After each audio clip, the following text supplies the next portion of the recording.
Good. Oh, hold on. I forgot to swap things.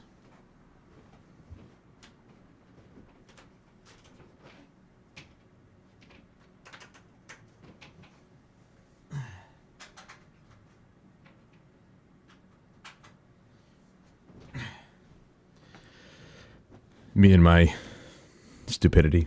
Good afternoon, ladies and gentlemen, and welcome to Final Fantasy XIV Sundays. You know what, Huffman? I am so tired of you quoting me. I've got a quote from every single year. I just don't remember them. Today we're going to be continuing on, of course, with Endwalker. Because that's the point. Let me just pull up the quest log. And we're gonna be finishing up the Thavnair quest line because we weren't able to finish it on Friday.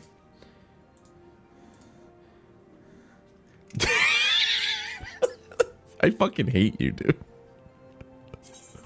I hate you.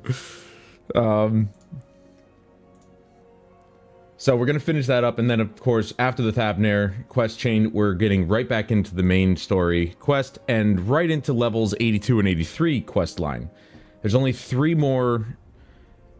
There is actually only 1, 2, 5 main scenario quests in 81 or 80 to 81.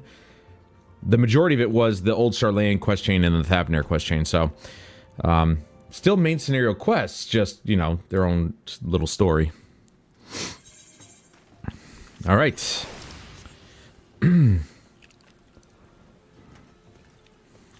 We stopped in the middle of this quest. Should you become separated from your steed, speak with the Radiant. Okay. What would separate me from this thing?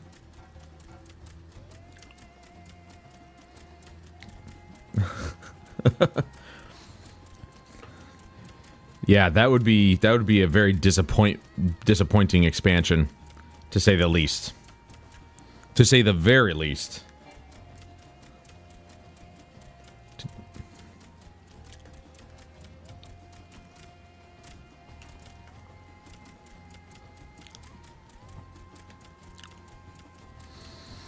How is everybody doing today? I hope your weekend has been good.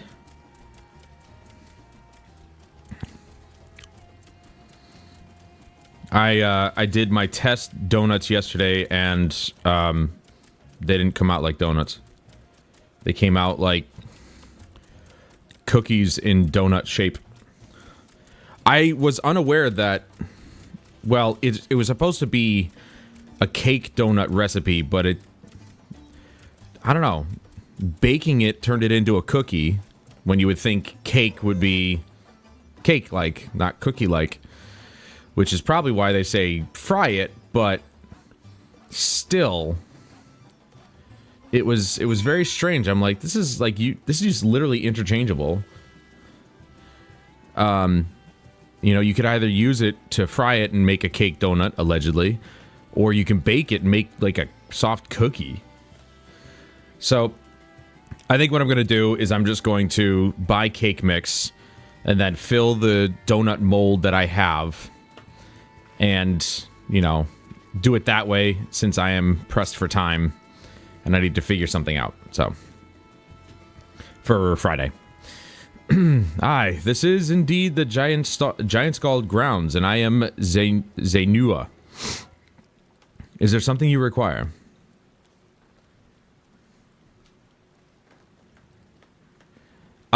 They are good by themselves, and I tried 3 different things. I tried them. I sacrificed one for each and every level of time. So I started out at 15 minutes. That was too long that literally almost turned them into a hard cookie. They were still somewhat chewy, but they became more crumbly like a cookie. So 15 minutes was far too long. Then I dropped it down to 8 minutes, and that was perfect. And then I tried one at 10 minutes. It was still good, but it was getting on the verge of being too crumbly or too hard.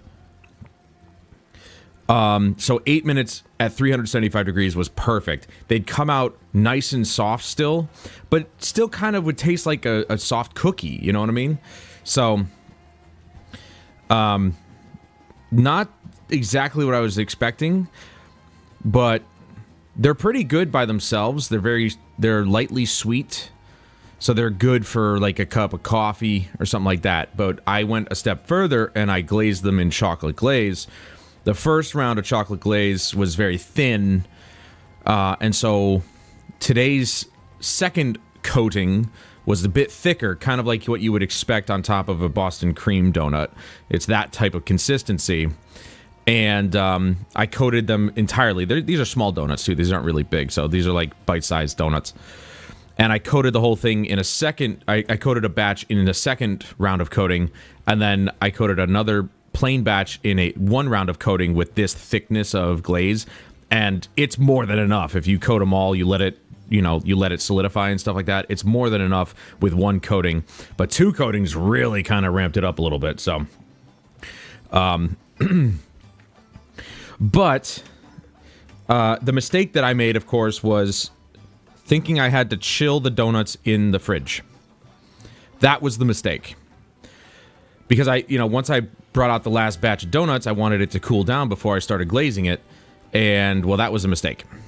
I let it sit in there for too long, and that's why you let things cool down just on the counter. Come down to room temperature, not refrigerator temperature. Chips and those, it sounds like a winner. Mistakes are what test runs are for. Yeah, I just wish I didn't expect it to basically come out like a cookie. Like, I didn't know you could interchange donut recipes with cookie recipes, you know? There's no shortening in this, but it tastes like a damn cookie. Alright. Giant skull for the alchemist, you say, but of course they shall have it. They labor tirelessly to deal with the tower, and 'tis the least we can do to provide them with the materials they need. Wow, the end of that quest was right there, and I should have just did it back on Friday. Here you are, a sack of the purest giant skull. We always set some aside for our alchemist friends. You better. When you deliver it, let the good folk of the great work know that we're grateful for their efforts. If they need more, they need but ask. Okay. Also, why the hell did I ride that stupid bird up here if I'm not going to be riding it back? You know? What was the point?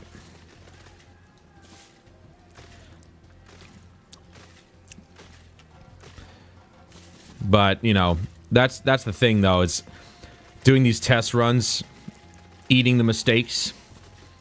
I'm already sick of it. I love my baked goods, I love my sweets, but good lord, I am sick of it already. But anyway, so what I'm going to do for Friday is I'm going to do it periodically throughout the week to try and, or at one point during the week, to try and get a cooking time and temperature down. As I'm just going to get cake mix from the store, get vanilla cake mix, and then I'm just going to cover the top of the donuts with the chocolate glaze, and that'll be that. Because, well, what better way to make cake donuts than to have cake mix? Or to use cake mix.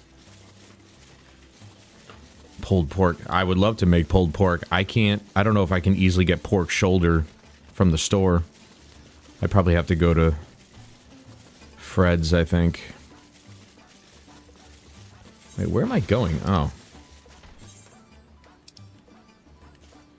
I'm an idiot, dude. I could have just teleported. Whatever. We're almost there.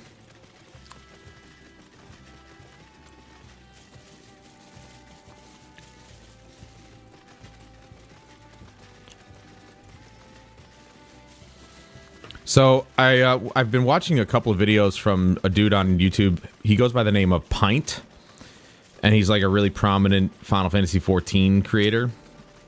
At least he seems like he is, because his videos get like hundreds of thousands of views, some a couple mil, or maybe 1 mil. And first of all, funny. But secondly, I watched a video of his today that talked about Eureka. Is that a Endwalker thing? It's got to be, right? Because he was talking about how, like, if you die there, you lose levels. I'm like, what are you talking about? And then I saw that it's like it's a completely separate level. So it's like this whole thing, and Eureka's not? Okay, so I missed an entire thing of content, apparently. Ah, welcome back, Valtamont. Dare I hope you have the giant skull.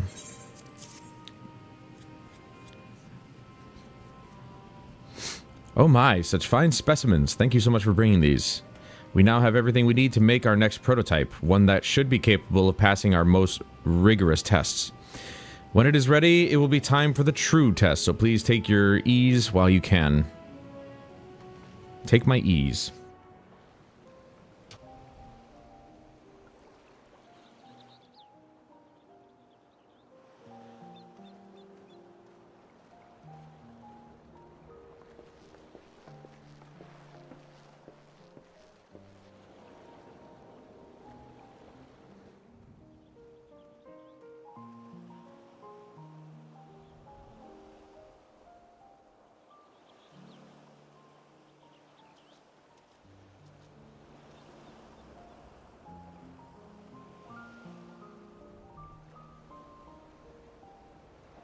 I see our taskmasters have allowed you a moment's respite as well.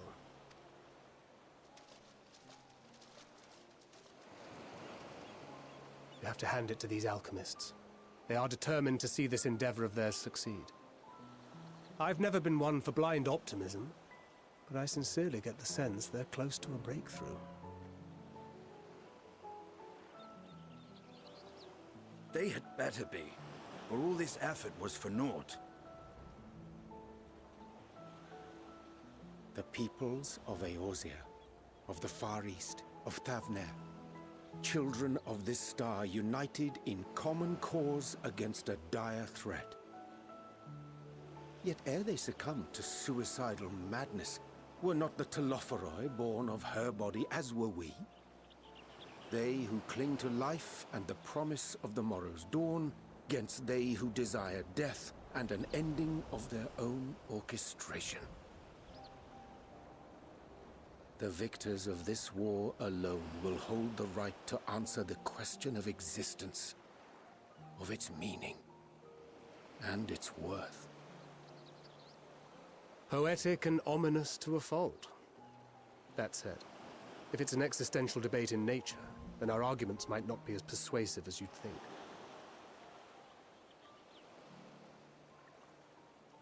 Fandaniel wants to die and take everyone with him in an orgy of pain and suffering. An utterly vile and unforgivable idea. And yet, when spat upon by fate and wailing in the deepest pit of despair, who among us can say they have not entertained similar thoughts? There are nights black as pitch, bereft of hope, and no words of comfort can reach you. And it's all you can do to grit your teeth and choke back the bile. The more you see and suffer life's injustices, the more difficult they become to bear. Vengeance is nurtured in similar soil. Though your anger has a broader focus, the sentiment is much the same. A fervent desire to destroy others, to see them drown in torment, as you have. That about sums it up. The will to endure is not always as strong as the urge to burn it all down and salt the earth. Survival be damned. It's a struggle, often close and brutal. Indeed. Well, I, for one, shall pray survival proveth more appealing in the end. As will I. Besides, Our chances are much improved when we've the company of others committed to the cause of life. Our vengeful dragoon here is proof of that.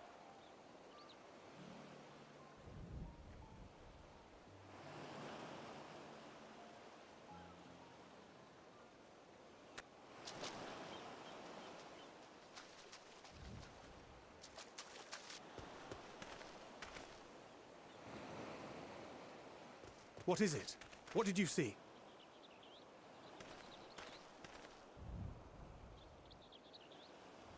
Daniel, are you sure? If he knows we've been working on a countermeasure.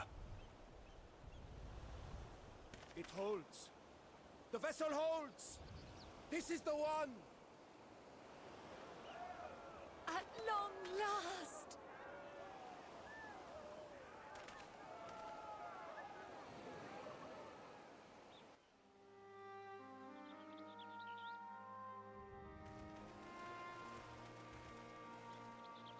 Look! We have finally created a talisman strong enough to withstand our experiments. We've named it a warding scale for the time being. With this in your possession, your soul should be completely shielded from corruptive ether. Afforded such protection, any one of us may approach the towers without fear. Thou hast mine admiration.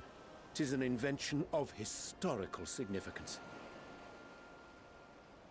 I thank you for your kind words. But I would prefer you keep them unsaid until we test the talisman's efficacy in the field. It is for the next stage of our plan that we summoned you in the first place, to accompany me to the Tower of Zot. Should the scale prove effective, as I very much hope it will, then you'll have little to do. But should the effect be weaker than anticipated, I must ask that you restrain me, or knock me senseless.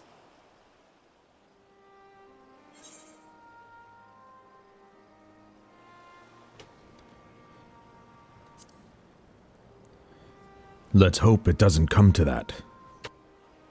Either way, we are fortunate to have you with us. Nidana, are you certain you wish to do this?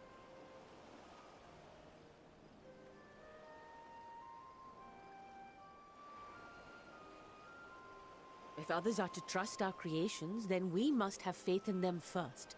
And as the senior researcher, it falls to me to lead by example. But should I fail to return, then learn what you can from this attempt and apply it to the next. Our work must continue. Is that clear?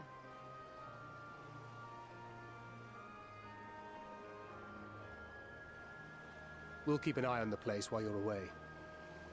Assuming Daniel is lurking about, there's no telling what mischief he has in mind for us, or you. Be on your guard.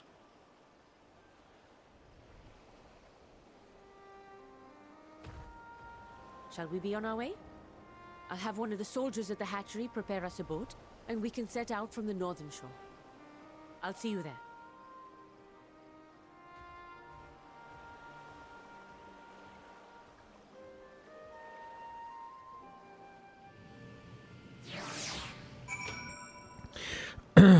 So Eureka was Stormblood stuff. Yeah, I don't recall doing anything with it. I certainly haven't. But apparently it's some of the hardest content in the game, which is nutty because what he wanted to do was get the mount that you get from it. And I guess in that raid, if you die, you get knocked out of the raid. Like, you're just gone. And you have to start all over. That is tough. Not to mention the area you have to go through to begin with. So it's just nuts, man.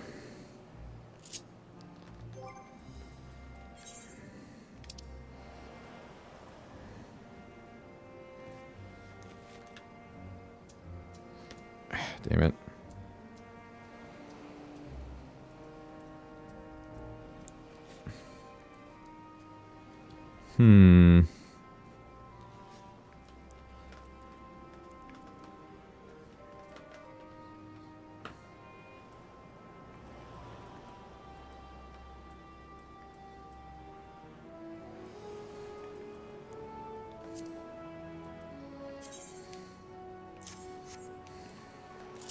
Let's bring back Midgard Zomer. He's big enough to make me look actually small.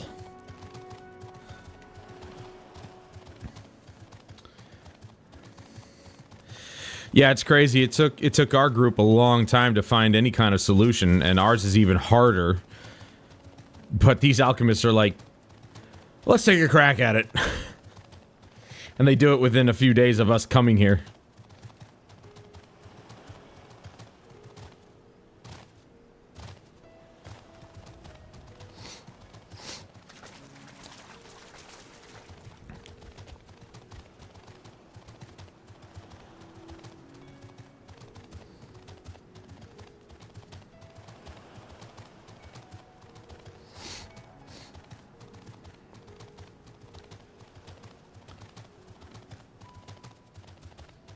I wonder if I'm even really moving that much faster on amount than I am running, because I don't have any of the Aether Currents yet. Well, I don't have all of them, obviously.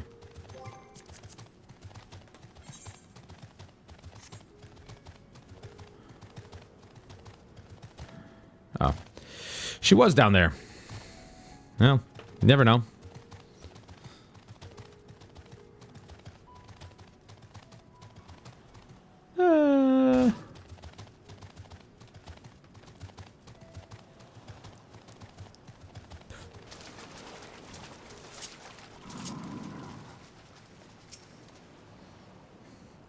This is a rather finer boat than I had expected, but I won't complain. All that remains is to board and be on our way. Oh, and if I should become corrupted, do not stay your hand. Of course, I pray it does not come to that, but you must protect yourself. Other alchemists can fulfill my role, but you and your blessing are one of a kind, and perhaps our only hope for toppling this tower. For all our sakes, do not hesitate to do what must be done, whatever that may be. Well, the longer I draw this out, the more nervous I become. Let's be off.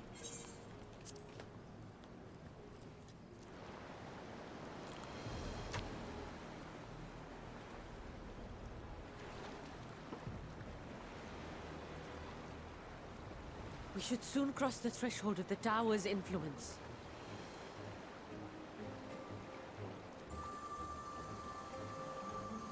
Any moment now.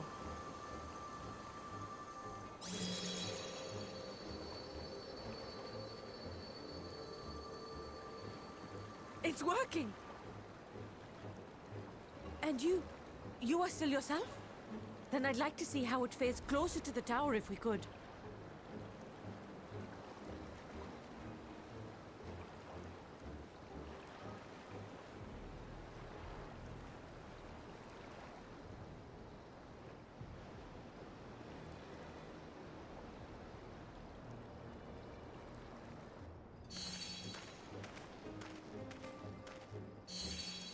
So far, so good.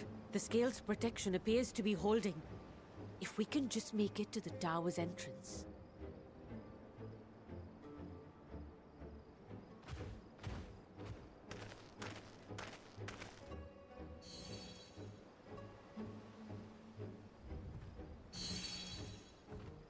A few more steps.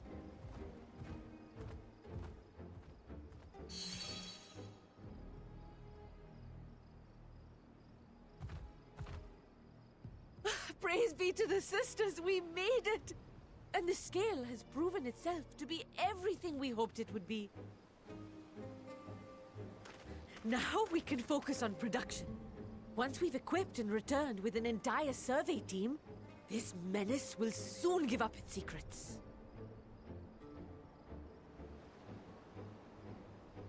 What?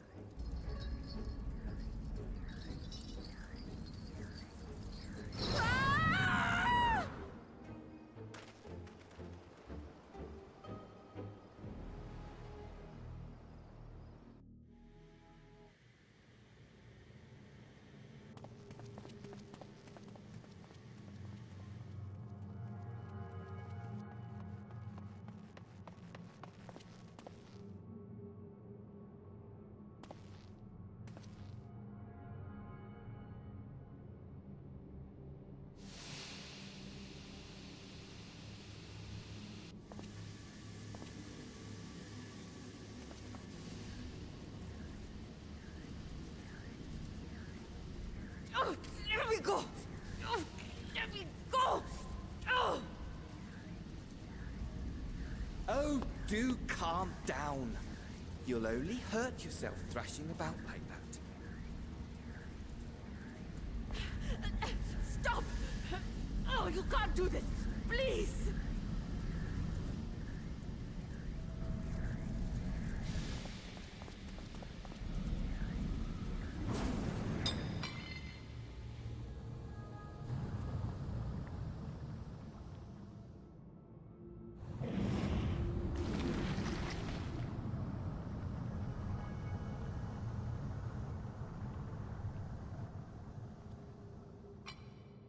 A little late for heroics, I'm afraid. The similarities are striking. My! Such hostility! Never before has my artistry so displeased. My patrons of old would have positively squealed in delight, though, between you and me, I find gushing praise exhausting.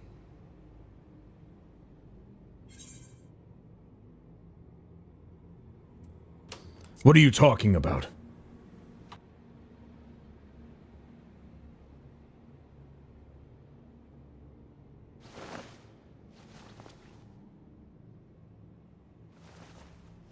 Allow me to tell you a story. Surely you've yet to hear the one about Van Daniel, the sundered Ascian. I inherited the position and the soul of the Van Daniel who sat on the convocation in the time of the final days, theoretically speaking. Practically speaking, that fact is of no consequence. I was born and lived as, well, me. Eventually, I was recruited into the Ascians and imbued with the former Van Daniel's knowledge and memories, but I never felt that they were truly a part of who I am.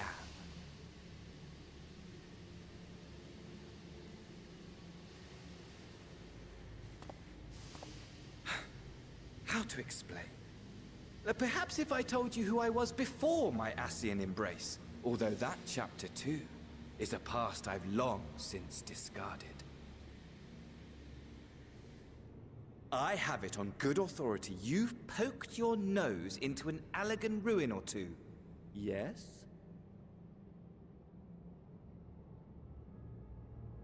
Then I expect you've heard of me.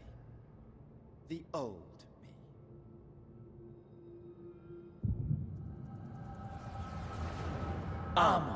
At your service.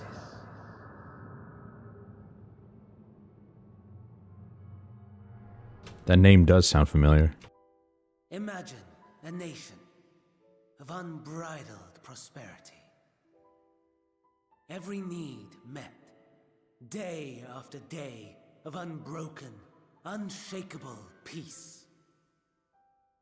Existence fulfilled and ripe for decay. You are a genius without peer, Amon. How ever do you conceive of such delightful experiments? That fool was beside himself with panic when he awoke with the head of a bull. Even his cries for help emerged as so much guttural lowing.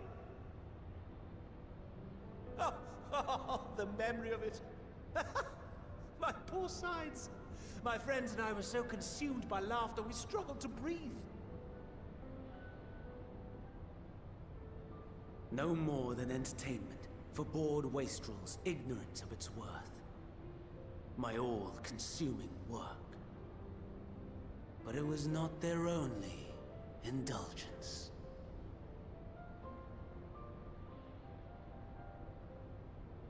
For they were ever hungry for stimulation. Slaves to the slightest hint that amusement was afoot. Our nation was ailing, but I would see the poison purged.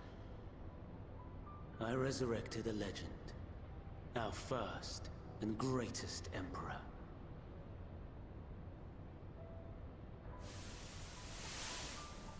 And just as I had planned, he set our wayward empire back on the path of conquest. An inexhaustible ambition carried us onwards, always onwards.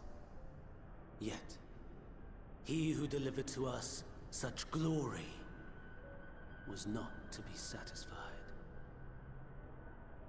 Heed me, Armon. No matter how vast one's empire, or full one's treasure vault, all is rendered meaningless by death. In the end, all is lost.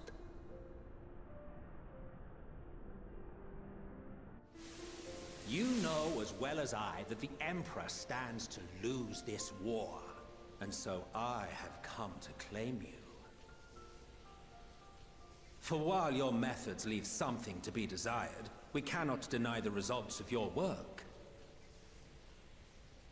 And as fortune would have it, the seat of Fandaniel, your rightful seat, lies vacant and waiting. Take your place amongst your peers, rather than die a pointless death amidst the ashes of your doomed nation. Send one of your clones to the Crystal Tower that you might see for yourself. See what lies ahead.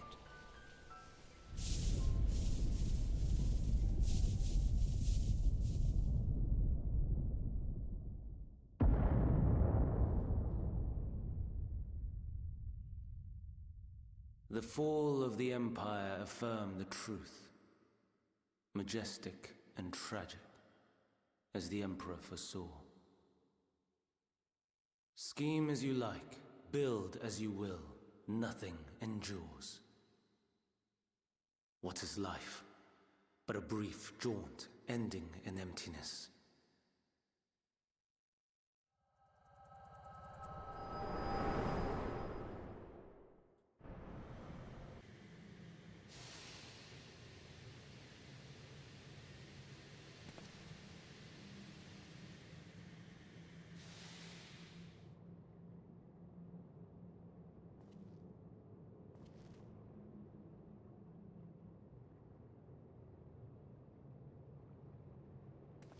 So easily distracted. Why, I almost left without saying farewell.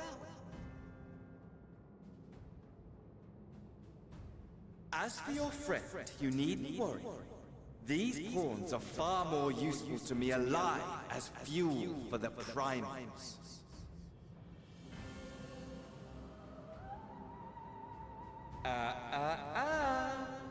If you attempt to pull them free, they will die. So, enjoy tackling that conundrum with your comrades. We shall meet again!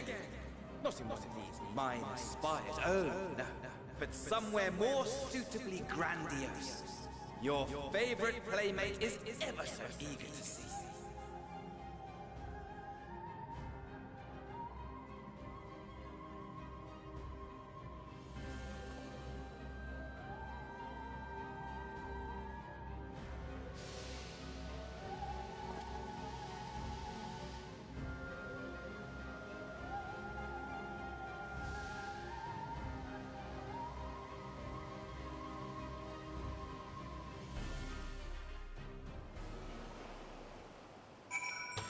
Okay, I'm going to take a quick bathroom break, so I'll be right back.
Alrighty. Let me just real quick. There.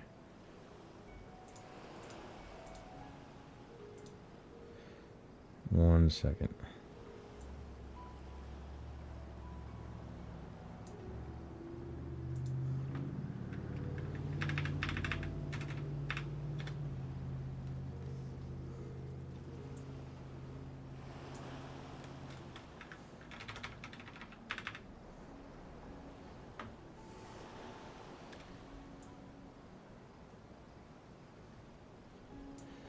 I'm just trying to adjust this for now.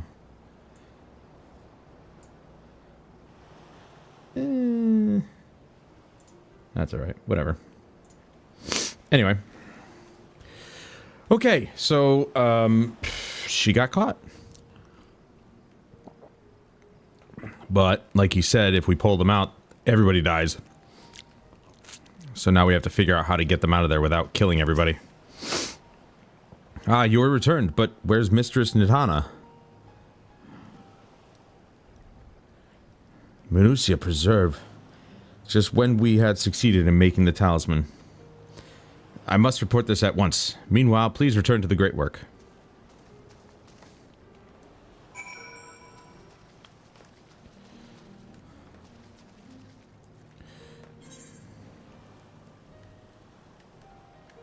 Let's teleport this time.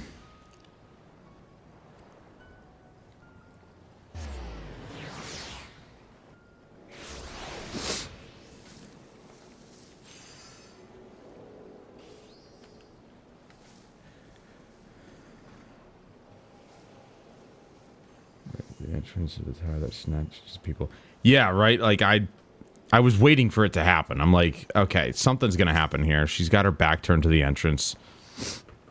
Something's gone awry, hasn't it? What happened? So it was Fandaniel after all. Damn that bastard. I'm sure you wanted to do more, but you were right to return here first. We must tread warily lest we endanger Nidhana and the other captives.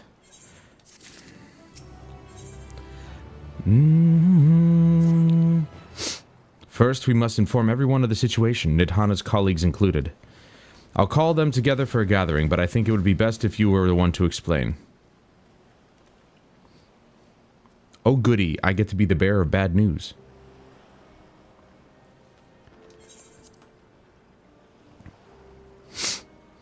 Oh, Nidhana. Can you answer me this? Though Nidhana is trapped in the tower, she's still alive, yes? Then we must make warding scales, as many as we can. The prototype works perfectly. This Nidhana proved at peril to herself. So let us make more scales, that she and all those who were taken might be saved. Aye, as alchemists, this is how we will help win the fight. That's all you can do. I like their gear. My friends, the satrap has been made aware of the tragedy. He offers his heartfelt condolences and reiterates his pledge to provide you with all that you require. To that end, he bade me give you this link pearl that he might personally discuss the production of the warding scales with you.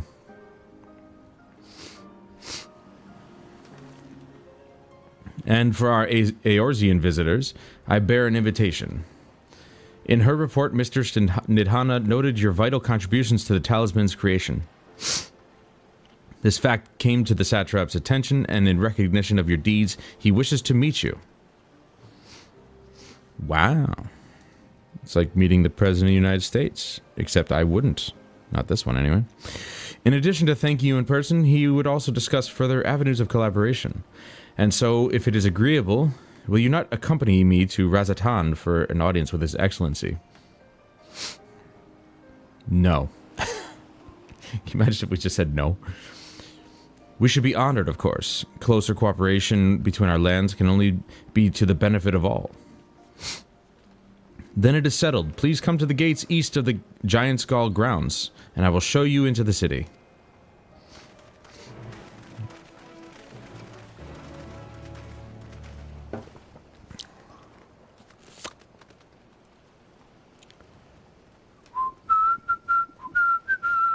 Let me just grab this real quick. I believe I have space. Okay, so this is to unlock an Aether Current. Okay. It says quest sync, so I don't think I want to do that.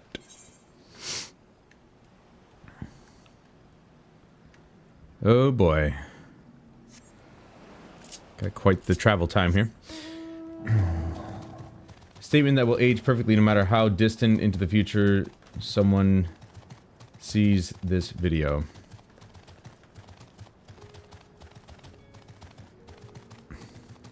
Yeah, pretty much. I mean, I couldn't have made it any more vague.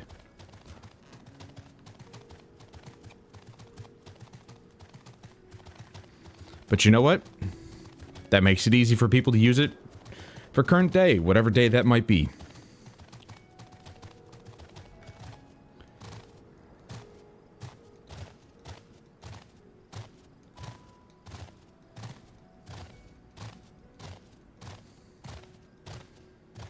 I don't know why I'm doing that.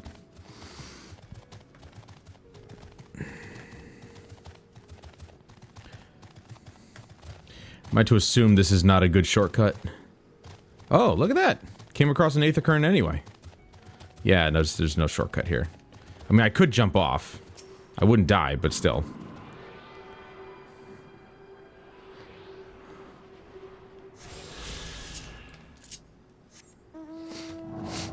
Come across a random Aether Current.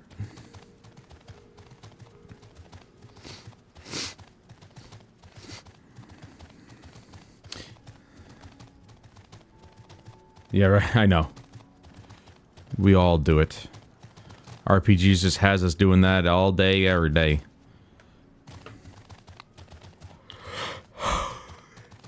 Whoa! I wish I could say I'm powerful enough to defeat that by myself, but I am not. Guaranteed.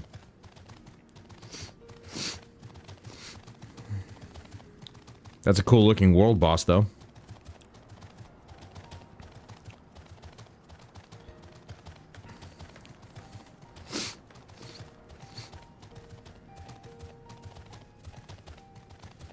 Yeah, level 90.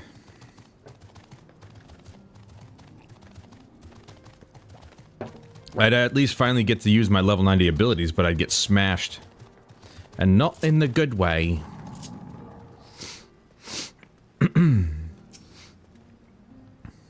All present? Then let us proceed. Owing to the threat of the tower, the city is currently in a state of high alert and strict restrictions are in place for entry. Though you may have been granted special permission, I ask that you remain close to me at all times. Okay.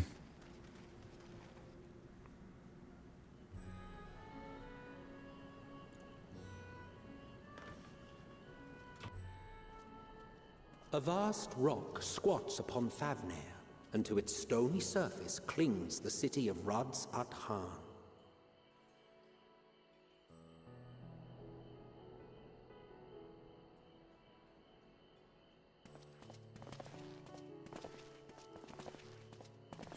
Ye who enter here are subject to the scrutiny of gods, the gate's most watchful eye. The orb which beholdeth the truth of all things.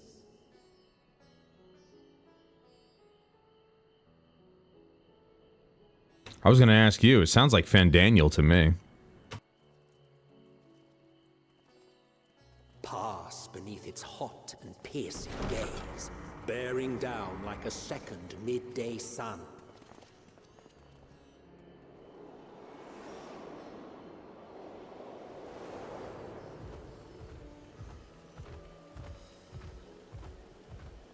The fragrant haze, a mixture of sweet incense and acrid smoke. The cries of merchants mingled here with lively melodies accented by dancers' feet.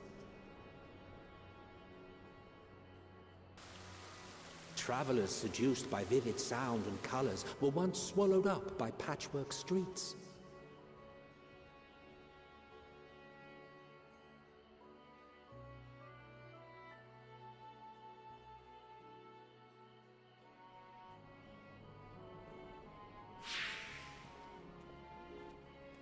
But no such scenes to savor now.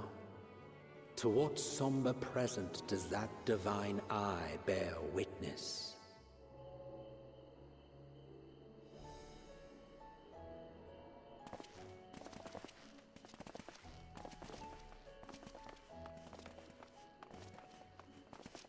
I just looked it up. It is Emmett Selk.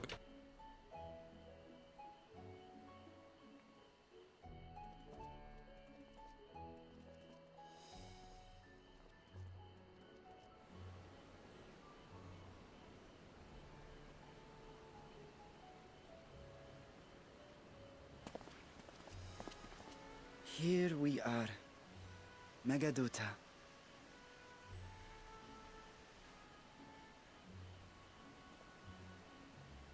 It seems a shame to bring you here directly.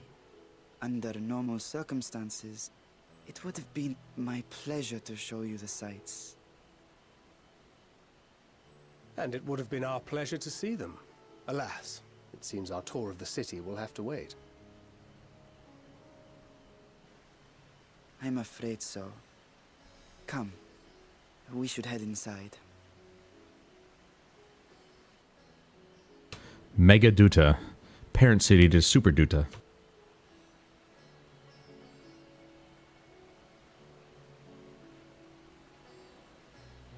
Home to Upper Duta and Lower Duta.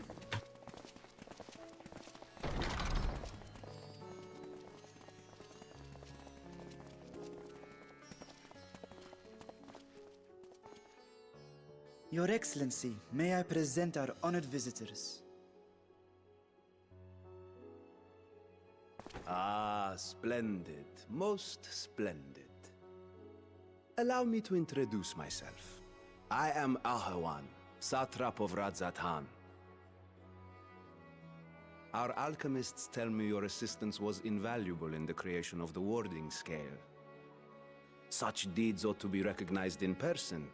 Thus did I have young Varshan convey you here forthwith. On behalf of my people, may I express to you our sincere gratitude.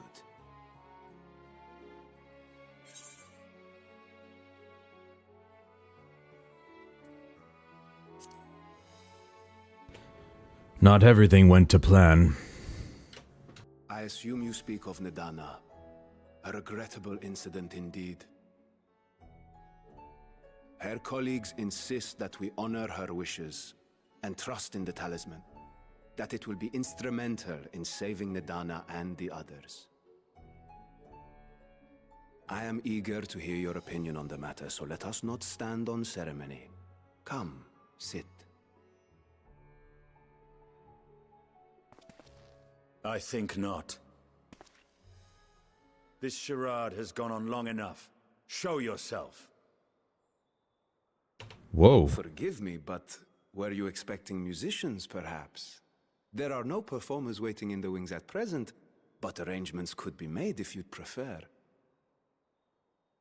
Nay, he hath the right of it. The time for artifice is past. Raise the curtain. As you wish. He's not the real leader. He's just a face. You travel as assistants to the students of Valdesian, but you are known to me.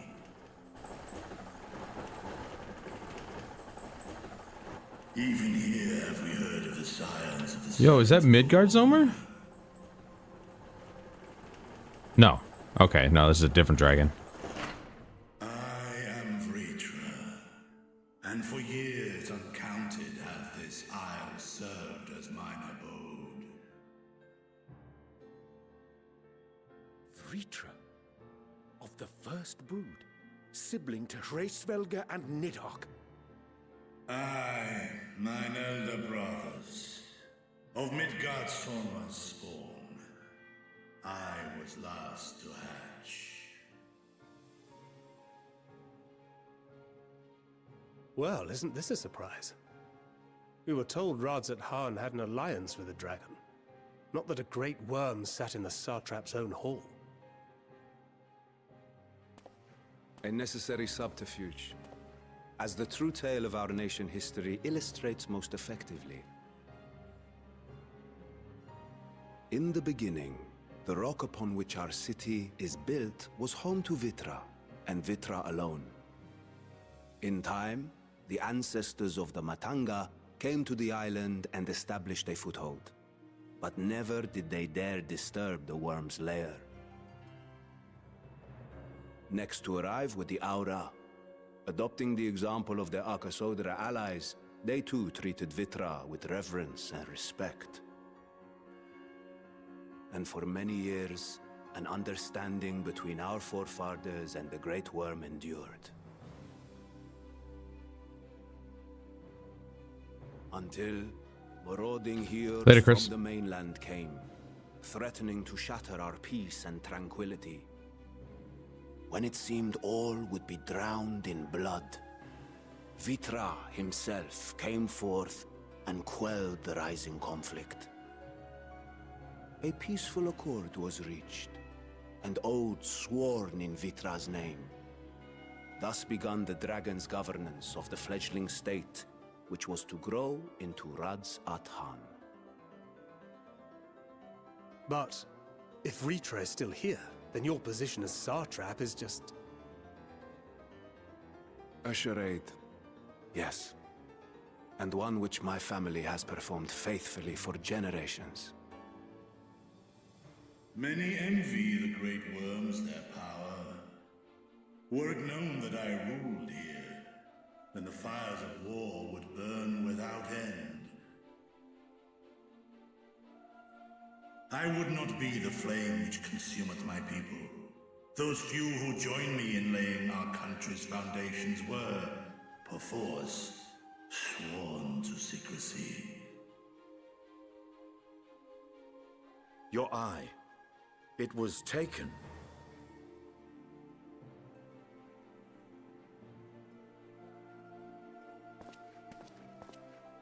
"'Tis here, buried within the semblance of flesh.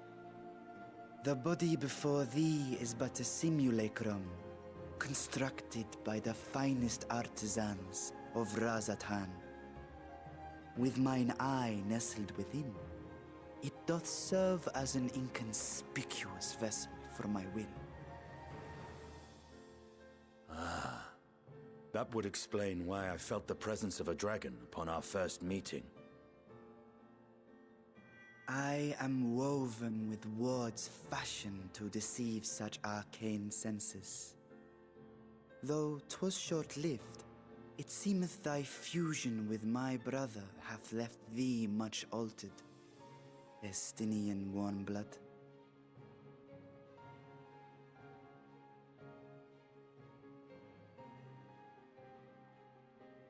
From the very first, we sensed the nature of one another, yet did neither one of us bare his fangs. That is all I need know of thee for now.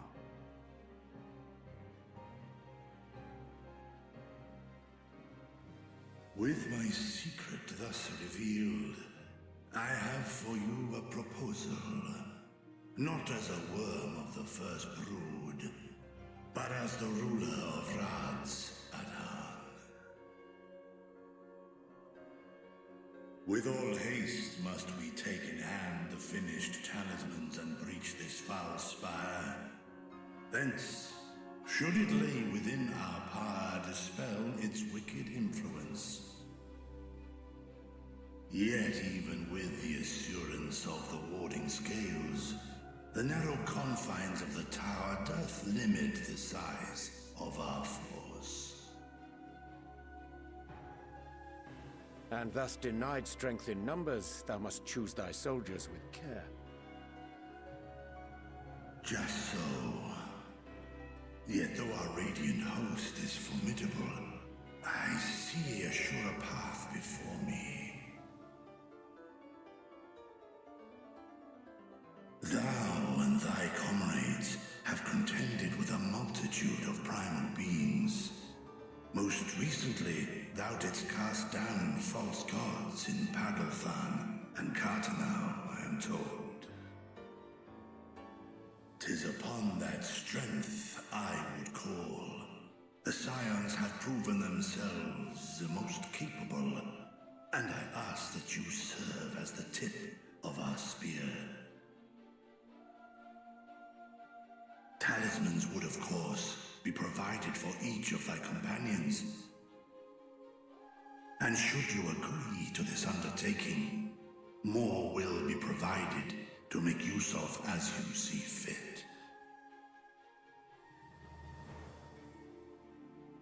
There's no denying it's a dangerous proposition, but the rewards may far outweigh the risk. Just think of what we might accomplish if we could equip all our allies with warding scales. I worry, however, that even the 4 of us may be too few for what you have in mind. Might we regroup with our friends first to discuss the matter? 'Tis no trifling task that I have laid before you. Go. Steel your hearts and hone your plans. Such time as you require shall be spent in crafting your protective charms. It seems a quick trip back to Sharlayan is in order.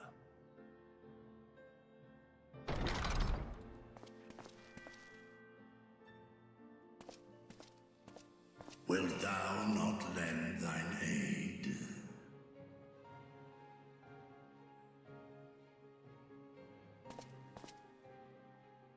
Whether your request be made as a great worm or the ruler of Rads at Han, I see no reason to refuse, nor will I.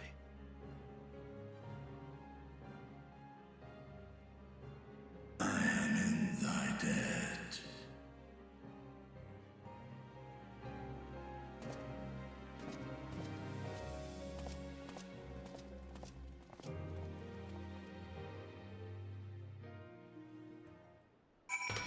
You know, Estinian makes it difficult to understand the point of a Dragoon.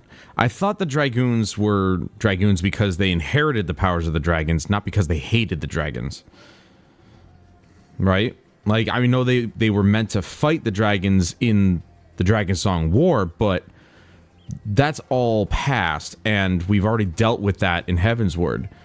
So, it seems like he still has this, you know, this distaste or dislike for dragons. Even though, in this case, he knows it would benefit them greatly to, you know, fight with it. He just seems to have this disdain for the dragons one way or another, even if he's somewhat more friendly than he used to be. That meeting took a rather unexpected turn, but we now have a clear objective ahead of us. Let us rejoin our comrades in Sharlayan and muster a suitable crew for our foray into the Tower of Zot. Oh, and if you haven't already done so, be sure to attune to the Aetherite here before departing, unless, of course, you enjoy violent nausea. No, I don't, and I did. It's fine.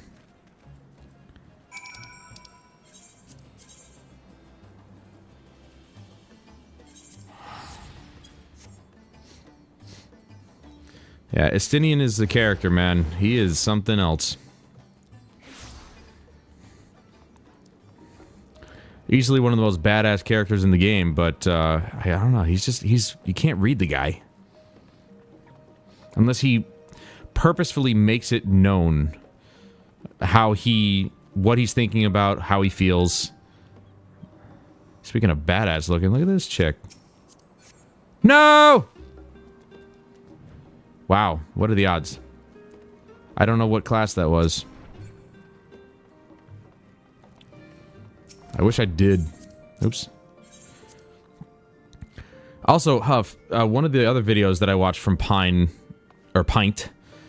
not necessarily, he's a man of few words. He called out Tiamat for sulking as a great worm, and he sleuthed out Vitra immediately and is still down to help after being deceived.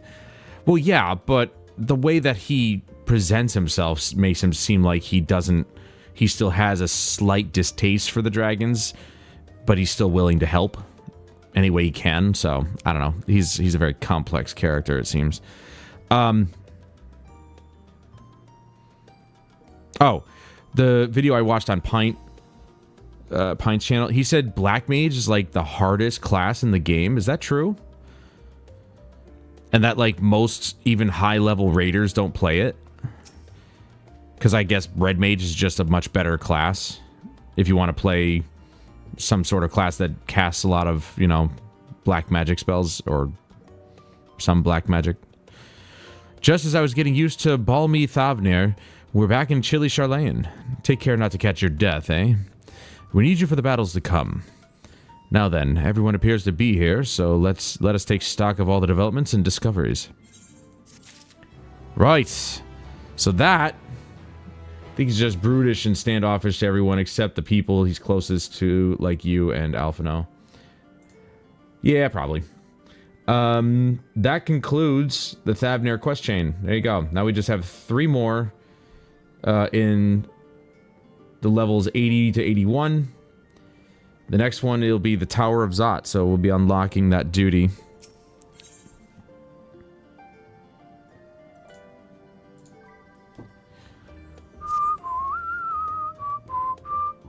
Since there has been progress in both investigations, shall we share the findings from our respective locales? Yes. Ba-ba.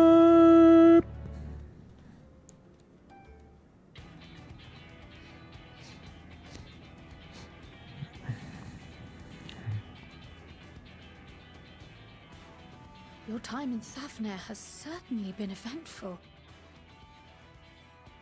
In my opinion, carrying out Vitra's request and assaulting the Tower of Zot should be our highest. Well, keep in mind that video I think was also like a year old or something like that, so I don't know. Maybe things have changed. Concerning the Forum and their grand undertaking, we have all but exhausted our avenues of investigation. Simply pressing them any harder on the subject will almost certainly result in our expulsion. Therefore, I suggest we explore the ethereal sea connection by way of a letter to Master Matoya, then make our way to Thavnir. I wonder, even with the protection these talismans afford us, what can we hope to achieve once inside the tower? According to Orenvold and Fodola's report, they were unable to free the Emolja. Worse, their attempts triggered the tower's defenses, which led to a summoning of Luna Ifrit. What does it tell us that the Spires even have such defenses? Simply pulling a prisoner from the wall is fatal, thus the direct approach is doomed to failure from the outset. Any further measures to dissuade such actions seem unnecessary. Unless, of course, there is a way to free the prisoners without killing them. Then it stands to reason that any intruders will be met with overwhelming force.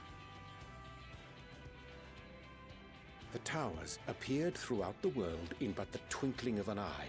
'Twas by magical means these structures were raised, I surmise.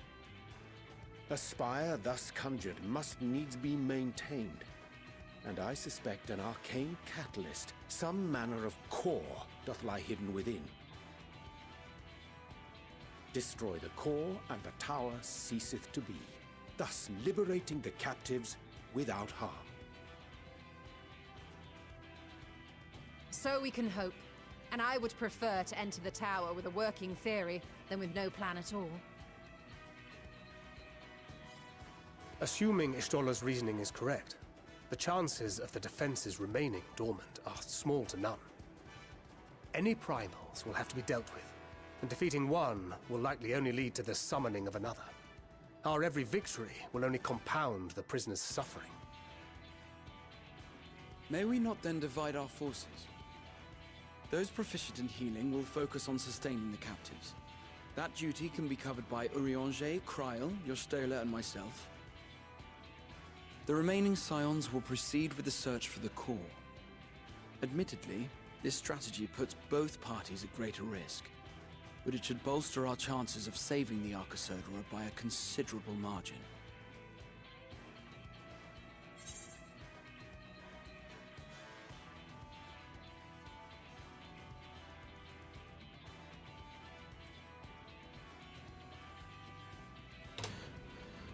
What of Alize? She knows a healing spell or two. That she does. But I think Alize herself would assert that she's at her best when she's charging onto the breach. And from what I recall from the Grand Cosmos, There's a spring in her step when she fights by your side. Ye gods, will you never let me hear the end of that? Rest assured that I will do what is asked of me, regardless of who I happen to be standing next to at any given time. I literally have no idea what they're talking about. It seems we have a plan. All that remains is to carry it out. I will inform Rads at Han of our movements, so let us make our preparations and regroup near the tower. The military post in what's left of the Hamsa hatchery should serve as a convenient staging point. That sounds perfect. And remember, the experimental aetherite at the confluence is there for those who need it, so there's no excuse for being late.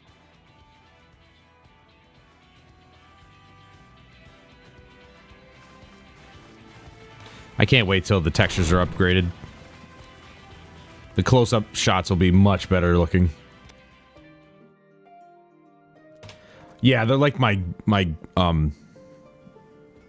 groupies, and not really in that particular... Oh, she's back.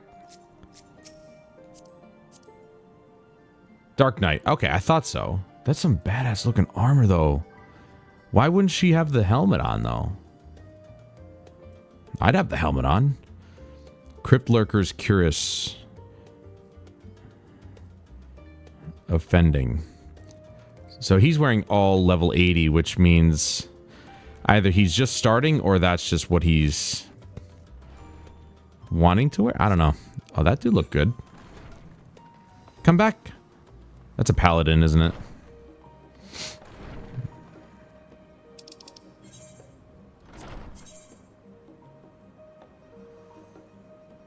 And I mean groupies in a less normal sense.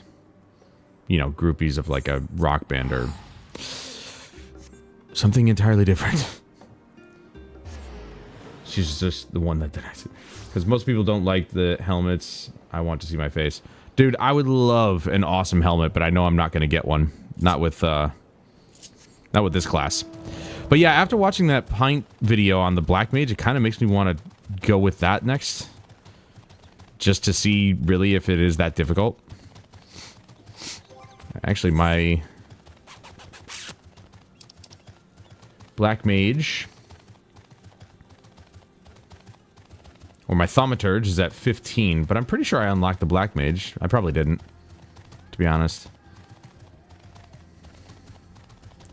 Also, Huff, I'm confused about Blue Mage.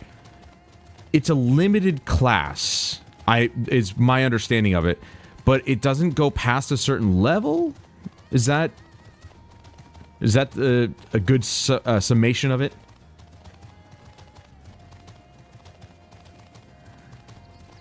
My knowledge is very limited. I know you stand in a circle. Yeah, that's one thing he talked about in the video. Let me look that up. I think it was like a year ago he made that video.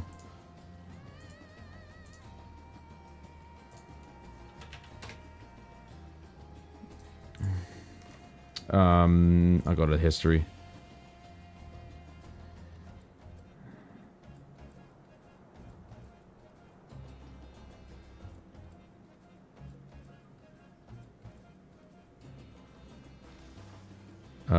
Okay. It doesn't show in the history for some reason. Black Mage is the... Stop. I paused it, you dick. It was 2 years ago. I thought so. So that was 2 years ago. I don't... No, Endwalker wasn't out yet, was it? Because it feels like Endwalker's been here forever, but I think it's only been out for, what, a year or so? Maybe?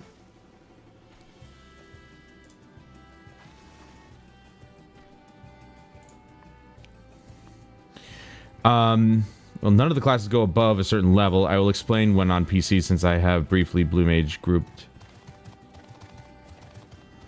Okay.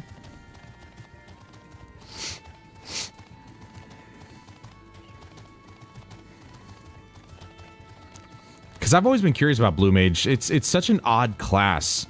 And it hasn't really been a huge part of the entire franchise. Like, it's only been seen in a few of the games. But it's such a weird class, because it has its own thing, its own spell book here, which is also very strange. But I don't really know what a blue mage is. Like, I think, if I remember correctly, the blue mage takes aspects from other classes and utilizes them in certain ways. I don't know. It's weird. Blue mages are a strange freaking class. Long story super short. Blue mage is super unique, but you can't queue. You need a full party of other blue mages to do content? Well then, what's the point? It's no wonder nobody plays it. Because they can't. Because nobody plays blue mage. Ah, our friend of Eorzea, we've been expecting you. You and yours will lead the mission into the tower, I'm told. The warding scales will be delivered soon. Till then, please stand by at the boat we have readied. When your fellows arrive, I will direct them to join you. We pray for your safety and success. Obviously, I'm just going to cue the duty finder.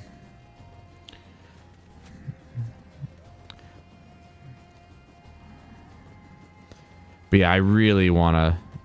I mean, there's just so much I want to do in this game. So many classes I have yet to really, like, touch. I haven't even touched upon all of them yet. And it's beautiful, just not in your main... Well, yeah.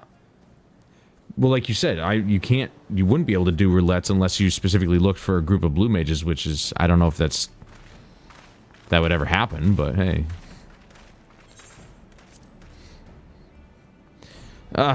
If this is the future of Aetheryte travel, I think I'll stick to boats. No warning, however empathetic, could have prepared me for that.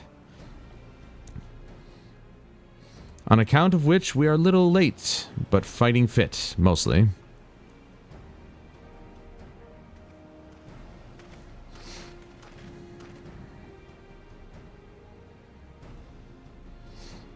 My friends, permit me to thank you for accepting this mission. You must be... We should still call you Varshan, I suppose. Indeed. It would not do to confuse our soldiers. Very well, then.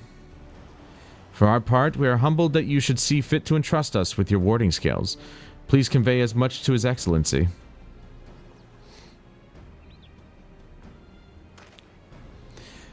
One for each of you. Please accept them with my blessing. But Kryl doesn't need one because she's got the light, right? Our thanks. With these, we can go anywhere those with the blessing of light can go. Not only for this operation either, but all the ones to come. We can finally break your monopoly on primals.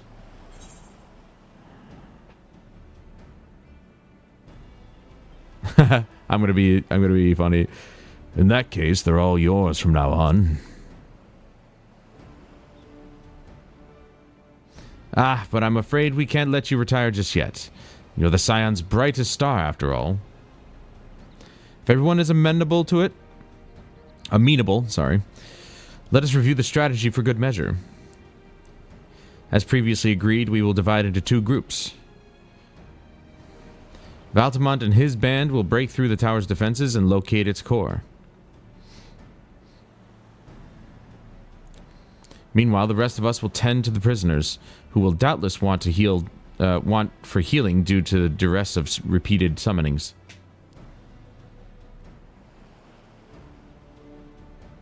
The primals which the tower bringeth forth shall be deities of Thavnarian myth. As we have no prior experience with such foes, pray exercise the utmost caution when confronting them. We commence the operation at your word, my friend. For the people of Thavner, nay, the entire world, we must prevail. I want to say Blue Mage is usually level capped to 10 below current main cap. So I want to say it's 80 right now, and at some point after Dawn Trail it'll go to 90. Why do that, though? Is a group of Blue Mages just really that OP? She shouldn't need one, but she is weaker than Valtamont, so maybe. Well, maybe. You got a point there. All right. Whoa. Oh. Why did they split the... Why did they do that? They couldn't just put it in this list here?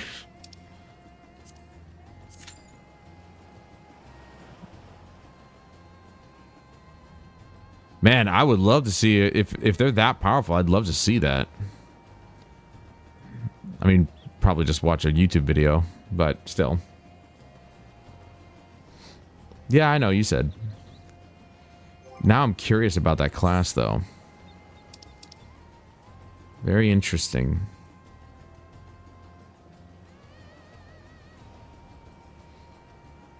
You know what's weird, though, is that I could have swore that when I was leveling Summoner, it was... Was it Thaumaturge Scholar? Yeah, it must have been.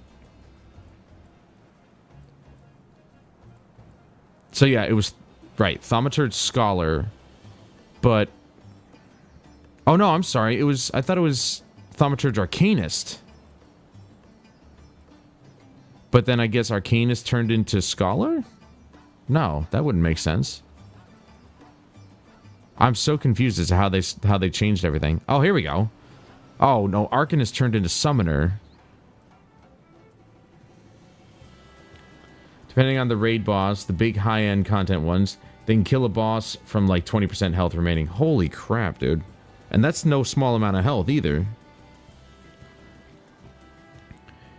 So Arcanist turned into Summoner. But I thought I needed no, that would be Black Mage. Arcanist Thaumaturge would be Black Mage. So yeah, that makes sense. Because I do have some healing spells. I've only received 143 commendations. Probably because I don't play a very important class like healer or tank, but still. There's no... Really? There's no reputation with anything in Endwalker?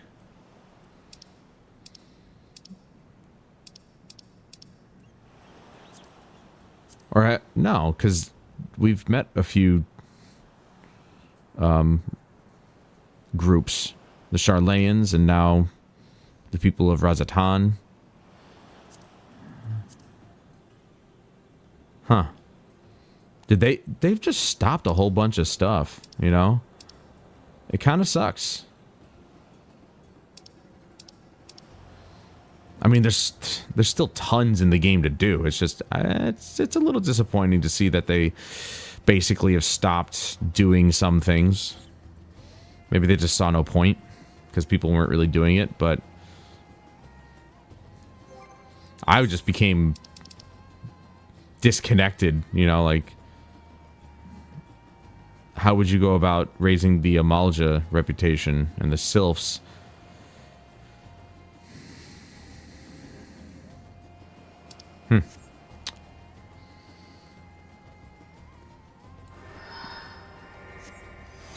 Keep forgetting to bring out my carbuncle.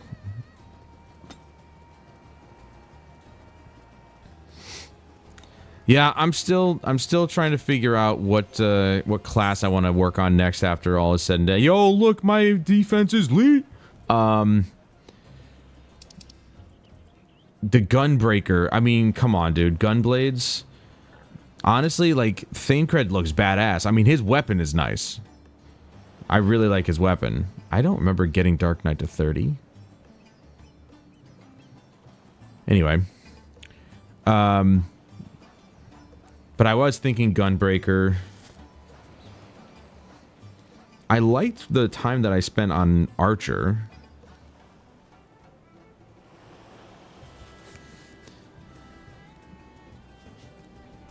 One thing I don't really like, though, is the fact that, like, I don't even remember playing Machinist, to be honest. And I certainly don't remember getting it to 30. Dancer I've never touched, but somehow it's at 60 now. And Samurai is already at 50, and I think they started there, but I don't like that. And Astrologian, I've never played Astrologian. It's at 30. I wish every class and job started at 0, so you could just, you know, grind it out. But that's just me. Might do Red Mage, honestly, Because I've been working on it there. It's at 56.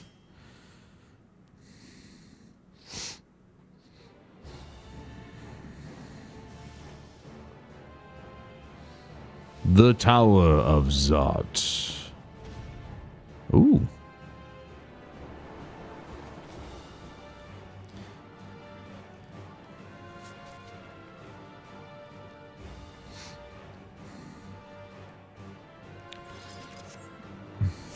Oh, that's nice. Somebody actually was reminding people that food was a thing. If you need to. Obviously, I don't. I don't need the XP. I know that it gives me stat increases too, but I usually just use it for XP, because why not?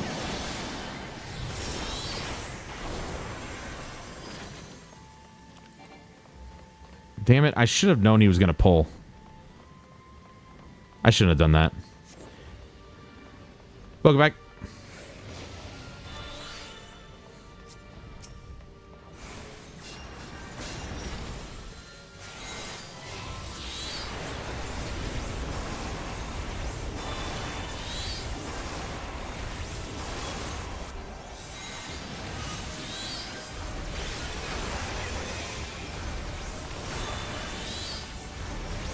But hey, I'm finally past the point where my my Tri-Disaster isn't the ability that's used for the AoE.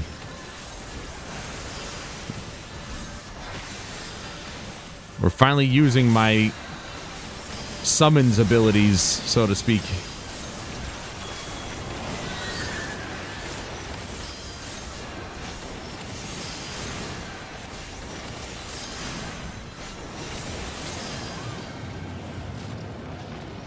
But yeah, that also in that video from Pint 2 years ago,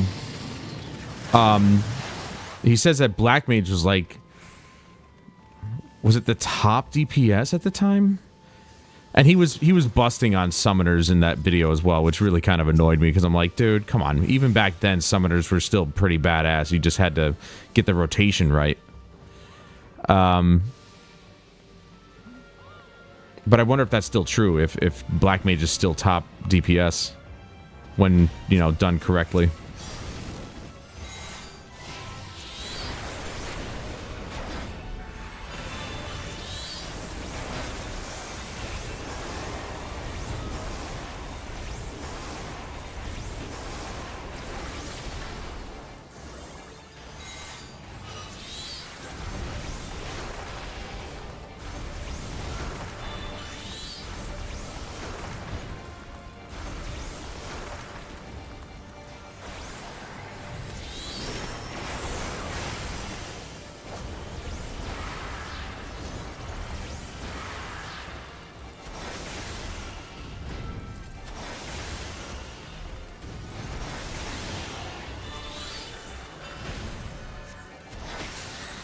Blue Mage is unique in that it doesn't really get abilities from leveling, they get them from defeating enemies. Depending on enemies, what you get, percentage chance to learn.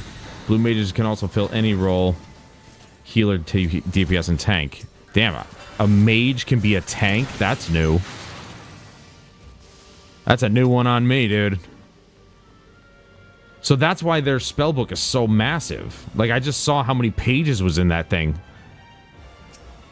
Because there's so many spells they can learn. Interesting.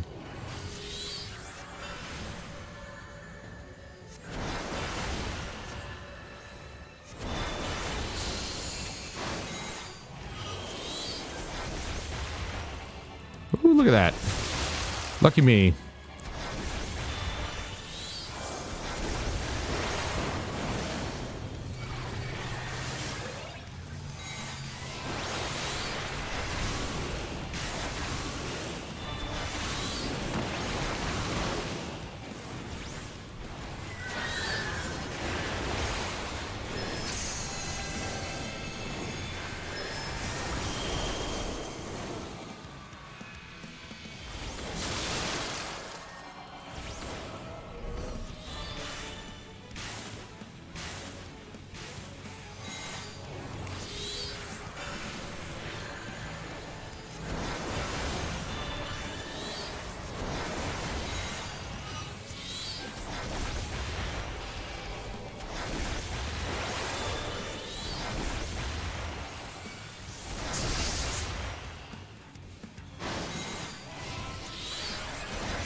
Holy crap, dude.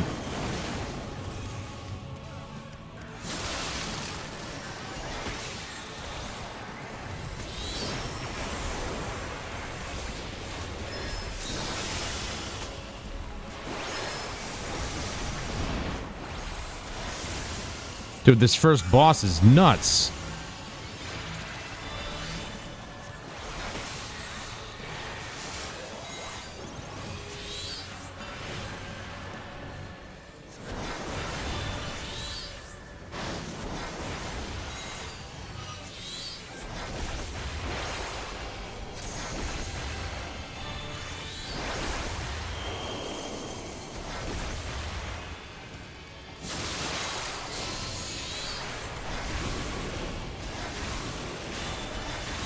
I'm always so freaking far behind there.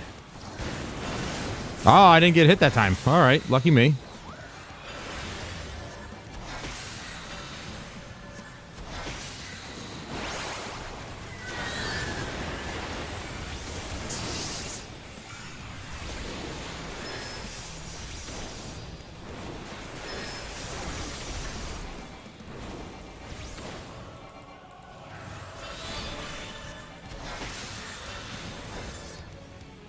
That was some crazy stuff, dude. That first boss was pretty cool. Just all his abilities were just nuts.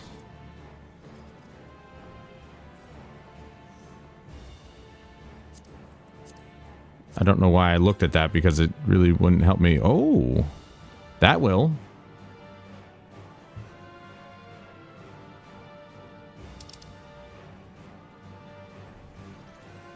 Minutia agrees with casting.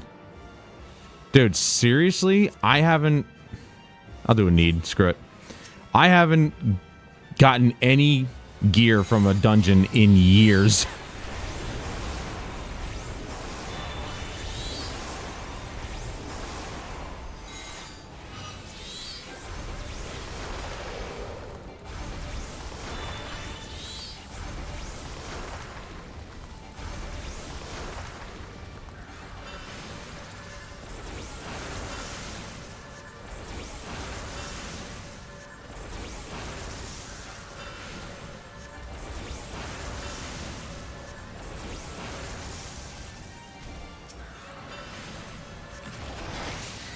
Welcome back, Chris.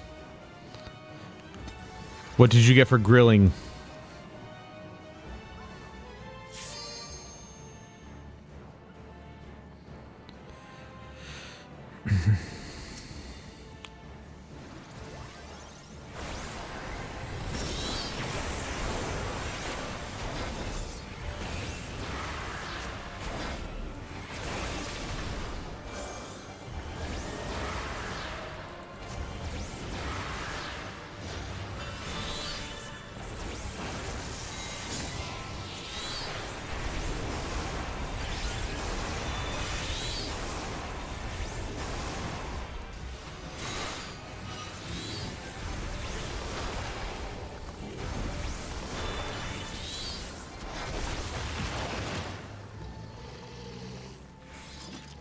They have the best spells in each category. I think Diamondback is like a 90% reduction in damage taken, which is about twice that of an ordinary tank LB3.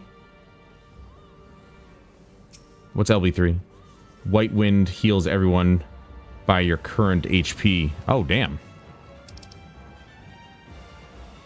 Another ring. Passed on that.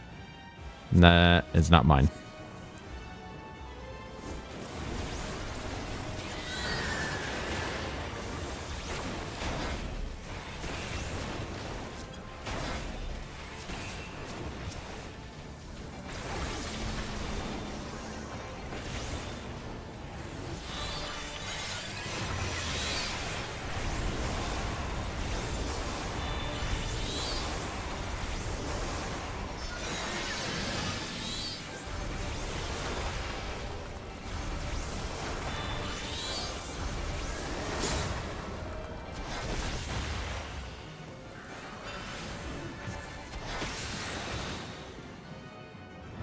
Dude, who's doing the lasers? Choker of Healing, not me. Oh, limit break 3. Yeah, but I don't abbreviate things, man!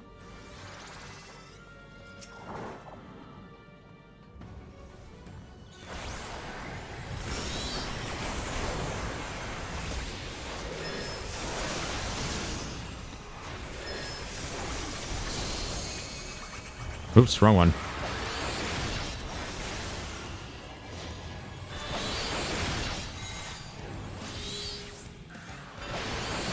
Don't know why I freaking blanked on there for a second.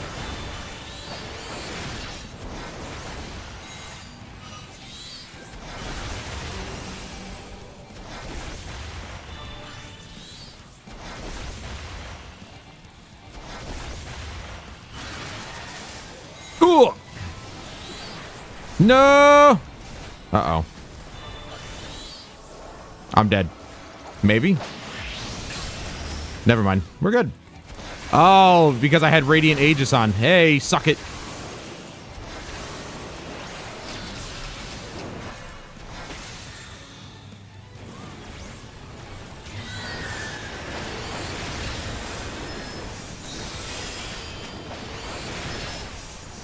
Uh-oh. Damn it, I didn't see it. That's okay. Barely took any damage. Again, suck it.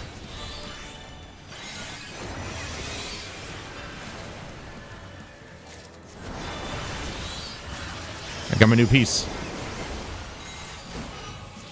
Damn it. I hate it when a boss leaves. Whoa.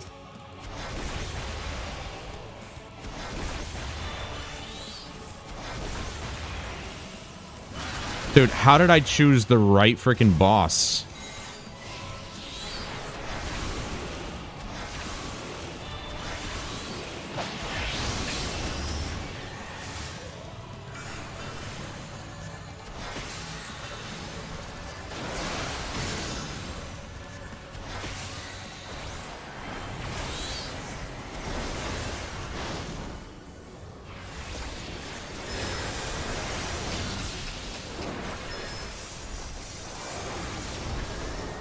Does it look away? Or am I done for? Nope. I don't know what that is. Anyway. Oh, damn it, dude.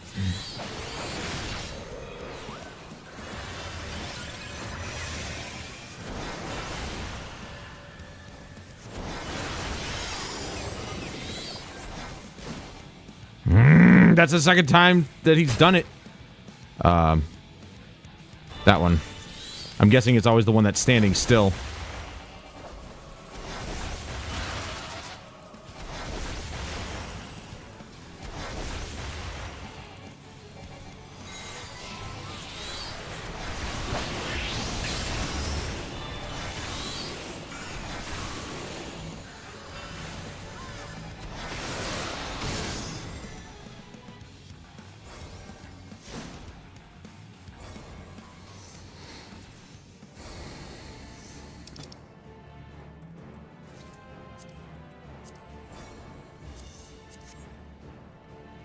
We got a new piece of gear. Nice. DPS is unique. They get multiple spells that buffs your attacks by like 50%. But also they have Final Sting with a whopping potency of 2,000, 3,000 with the buff, but it kills you. Oh my god, dude. You're still talking about Blue Mage, right? Uh-oh. I pulled! I pulled! Help! Help me! Tank? Help. I pulled. I pulled him. You didn't solidify your dominance over him. Holy crap. Wasted my freaking Phoenix, bro.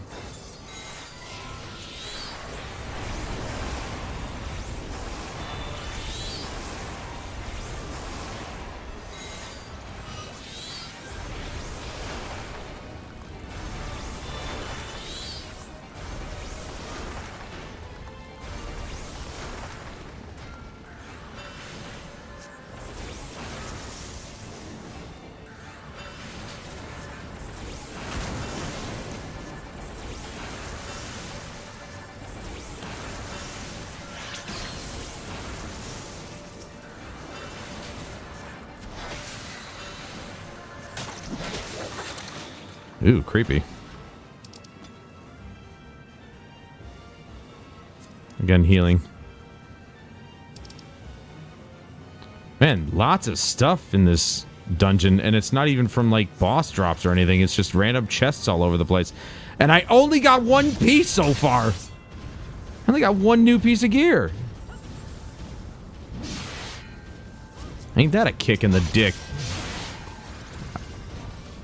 Are you gonna pull more? Yep, I knew it. I called it, man. I'm not gonna freaking start attacking until you're done. Until you've decided to stand still and settle down with a family. Oh, big guys. Big guys. Hold on.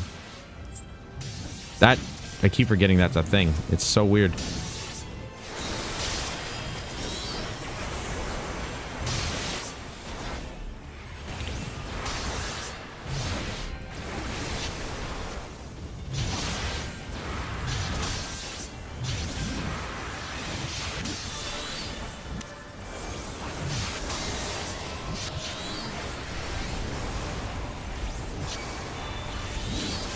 Uh-oh. Nope! Tank! No! No! No! Oh, we're wiping right here. Are you kidding? We're wiping here? Who does that? Alright, just die. Why waste them? Why waste their time more? And I was just gonna say how good the healer's been. I think the tank pulled too much. I think that's what really happened. Oops. Healer couldn't keep up because the tank pulled way too much.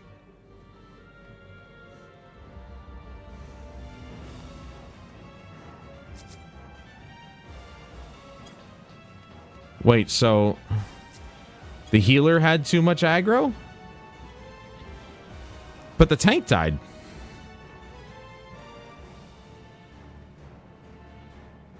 Oh, tank ran out of cooldowns.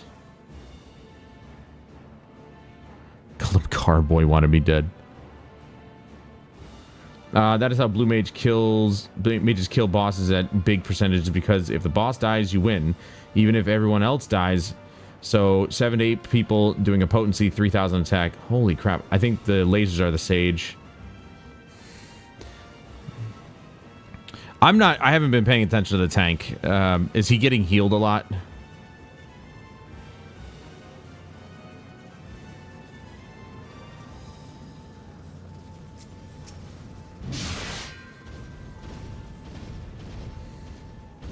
I mean, I don't know if he should attempt to pull that many again, but I mean...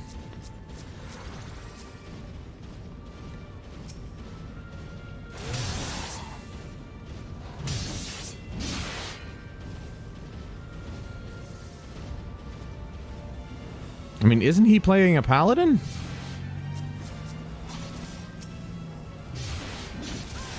Oops, I forgot to bring out Carbuncle.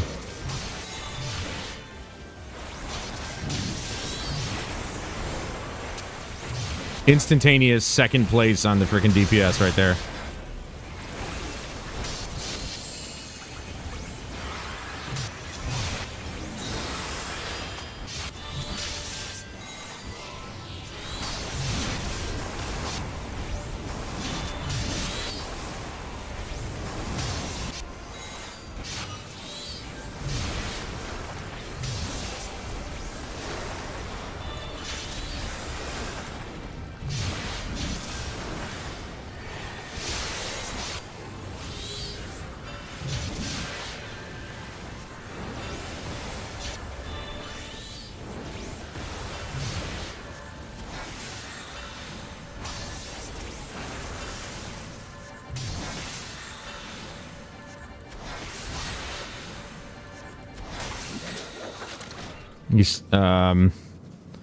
I've been watching that, but he hasn't been pulling everyone as well, clearly. So he sucks somehow. No matter the cost, we must protect the tower. I almost missed all this dialogue here. The healer is definitely healing them. Okay, well. Then the healer's doing their job.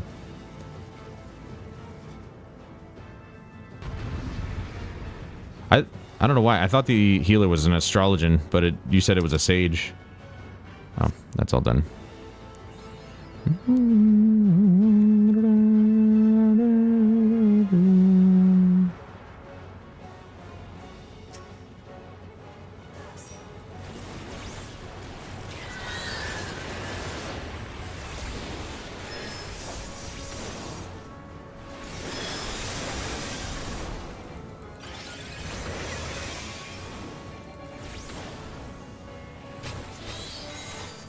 Oh, good. They're back.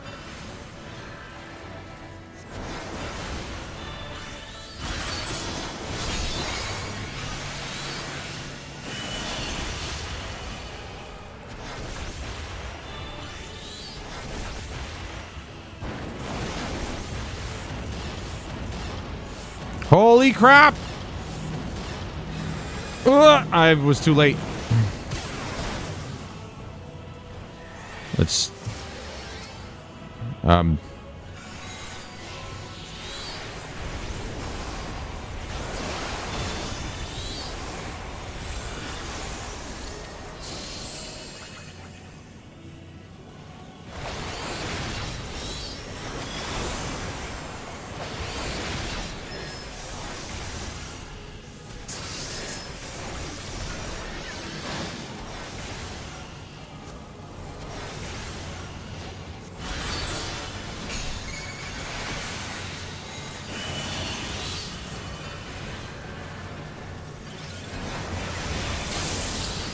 Oh my god.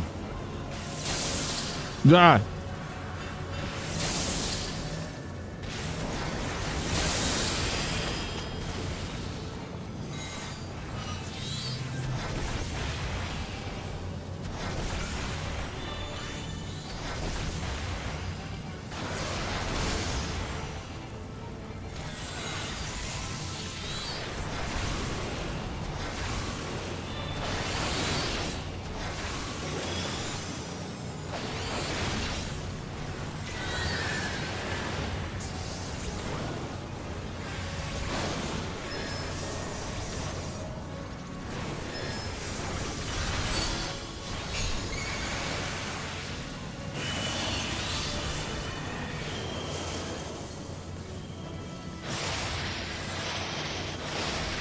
Oh, what the hell? I thought we had to go to that center point. Nope. That was dumb. I forgot about that. That was a dumb move.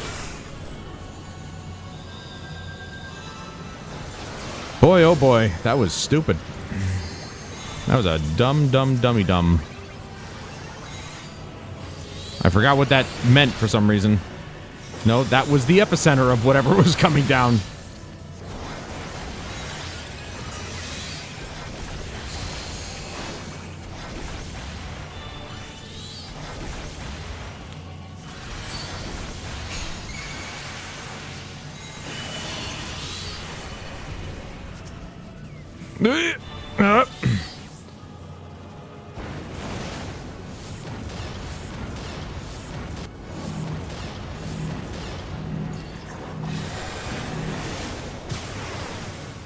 Denied.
Oh, that was a waste of a limit break, since you're already dead.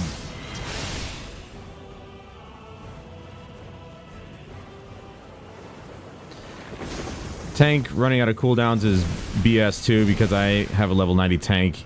He has Holy Sheltron, which is a meter ability.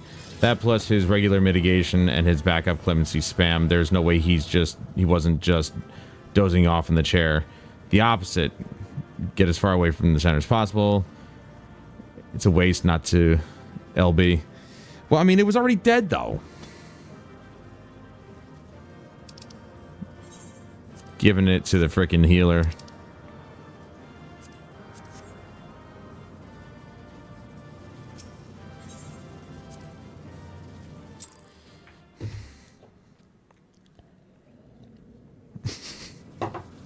You in style.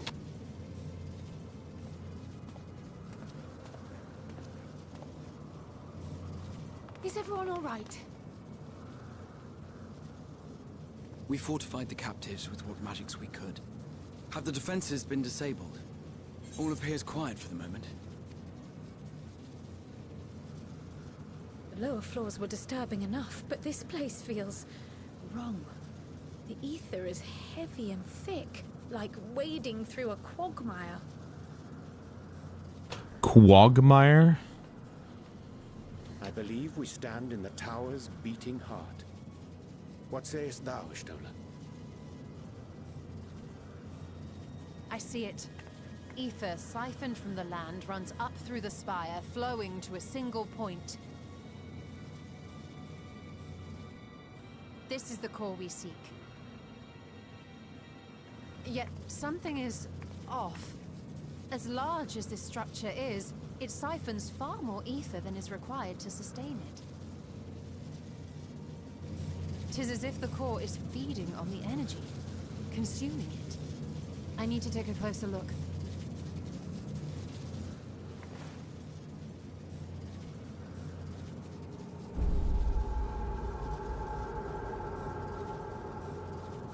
Curious. There is something there embedded inside the core.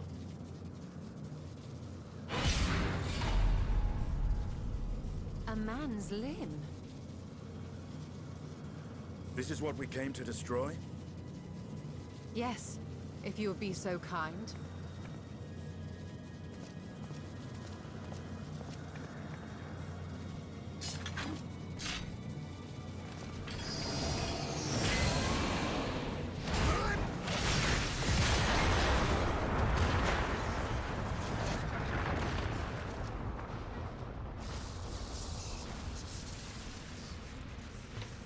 Remind me not to get on his bad side.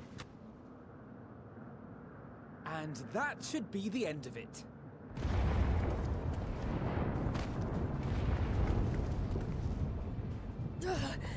What now? My theory that the tower might come crashing down following the core's destruction doth appear to be correct. Bully for you! And how are we supposed to survive the fall?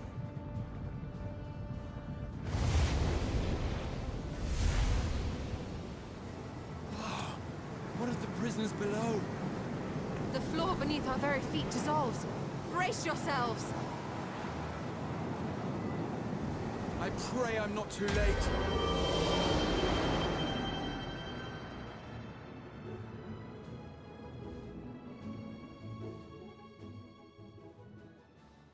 And what if I was Huffman? What if I wanted my limit break for the first boss of the next expansion? Huh?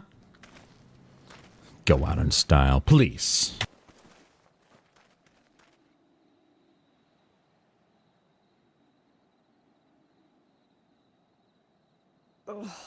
What happened? Where are we?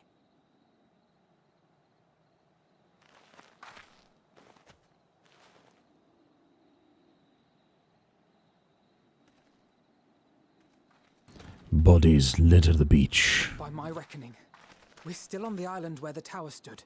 But 'tis as if it never existed. Hardly a scratch. But how?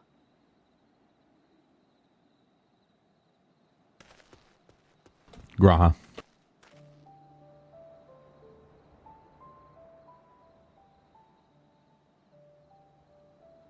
Graha wove a levitation spell at the last moment. Large enough to catch everyone, it would seem.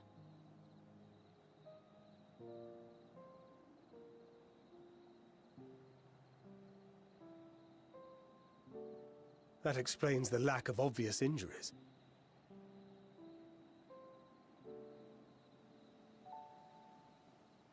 The expenditure of so much ether has taken its toll. You will need plenty of rest, but should otherwise be none the worse for wear.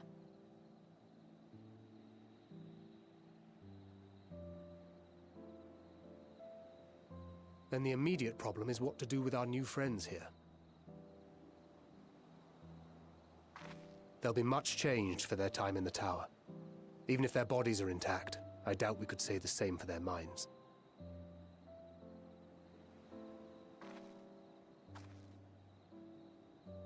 Angelo and I will take care of that. I have every faith in you, Alize, but there are just too many for you to treat alone.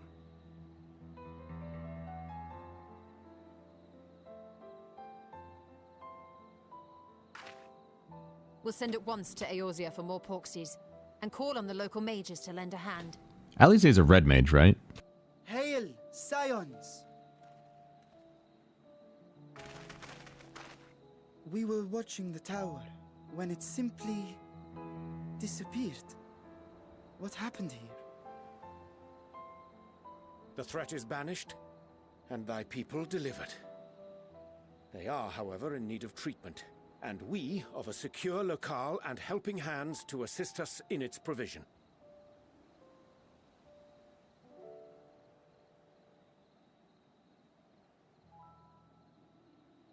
You shall have all this and more. Come, let us convey these unfortunate souls to the city.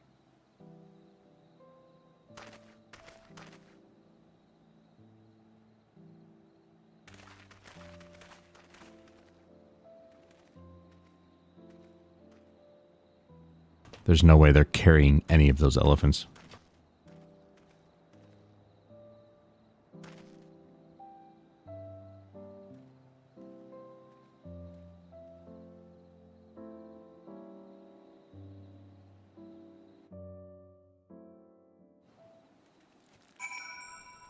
Okay. Yeah, I was just curious because earlier when Graha mentioned that she would be best suited to heal because she can heal or whatever. It gave me some memories. It brought up some memories of my own playing Red Mage in 11, where I was like relegated to the back of the line, even though I refused. The group was telling me, no, Red Mages should be in the back helping heal and blah, blah, blah. And I'm like, you don't play Red Mage, do you? And I kept questioning them, and I was like, you people are wrong. You know that, right? Like, you guys are really dumb if you think Red Mage should be sitting at the back helping heal. I can help heal and be at the front line doing damage. It's just ridiculous. That triggered me a little bit.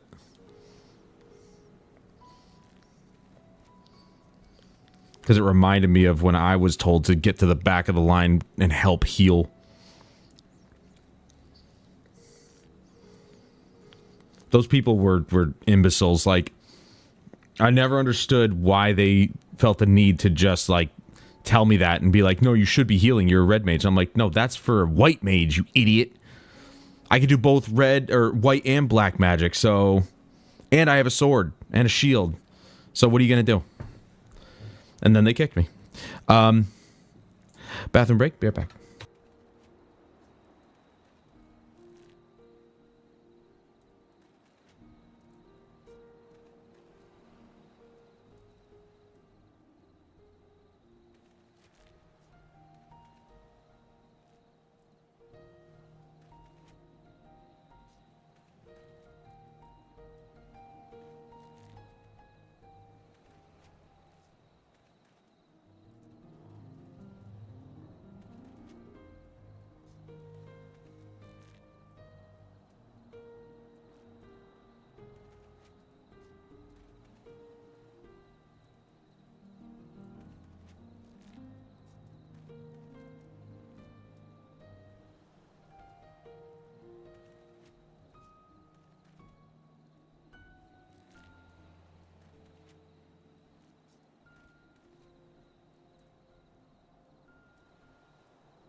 Okay.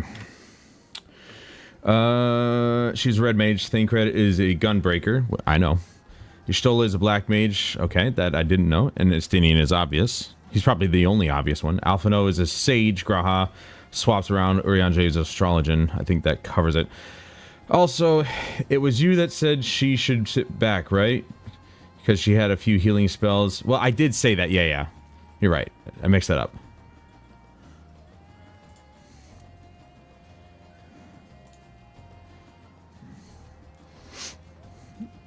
Yeah, no, my character said, right. My character said it. Raha said she's suited for front lines. But also, didn't he say something about her also being able to help heal or whatever? Anyway, yeah. Then I guess me using that line triggered my memory of that, which is very annoying. Yeah, shut your mouth, dude. The liberated prisoners are being transported to Radzatan for treatment. Alize and Y'shtola will oversee the administration of the tempering treatment with support from those who know a healing spell or two. We'll go and join them in the city once you've had a moment to catch your breath. Which is... now. Okay, caught my breath.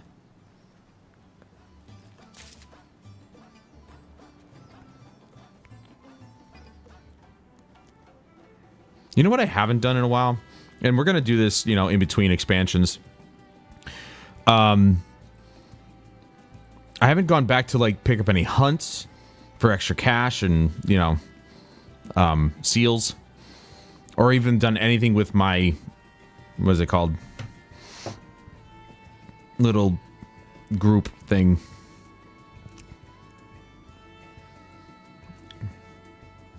Thancred can hold his breath for 10 minutes. And where did this fun fact come from? Had enough rest, have you? You never were one for being idle. Right. Varshan bade us to come to Megaduta at our earliest convenience. The others will join us there once they have finished tending to the prisoners. Wait, on second thought, you and Estinian should go on ahead. I need to make a quick detour by the Great Work. We left Graha in the alchemist's care, you see. Best to fetch him before he's crammed into a specimen jar. Just you and me, then. The guardsman at the gate should wave us through. Came from the main scenario quest, I think, post Stormblood. I mean, is it, like, a necessary factual, or... Can still breathe underwater as far as I'm aware. Turtle magic or something. Yeah, from that one area. Wait, what am I doing? If I can... Nope, I can't. Of course not. Why would I be able to do that?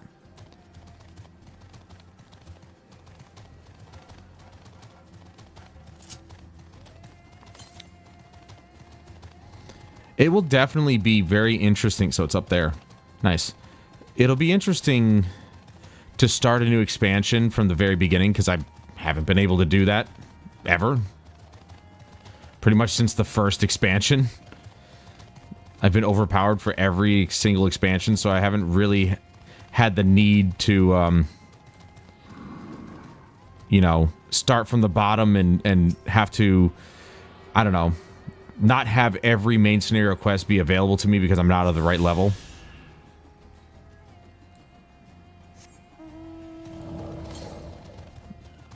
I haven't had to worry about that in so long. Being of the right level just to be able to... crap, if I run through those things, they'll attack me. Just so I can continue the main scenario quest. Where are we? Thavner. There we go. We only have 2. How many were from quests? 5. Wow.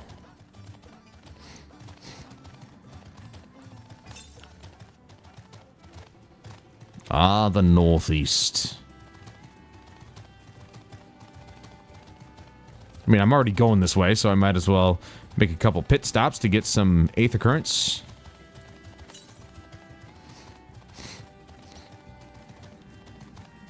If I can.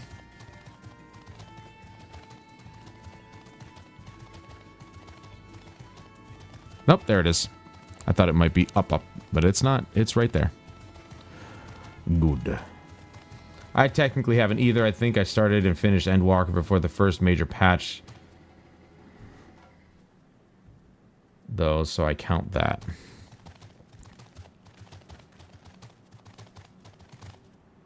I mean, it's cool that I can just kind of run through the story and stuff like that, but, I mean, well, there's a distinct lack of action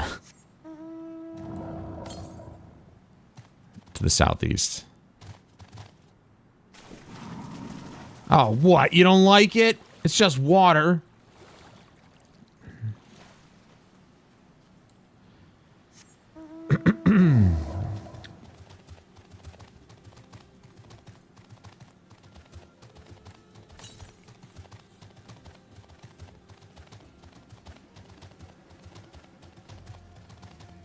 His little feetsies getting wet. Well, too bad it's raining now. So, his whole body is getting wet.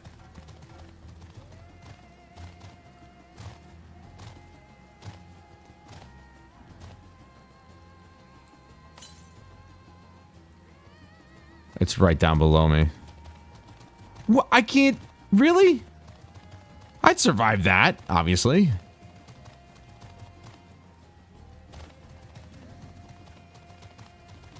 Can I not get down there at all?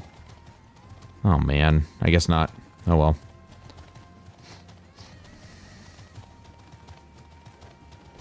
Ow.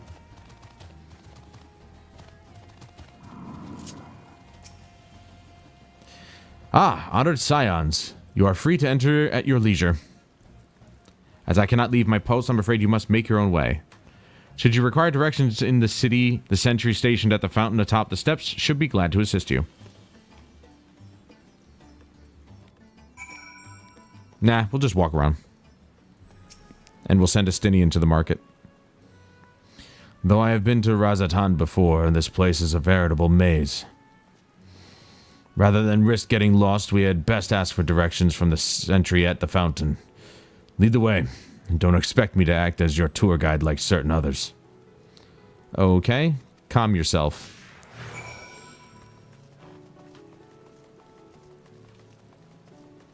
I'm kind of okay with you not giving me a tour. I just want to get straight to the point, damn it. First things first.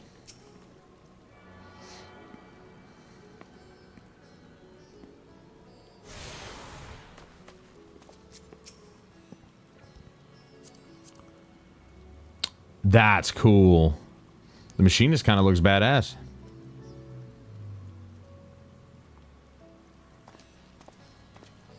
Like a cowboy. Though that's probably what she chose. She who is probably being played by a he. Ah, Master Valtamont, I presume. I understand you are here for an audience with the satrap. If you require directions to Megaduta, I should be glad to provide them. The satrap's residence is situated in Dharma, the highest part of Razatand. To get there, I would ordinarily recommend a route that takes you by the bazaars in the city's north. Due to the state of alert, however, most businesses are currently closed and the Aetherite disabled. As such, I will provide you with an alternate path. First, please ascend the steps next to this fountain, then continue left.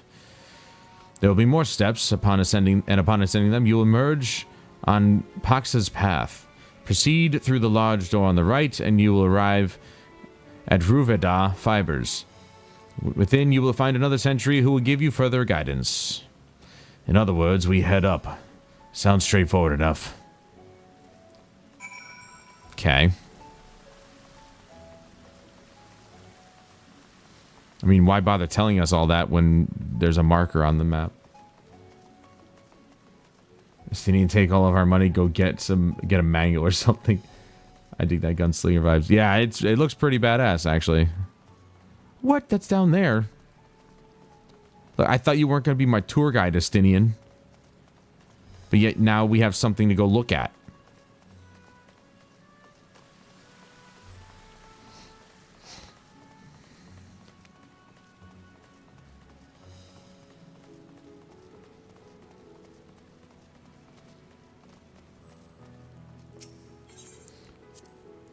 Ah, yes. I know about this portal. It leads to a nearby isle. the treasure vault of one of Razatan's wealthiest families. They took the god of luck for their guardian, on account of which they occasionally opened up a section of their vaults for aspiring treasure hunters to try their own luck, or so they say. There are also coffers hidden across the land that act as portals. Find one and you gain access to the vault. Something to bear in mind in case you exhaust your funds while on the road. 'Tis a troublesome experience, as I can personally attest. Yes, you of all people could attest to that, Estinian. Basically, Square Enix saying, please actually explore our handcrafted city. We worked very hard on it. I mean, I'm looking at it and I'm loving the detail, but it would have been nice to see that before I went up the stairs.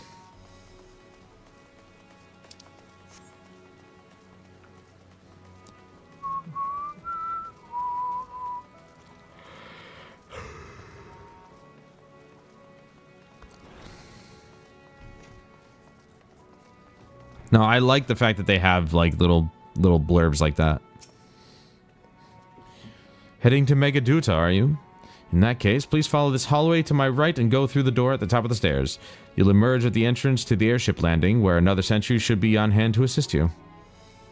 Incidentally, if you ascend the steps to either side of me, you'll find the workshops of Ruveda Fibers. Though you're free to observe the artisans, take care not to lose your way.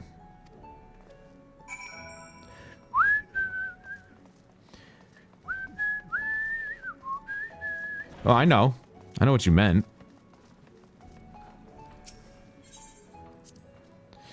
Ah, Thavnarian weave. Hard to imagine more vibrant stuff. I dare say Aimrek would be partial to the gold thread. And the blue, of course. He loves his blue. I've never put much thought into what I wear. A spare set of clothing is usually all I carry, and if that isn't enough, you can always obtain something locally. By wasting all of your money by being swindled.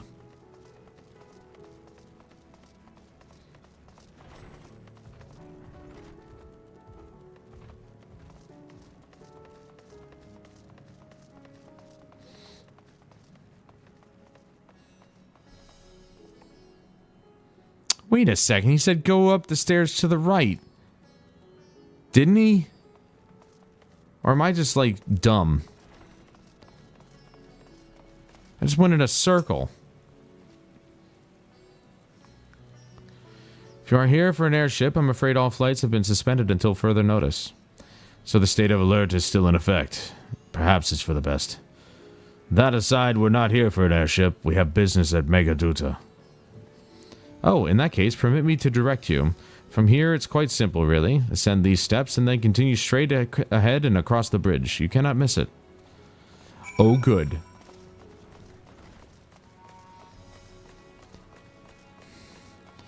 Yeah, I gotta look up a video of what that looks like. I've never actually seen a blue mage in action.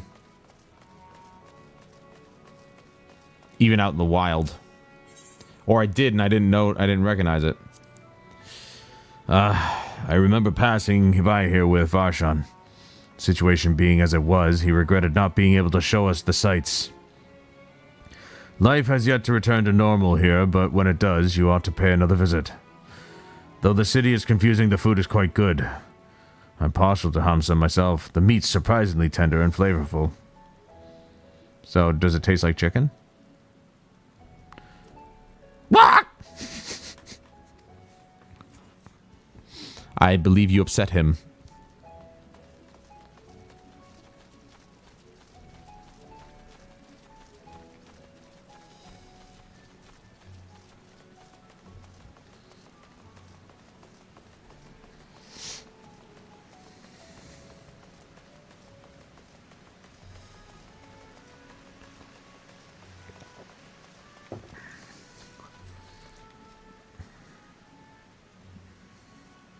Ah. I could have swore he said the stairs to the right will lead you to where you need to go. Man, I might read it, but I don't understand it, apparently. And I call myself a literate human being. Whoa, Doctor Strange! What the hell is that guy? Don't leave yet! Damn it. Greetings and welcome to Megaduta. May I inquire after your business? We are members of the Scions of the Seventh Dawn. Come at the invitation of His Excellency. Ah, of course. We have been expecting you. I will show you into the audience chamber if you would please follow me.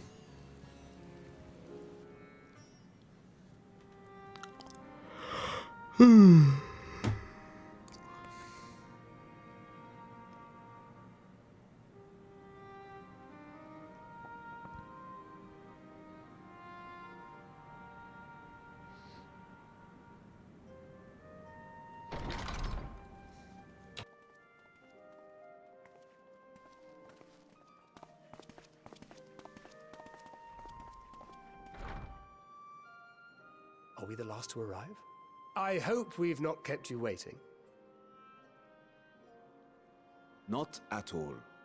Your comrade is feeling better, I trust.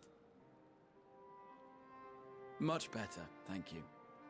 Harness remedies are certainly potent, in more ways than one. One becomes accustomed to the taste, although I hope you never have cause to do so. Pray, take your ease.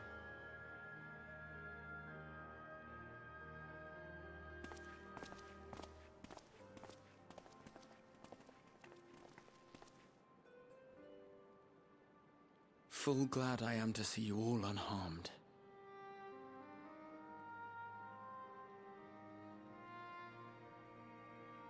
Valiant scions, for your heroism, you have my boundless gratitude.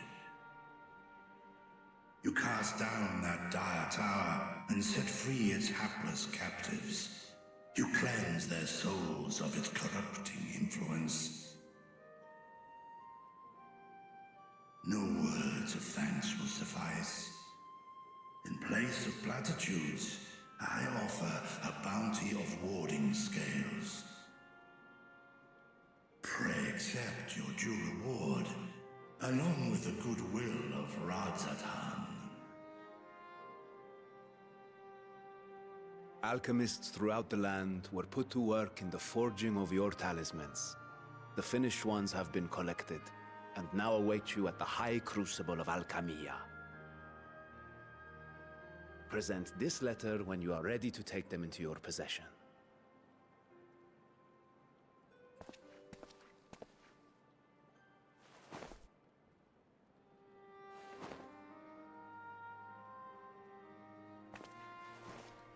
We are humbled by your generosity.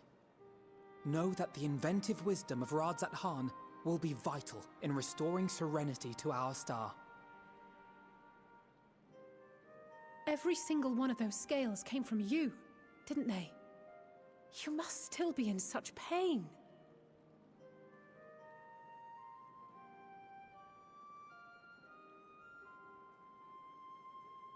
"'Tis of no moment.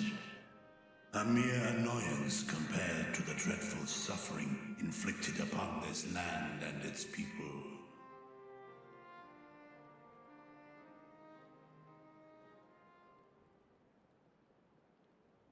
Albeit brief, my involvement in the Dragonsong War afforded me a glimpse of the myriad sorrows which consumed both dragon and man. Though you were half a world away, such tragedies as befell your kin must have affected you deeply.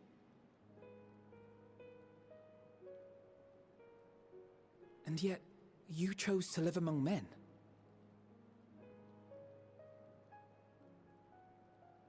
In the age when that conflict first bloomed, my choice had already been made. In some distant place, man slew dragon, and dragon slaughtered man. Yet no hate could I muster for those smiling faces which did look to me for guidance. Not even my brother's righteous rage could rally me to his cause.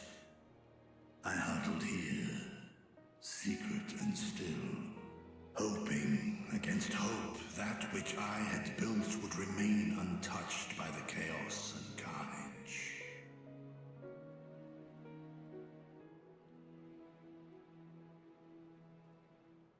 Twould seem we share the same desire for peace, great Vritra. To that end, I wonder if we might trouble you with another question. The Telophoroi are intent on recreating the final days, an apocalyptic event which we know to predate the sundering of the star. As the longest lived among us, know you aught of this terrible cataclysm?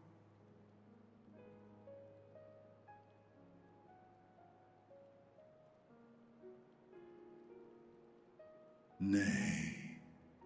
When war and strife drove my sire from his home, he crossed the great expanse with only our unhatched eggs as company. He alighted upon a shattered source, its 13 reflections long since scattered beyond the rift. Of events preceding his arrival, he knoweth naught, save that which Hydralin hath deigned to disclose. I see. So again, 'tis the inscrutable Hydaelyn to whom you must look for answers.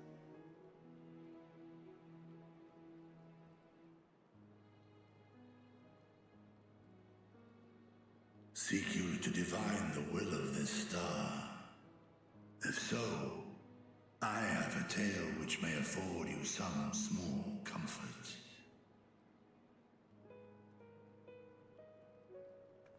Tis a story from my youth, many, many years ago.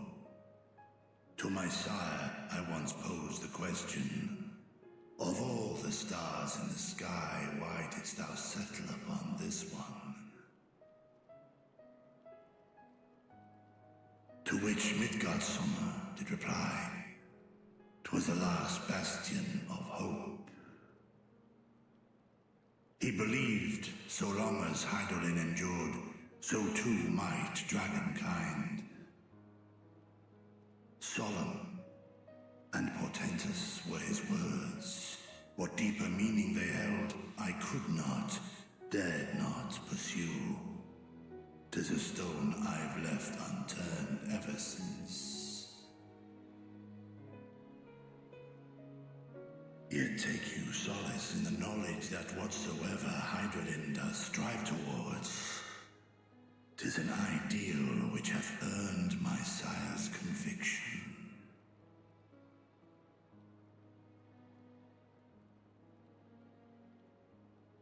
Thank you, Vritra. You've given us warm reassurance in a world gripped by cold uncertainty.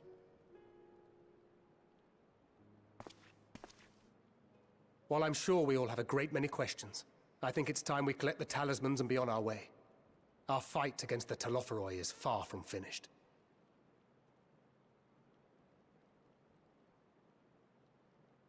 We must take our leave, but please do inform us if we can provide any further assistance.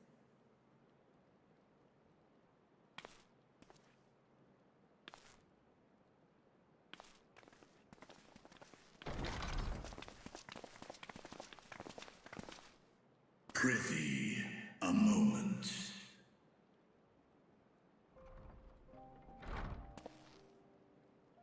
There is one whom my sire hath judged worthy of honor and respect. The one known to men as Eorzea's champion.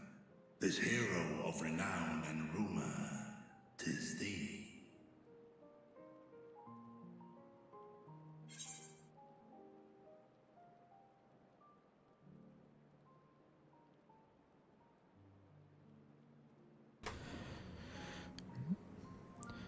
Midgardsummer and I have crossed paths, yes.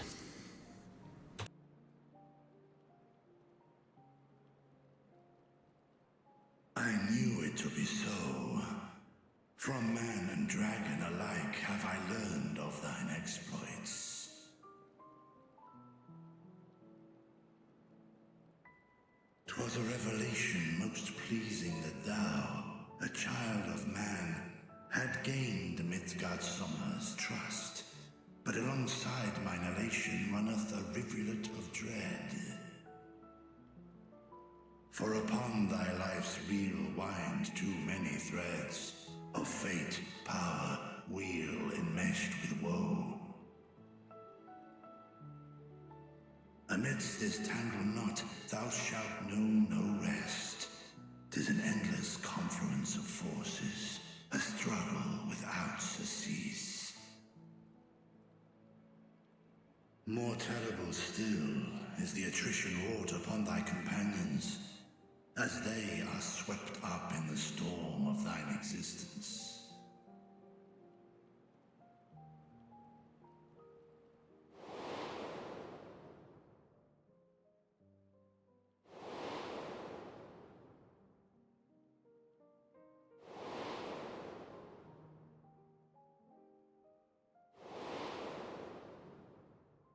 Wow.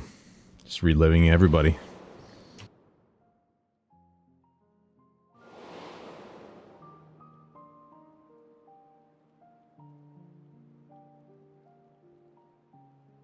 Take heart and protect them well. They will be your strength and your salvation. The hope thou wilt need come the end. Even cowering behind my curtain, I know the suffering of the powerful. I have watched my siblings driven mad by loss. Thus do I exhort thee to spare no effort to keep thy loved ones safe.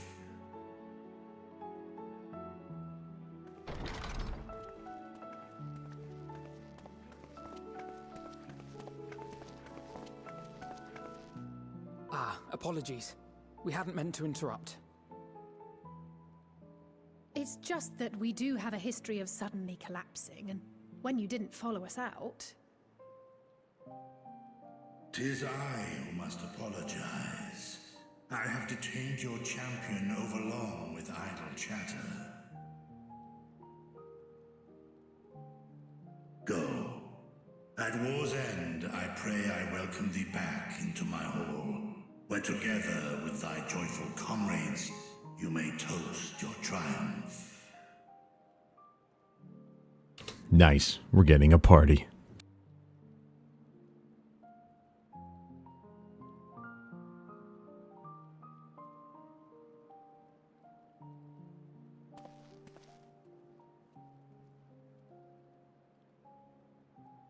I mean, yeah, the dude talks at like 2 miles an hour.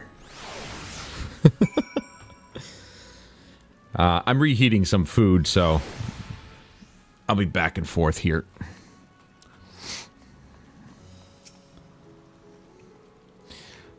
I need some salt in my life because I just ate way too many sugar yesterday and this morning. So, what were you in I feel like it's so weird that his name is Vritra, where there is no I or Y or anything like that, and I feel like it should be pronounced Vertra, but I didn't write it, so Vritra talking about. If you need salt in your life, I'm right here. Yeah, you've done enough already. Nothing? Very well, if you say so. The others have gone ahead to the High Crucible. Let's catch up to them. Why would I lie to her? She's my friend. Ooh, we get some bread. Some Archon loaf to use for later. Dude, this is what sucks about being max level. I saw how much XP I was getting from this quest and all these other quests. There's so much XP that's just going to the void. It kills me inside a little bit. The attendant was kind enough to give me directions to the High Crucible. First, let us return to the mulberry orchard. The hell am I? Alright. Be right back.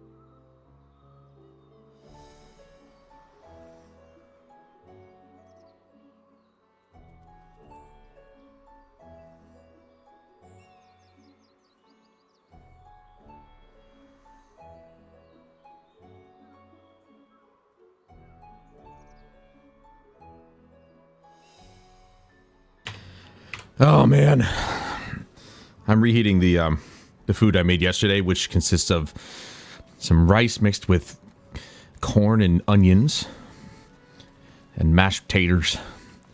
I dare say I make some pretty good mashed taters. I'm not gonna lie. Oh, I can't run here. Damn it. They're buttery, they're creamy, they're good. And I nailed the salt content, which I'm surprised by. Just enough salt. Can't really taste the pepper. And then just enough garlic powder. From here, we're supposed to follow the path left and past the mulberries.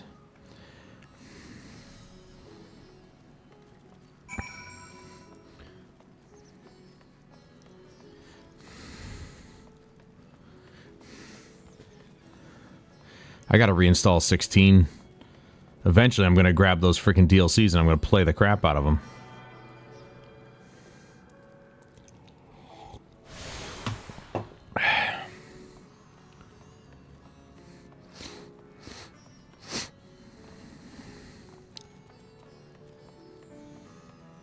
I bet you some wokies would look at this area and look at this place and call it cultural appropriation. Where the street turns, enter the door straight ahead, then descend the steps. I thought the Crystarium was confusing, but it doesn't compare to Razatan. The architecture and decorations make it even harder to get your bearings. Anyway, let's see where this door takes us. Takes us back to where we started. We go through here and then we're back at the top again. It's like, what the frick?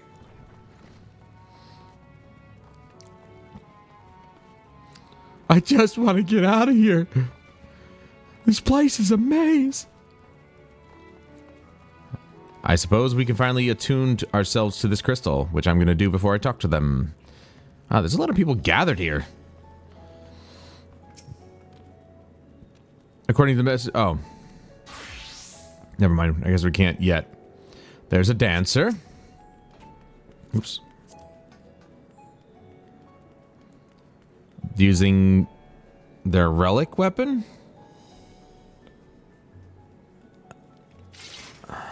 I'm guessing there's a different relic weapon, or is it like they finished the quest to get it up there? I don't know.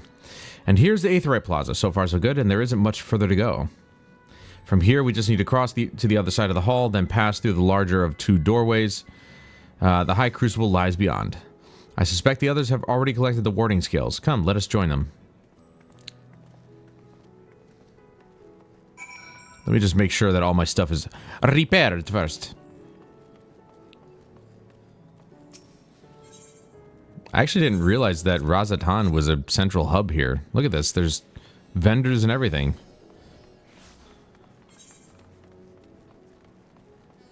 Well, semi-central hub.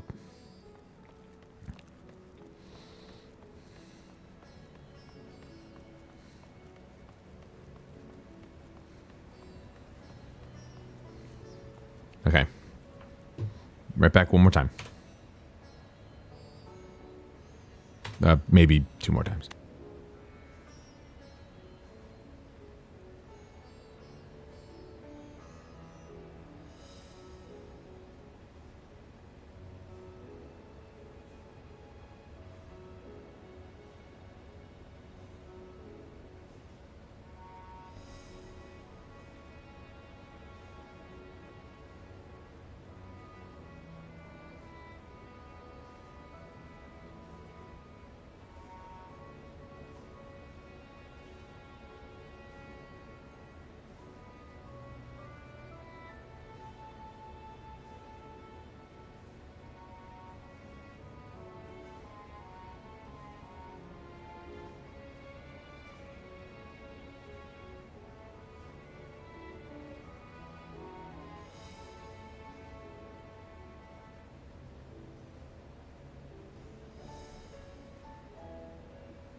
Okay.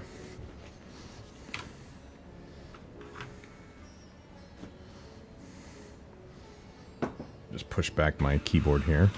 Accommodate for such a large bowl. I think my controller should be fully charged. Yeah. Get this off to the side. And we're good. We're last, of course, but at least we found the place. Well, yes, I do believe we have. Wait, no. I wanted this. These are the Oh. talismans we were promised. Never mind. Yes, and I made a quick count. There are far more than we could have hoped for. Enough to outfit an entire company of soldiers, in fact. Considering the involved process, that they were able to manufacture so many in such a short span of time is nothing short of a miracle. Once we have distributed them to our allies in Eorzea and the Far East, we'll have a fighting chance to bring down the other spires, just as we did with the Tower of Zot. Or we could use them to invade Garlemald proper, and strike directly at the Telophoroid's base of operations.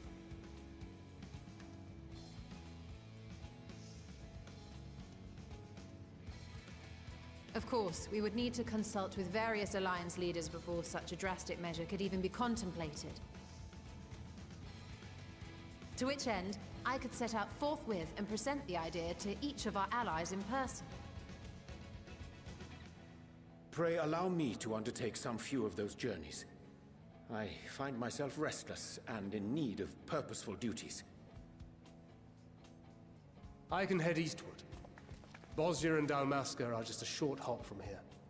And Doma's shinobi network should come in handy for passing on the word.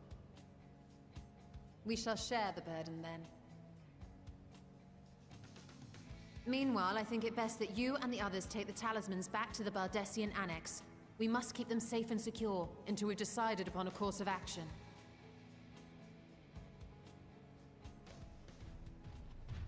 Please, I must speak with you.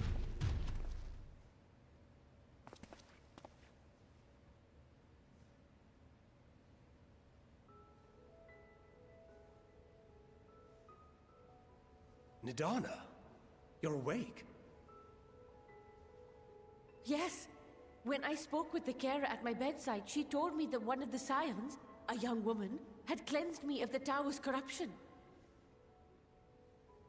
It seems I'd been asleep ever since the treatment. But when I awoke and learned you were all still here, I knew I had to come.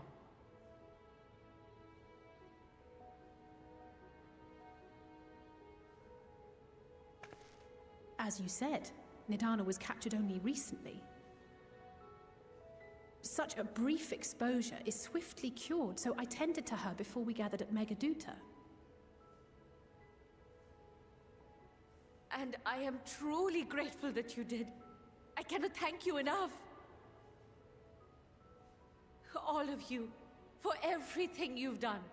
Destroying the tower, rescuing our people. You've saved Thavnair from an awful fate.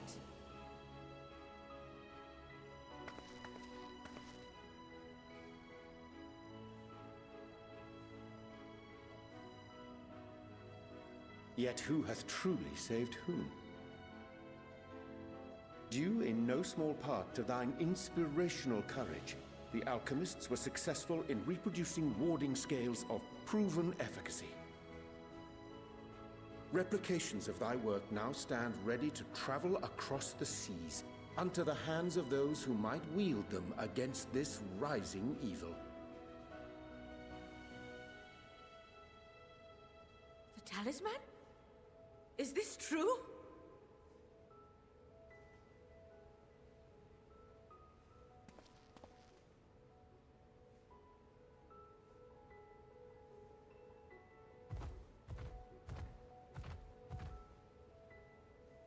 Oh, I was so groggy from sleep. I didn't even think to ask. Oh, our great work sent across the seas. It was worth it. Oh, it was all worth it.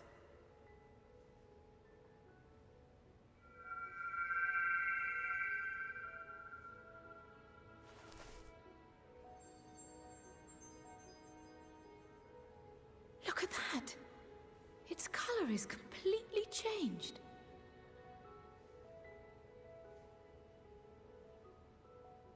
What do you have there?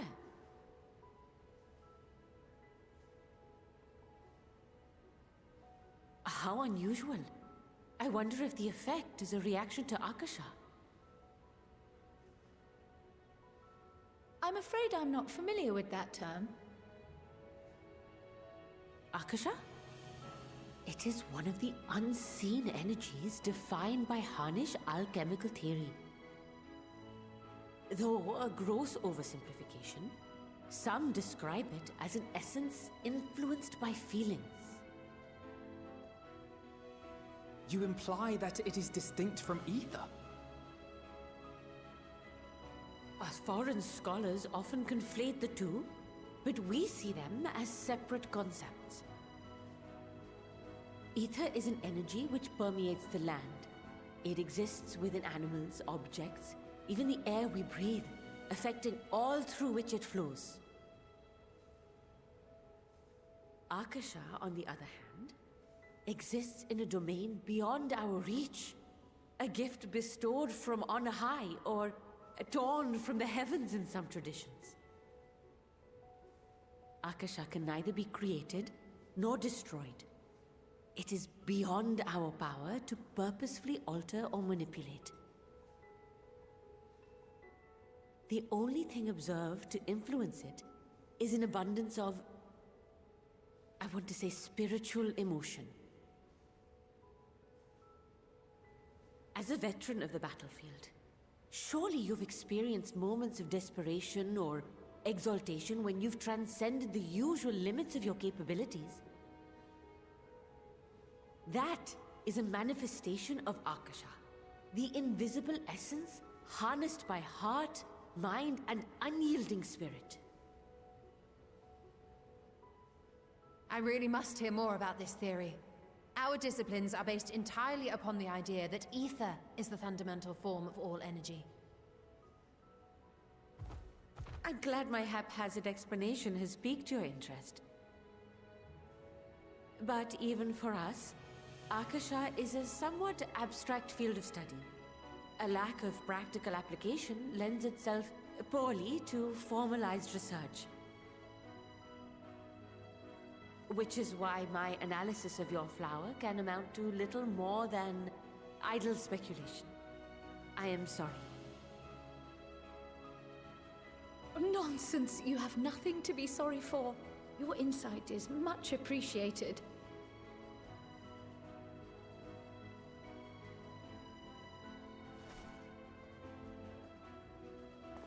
Shall we depart for Charlian then? I will see to it that the talismans arrive at the Annex. And we will be in touch once our talks are concluded. I suggest you rest while you can. From here onward, sleep is bound to be in short supply. Sleep is for the weak.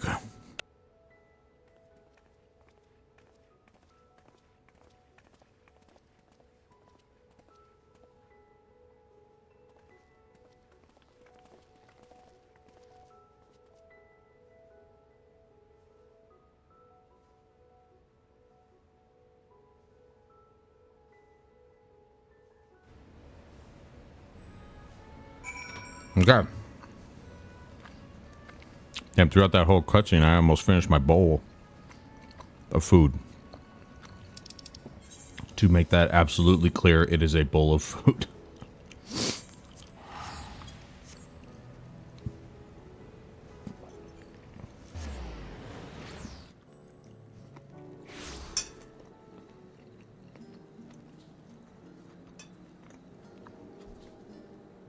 Is this being serious right now?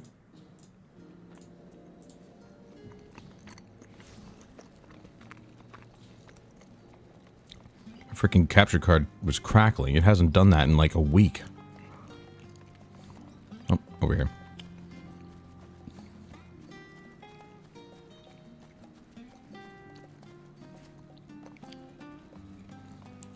Okay.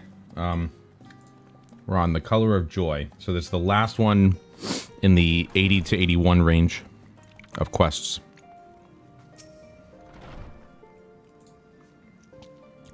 good to be back and with the fruit of our labors safely in storage. For now, we have but to wait for the others to return from their respective meetings with the Alliance leaders. As Thancred suggested, you should get some rest in the meantime. Welcome back, Valtamont. Kryle has apprised me of your recent accomplishments. What an amazing feat to eliminate a tower and pave the way to deal with the rest. While it isn't much, I've changed your sheets and plumped up your pillow. After all, there's nothing like collapsing in a nice clean bed after completing a major milestone. Yet it's, be it penning a thesis or defeating dayform entities. So would you like to take a look at your new and improved lodgings now? Sure, why not?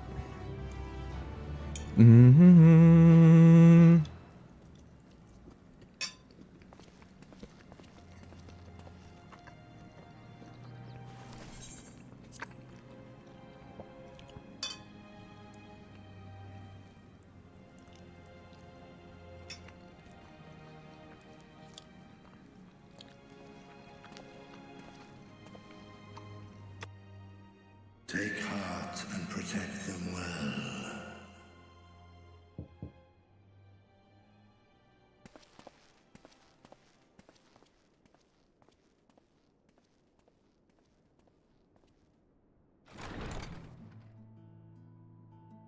Good, you're here. You haven't eaten yet, have you? We've bought quite a spread if you're interested. Only the finest dining from the last stand.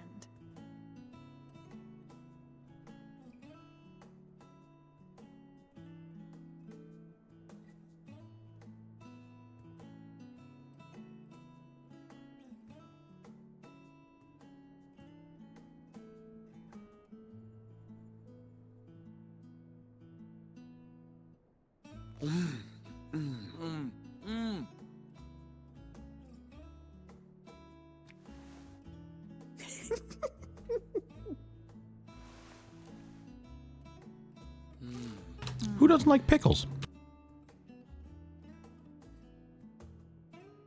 Lest you wonder, we invited Estinian as well. But he refused with a rather grim-faced, "No, thank you."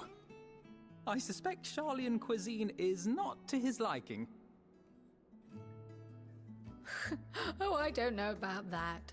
Perhaps our lone wolf just needed some time apart. What? To perfect his brooding stare? Next time, I'll drag him out by the ear, sit him down in front of a Charlian feast, and see that he eats every last bite. An excellent idea. Of all people, warriors must take proper meals and rest if they are to maintain a healthy constitution. Poor Estinian, beset on all sides.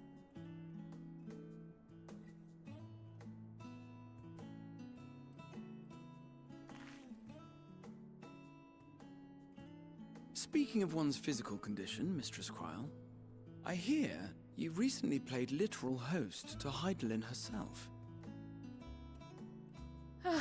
And what an experience that was. Tiring, yes, but no lasting harm done. If anything, I should have liked to speak with her longer. I've not felt a hint of her presence since. Heidelin instructed you to carry that flower, yes?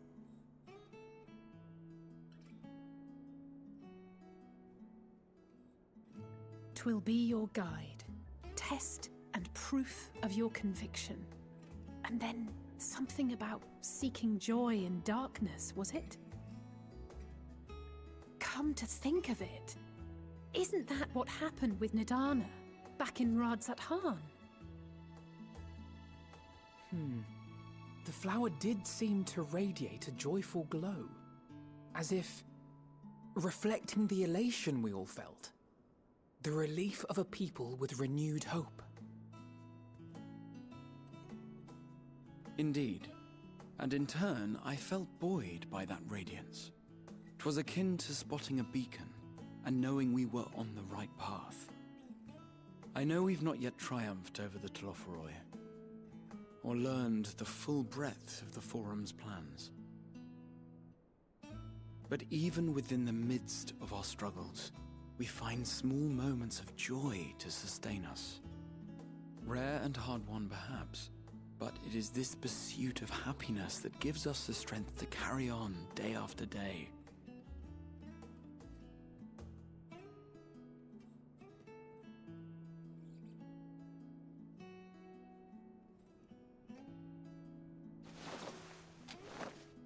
Hey, that's mine. To the swift the spoils. Though I recall that levitation spell of yours was quick enough. Only barely. And even at my best, I'm still too slow to wield it effectively in battle. Mayhap I simply require more practice with this new magic. You unearthed it from the depths of Numenon, I presume? Aye, and from a veritable mountain of arcane tomes at that. 'Twas necessary to facilitate my solitary explorations. Or, to put it simply, you used it to sneak around the Forbidden Archives. Yes, well, after a fashion.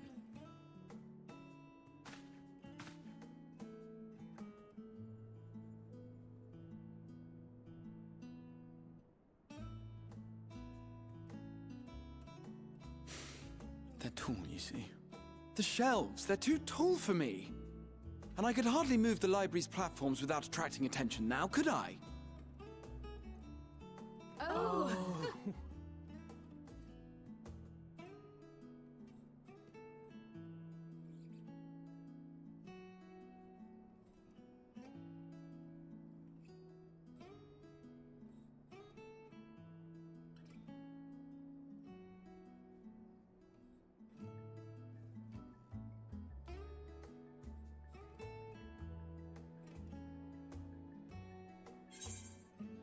I've got a pretty swanky room, I'm not gonna lie.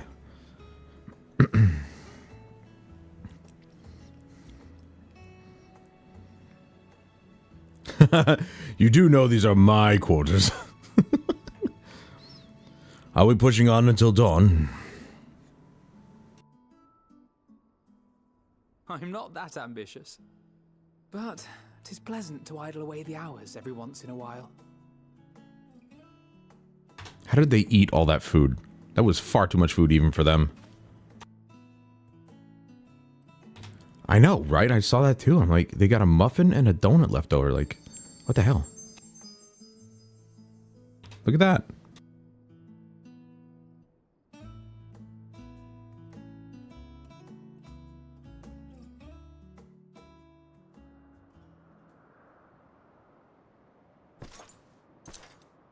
Oh, he's got some new threads too now. Is that a gun blade on his back? But in the form of an axe? Ah! Enjoying the bracing cold, I see. Do you not own a warm coat or a cloak? Something in fur? Or fashioned from the skins of your enemies? Or... well... never mind that. I come to you once more as the bearer of bad news. Our tower in Thavner has been toppled, and I need not tell you by whom. Given how many we have at our disposal, the loss of a single spire is hardly fatal to our plans. It does, however, slow the rate at which we siphon the ether. If they continue to preoccupy themselves with the towers, then all will be well. But should our foe prove bold enough to strike at us here, then the timing becomes... questionable.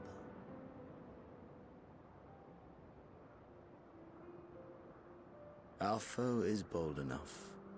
Of that, I can assure you.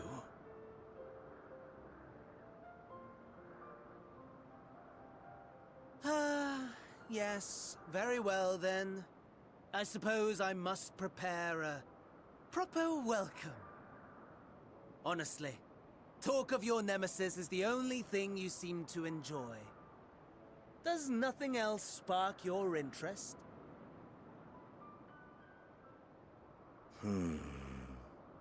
No. All else is equal. Equally tedious. Equally disappointing.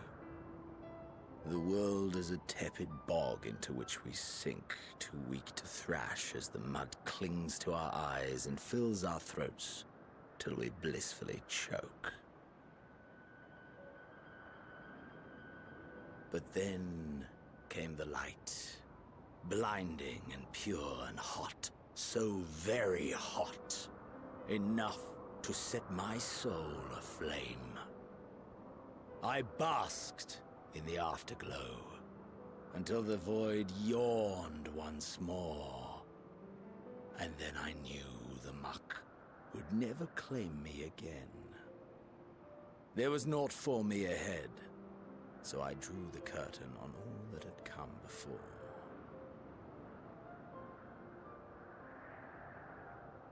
Burn, burn, let the whole star burn. I will have my contest.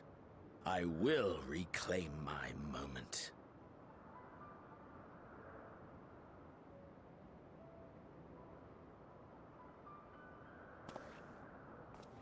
How wonderful that the emptiness of death has not dissuaded you from committing your life to its pursuit once more.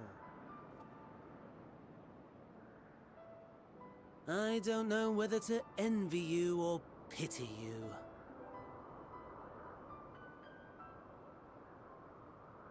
You question my disinterest, but what of yours? Despite your noisome antics, I sense you take little pleasure in this endeavor. Mercy, my lord. Such pointed barbs from one who barely acknowledges my existence. Nevertheless, you are mistaken. For I do find this part somewhat enjoyable. You see, when I was mortal, I would always have the same dream. It was a fragmented thing, disjointed, all the faces incomplete. The setting, too, was unknown to me, so I thought it simply a fantasy of my sleeping mind.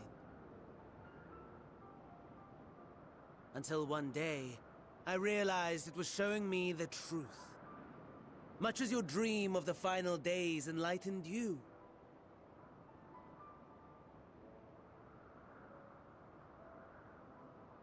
And soon, very soon, the rest of the world will see the truth of my dream, too. Yes, I think that is something we can both enjoy.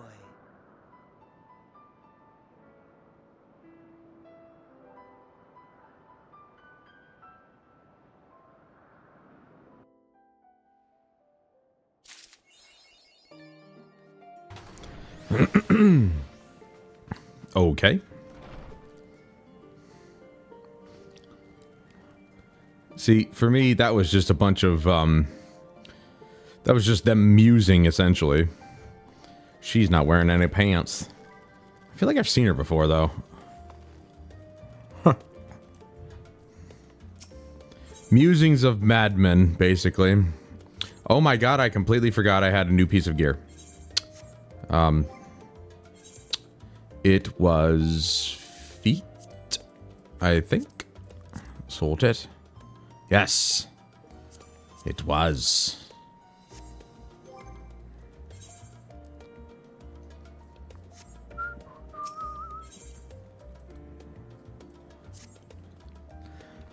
Oh, there you are. Feeling refreshed, I hope.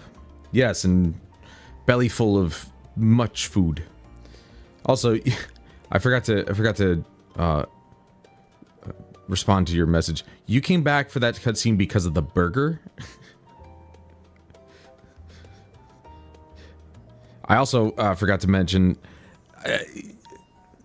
Graha and Alize are adorable together.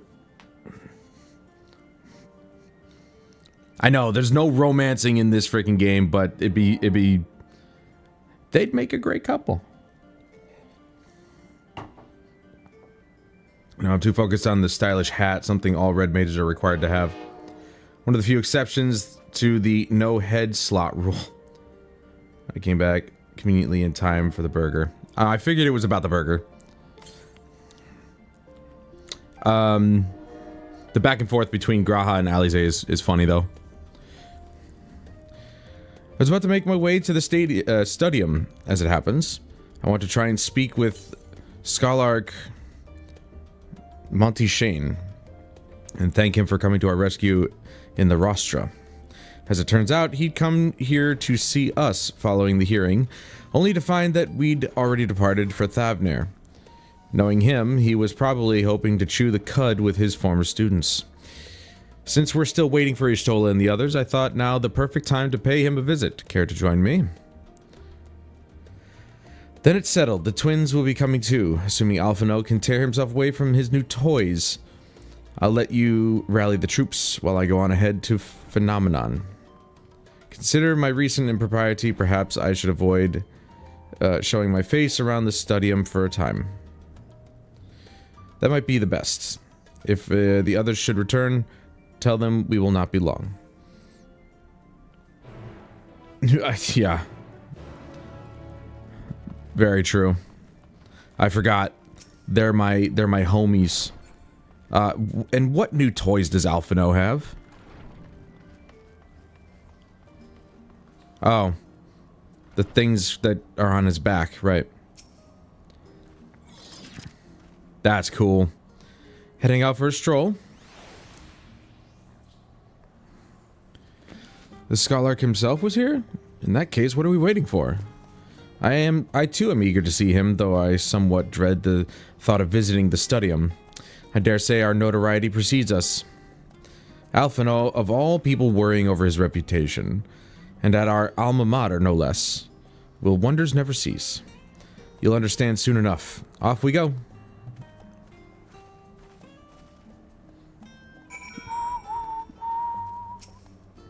Time to use this. Because it's faster. In a split second.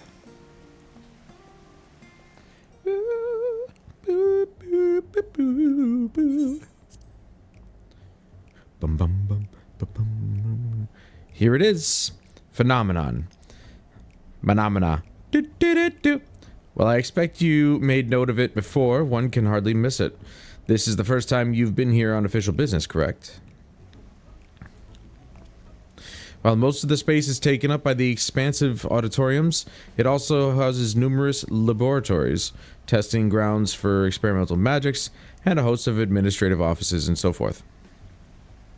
Waka waka. As the center of what would later become the studium, it was established to promote the study of aetherological phenomena, hence the name. Though with aether being a fundamental aspect of nature, its scope expanded to include every conceivable facet of life, and even the universe itself. And then, in the 432nd year of the 6th Astral Era, Phenomenon was decreed complete, and the studium officially opened as a place of learning. With a long and storied history, it is without question the world's leading authority in aetherology, the arcane, the occult, astromancy, and countless other fields, standing proud as Charlayan's foremost educational institute. I always did enjoy giving the grand tour to new students. Oh. He was a tour guide? Indeed, I've long since lost track of how many times he recited that same foppish speech, such as his undying love for his old stamping ground. Technically, it should have said stomping ground, but alright. He was in top form back then, youngest to enter the studium, graduated with the highest honors in magical arts and aetherology, undisputed champion of the debating chamber. Hold on, you both joined the studium at the same age, yes? And from where I stand, you're equally prodigious scholars. Nice of you to say, but Alphino actually entered a half year before me, nor did I do well enough to graduate with honors, and I am certainly not the studium's most notorious master debater. Ha! That was pretty close. In all respects, have I ever been in his shadow? If nothing else, just remember that this was where the legend of Alphino Laviero began. We should expect everyone to be fully aware of our recent escapades. Hopefully, we'll be somewhat more welcome here than we were at the last stand. I know better than anyone the adoration the study... I know better than anyone the adoration the student body has for Alphino, and with a bit of luck, it might work out to our advantage. Well, there's no time like the present. First things first, let's look for Scholark Monteshane. Other faculty tend to frequent their offices, but unfortunately for us, he's fond of wandering wheresoever his whims take him. Let's split up and ask the students if they've seen him.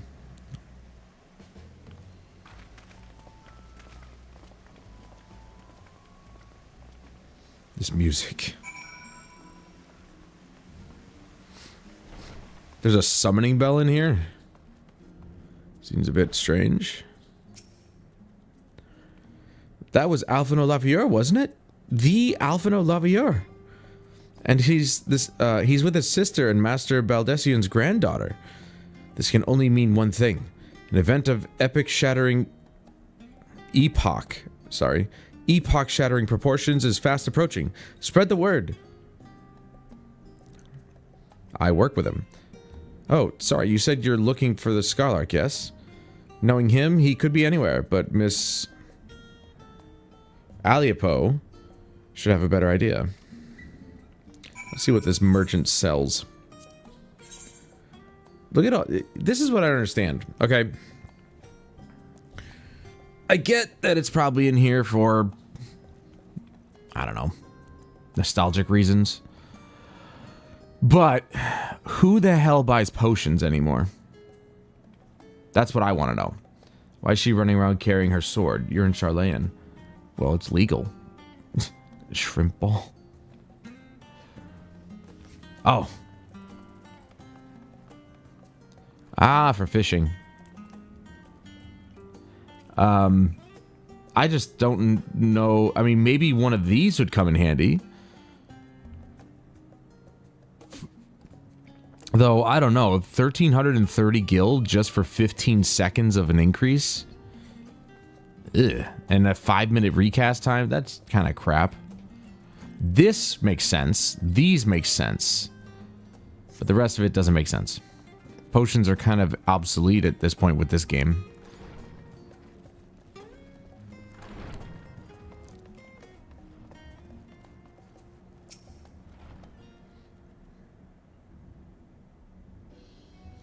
I don't even think it's super high-end content, to be honest. I mean, it's just... Healers are too proficient. Are you lost? Wandering off the street, perhaps? Wait, don't tell me. You're a trainee gleaner fresh off the ship. The guild ship. I'm right, aren't I? A little more damage, I guess. Well, I mean, I guess if you're quick enough to recognize that you're not getting healed in a fight or something, then maybe you could pop one of those, but... I've had potions in my inventory for so long, I probably should just get rid of most of them, to be honest. The health potions, at least. Oh, how silly of me, and orientation is in order. Allow me to bid you a warm welcome to Searcher's Meet. Though, I suppose... Does she have fangs? I don't remember the Mithra having fangs. I guess I wasn't paying attention. I will say that if, you know... in the new expansion, I may need those potions when venturing off on my own, and, well, if I get into a scrap, I've been known to die in the field, so... Let me start with the question. What is the most important thing you'll find in the studium? That's right, books. And what's the second most important? Why, that's simple. Everything else. That's what we deal here, that's what we deal in here at Searcher's Meet. Whenever the students or tutors find themselves in need of equipment or materials, they come to us. If we don't have it in our stores, we send the gleaners off to find it. Honestly, you wouldn't believe some of the requests we get. Eye of Hysa this, Tongue of Giant Toad that, or Gigantoad that. It's enough to make your hair stand on end, which is possibly what some of our students are trying to accomplish, this being a school of magic and all. As our newest gleaner, you'll have your work cut out for you, but I think you'll find it quite rewarding.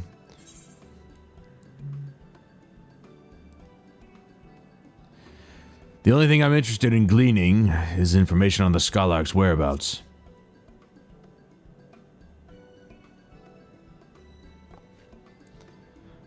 I don't think so. I think that's just lighting. No, she's got fangs. I beg your pudding. Pudding?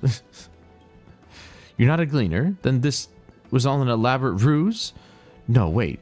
Come to think of it, you never actually claimed to be one in the first place. My mistake. Yeah, you just assume things. You know what they say. It looks like fangs.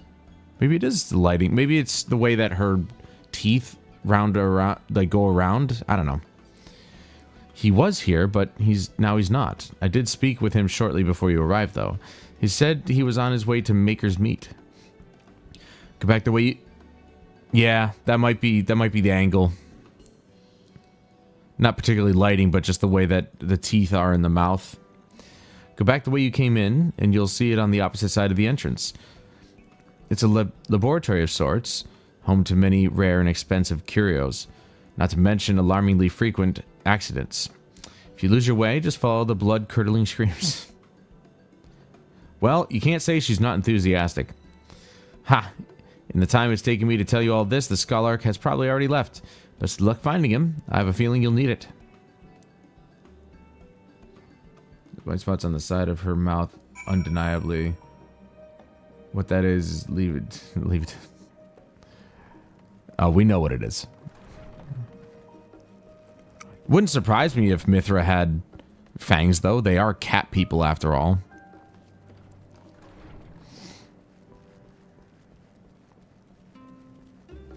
Boop, boop. Boop, boop, boop, boop, boop. Level-headed student. Yes, the Scholark was here a short while ago. He offered me advice on my current research project. Though we spoke at length, I don't recall him mentioning where he was planning to go next. When we parted ways, he went down the corridor, perhaps to one of the auditoriums. We're just gonna be running after this Scholark.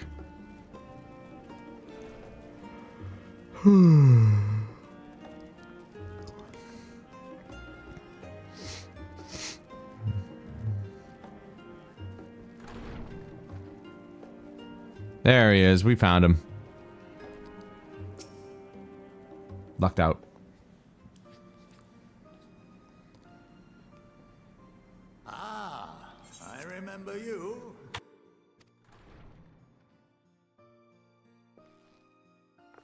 I pray we have not caught you at an inopportune moment. We wanted to offer our thanks for your kind words in the forum.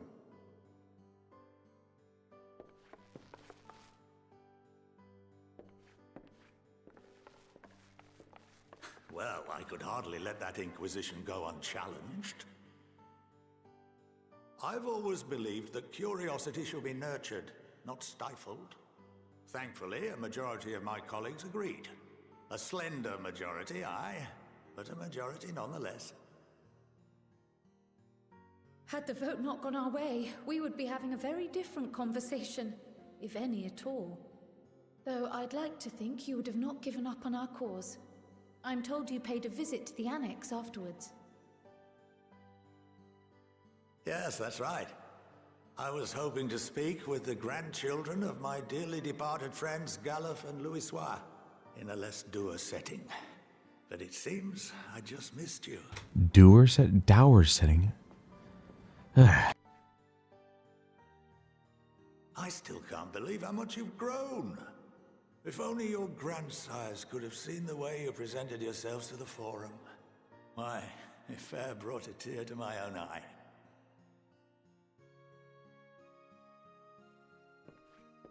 You must have the patience of a saint, putting up with this lot and their antics. Never mind Matoya's prize student.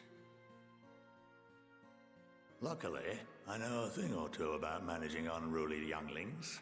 If you ever need advice, don't hesitate to ask.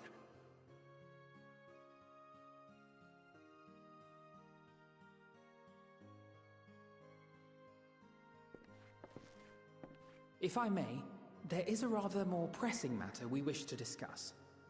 What can you tell us of this duty that the Forum must fulfill? Nothing, I'm afraid. Like all humble servants of the Forum, I am sworn to secrecy.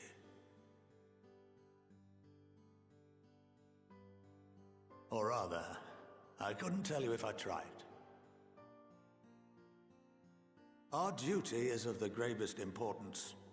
Furthermore, if the particulars were made public, it would incite widespread panic. As such, those entrusted with this duty have been bound by an enchantment, which prevents us from speaking of such matters without the express permission of the Forum. How is that even possible?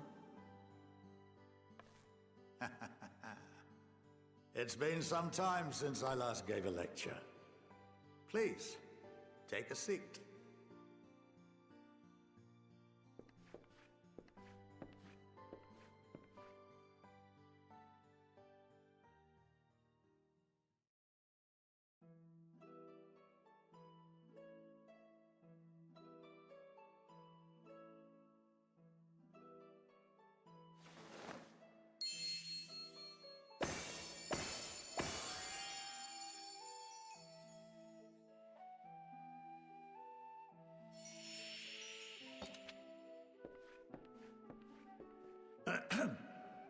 We shall begin by reviewing the fundamentals of etherology. The ether, which imbues us with life, can be categorized into three forms. Two are of the incorporeal sort, the soul and the memory. Can anyone tell me the third?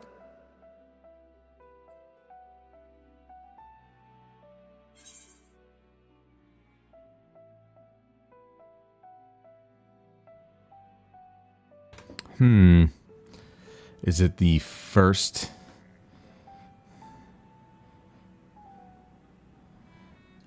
The soul. Crap, I already forgot what he said, but I would.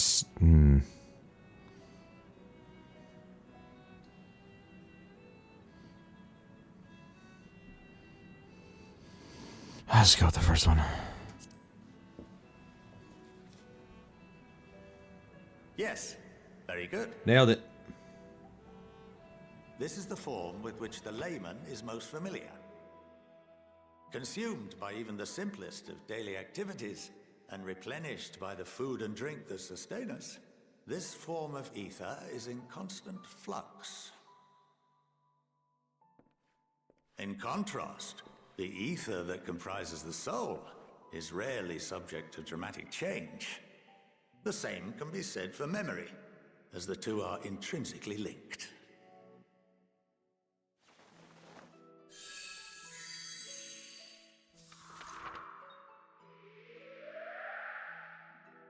Picture the soul as paper, and memories as words written upon it.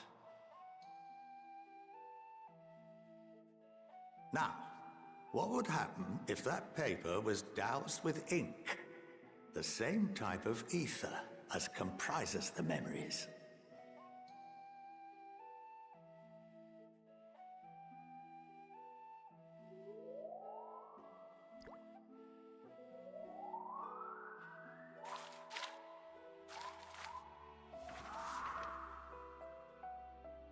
It would blot out everything that was written.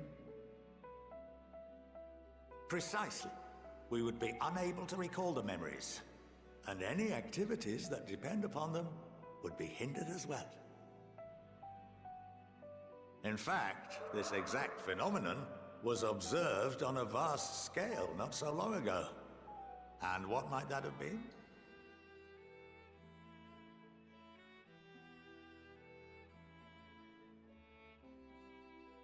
The seventh Umbral Calamity. The people of Eorzea vividly recall Bahamut breaking free of the Lesser Moon and raining hellfire down upon the realm. But no one could seem to remember the events that followed immediately afterwards. Indeed. To this day, we have yet to determine whether it was an unintended consequence or a deliberate act. The enchantment which binds me and the rest of the Forum is based on a similar principle. And yes, it is a contravention of the Sharlayan prohibition against the practice of memory manipulation.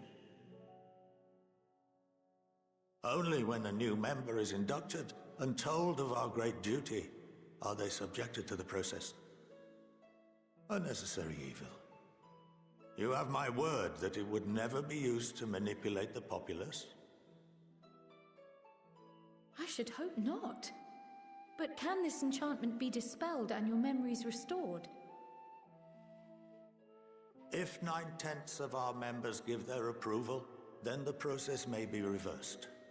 Then, and only then, would we be able to speak freely to others of our sacred duty. Barring that, we must wait until we return to the ethereal sea.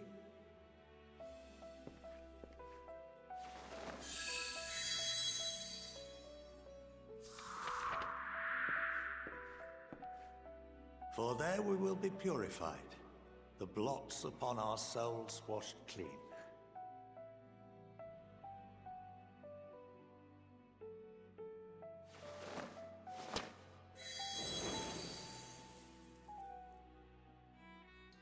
And our memories drift apart and dissolve, rather defeating the purpose, I suppose.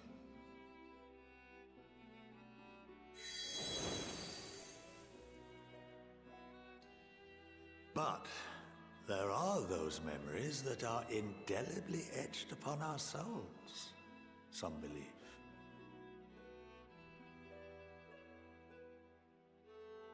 What happens after that? We are reduced to pure ether, coalesce with that of others, and create souls anew. Alternative schools of thought assert souls remain whole and return to the corporeal world, reborn into another form. Both theories have their proponents. Personally, I consider each equally probable.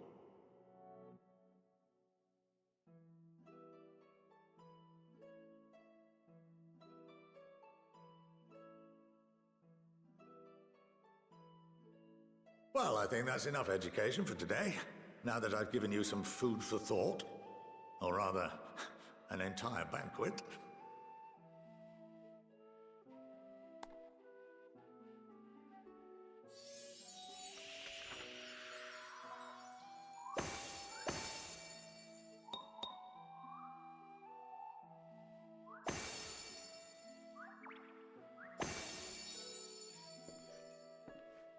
I would remind you that although I'm unable to assist you with certain matters, the resources at my disposal may still be of use to you.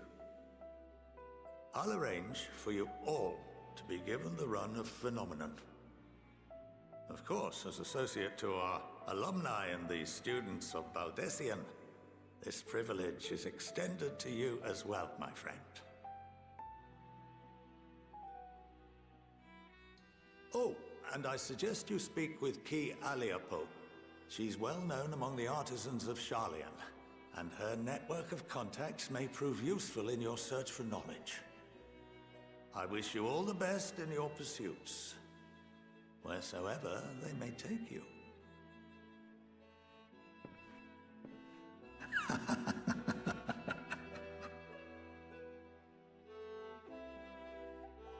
The hell was that laugh at the end there? It's a bit creepy, don't you think? So let me guess as to what he just told us. Basically, his memories were erased, or they are being locked away of what the true...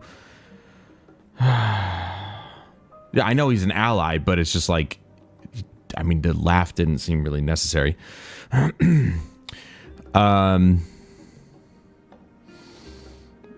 But, you know, that's only so they, you know, nobody can divulge the secrets of what the Forum is doing. But then why bother telling anybody in the first place? Like, have one person know, one or two people know, and then just direct people to do certain things without divulging too much. Like, why bother telling them the secrets and then just locking away those memories? It doesn't make any sense to me. It seems a bit too much. Extra effort for literally no reason. Well, that's given me much to mull over. I feel as though we're one step closer to understanding the form's true motives and the mysteries of life itself, for good measure. It's funny, I came here with the intent of expressing my gratitude, only to leave more indebted than before. I have a feeling his friendship and support will be a great boon to us in days to come. And on that note, let's head back to the annex. Perhaps on the way you could better acquaint yourself with Key Aliopo. Yeah. As the Scholarch suggested, while I share our findings with Raha. Yeah, well, I already met this woman. She's very cheery, but assumes a lot about a lot of people. It is the ruling party, not the ruling individuals. Giving one or two people only the knowledge means you can't really fact-check it if they direct you around to do whatever. But, yeah, but if you can't remember what the secret is in the first place, then how would you know? How would you even know that they're directing you appropriately?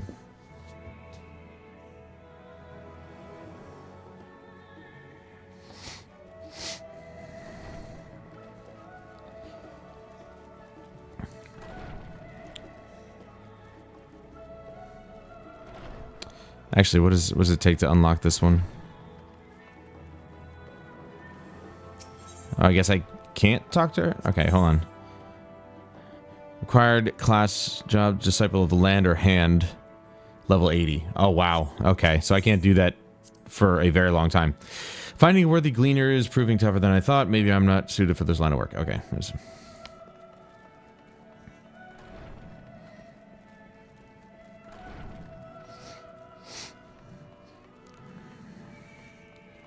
I'll tell you what, man. I was really hoping to get through 82 to 83, because right now we're on the second quest. And with the length of these cutscenes, I don't know if that's going to be possible. We're going to keep, going through. We're going to keep trudging through here. But, I have a feeling that we may not even get through 82 to 83. Given the length of these cutscenes. I am glad that more of them are voiced, though. It's a lot to read. Ah, welcome back. From what I hear, your trip to the study proved most educational. While you were away, I received word from our fellow Scions. As expected, news of the warding scales was met with much joy. Preparations are now underway to bring the leadership of the Grand Company of Eorzea and the Eastern Alliance together to determine a way forward. Our friends have asked that we bring the scales in our possession to Limsa Lominsa. So the time has come for us to go on the offensive. It's too early to say for certain, but that does seem to be the way the winds are blowing. I, for one, can think of no reason to oppose such a plan, but let us see what awaits us in Vilbrand. Let's start by getting the scales out of storage. Give me a hand, would you, Estinian?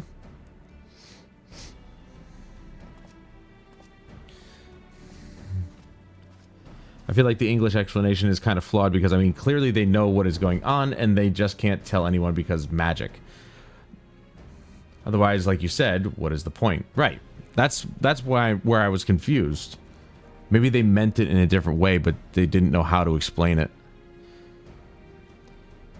I didn't realize these crates were so heavy. Shouldn't complain, though. Vritra and the alchemists of the great work put their heart and soul into each and every one of these scales, so you must treat them with the utmost care. Well, obviously. Are you not coming with us? As much as I would like to escape the form's watchful gaze, I have little choice but to stay behind. We're already on thin ice, and if I, in my capacity as our official representative, were found to be consorting with foreign powers, well, you can imagine how that would go. What the hell is she talking about? She's been with us the whole time, and I'm pretty sure they knew that. Ugh. Some of this is confusing. I shall remain here and do my utmost to avoid ruffling any more feathers as I await word from Master Matoya and our other allies. With luck, we'll soon have good news for our own to share. The tide is about to turn. I can feel it. To Limsa Lominsa. Maybe it only blots out the memories when they try to tell someone and only them. Yeah, maybe. Like it's like if the spell is concentrated enough to a point where it's like certain key phrases, kind of like a filter. Certain key phrases or words are recognized by the spell. And if that person even comes close to, or maybe it's monitoring their brain, their memories, and if they try to recall that memory, it just doesn't come. I don't know. It's strange.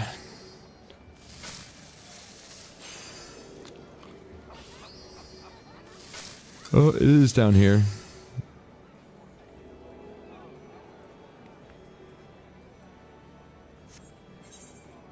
Oh, it's right over here. Yeah, it is a bit strange. But hey, Final Fantasy magic. That's the explanation right there.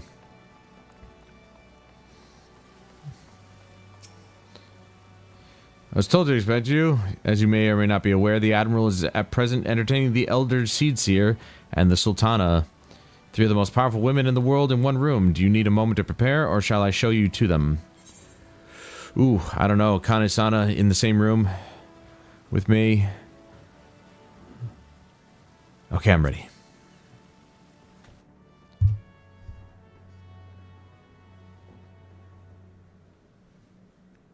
I think I said before, she's my next choice after Minfilia. My apologies for calling you away from Charlene at such short notice. That's okay, I was tired of being there anyway.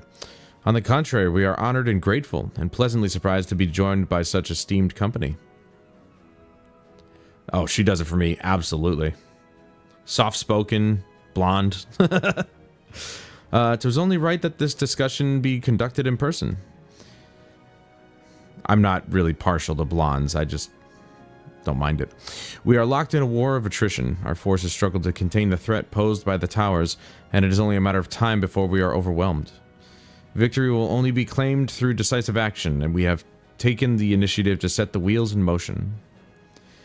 It is reassuring to learn we are all in accord. But might I ask what your plan entails?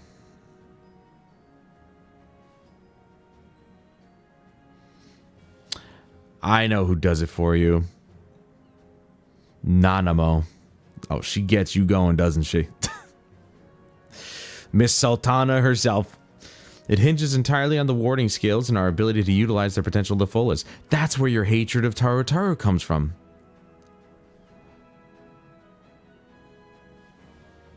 Is it Taru or Tataru? No, Tataru is our friend.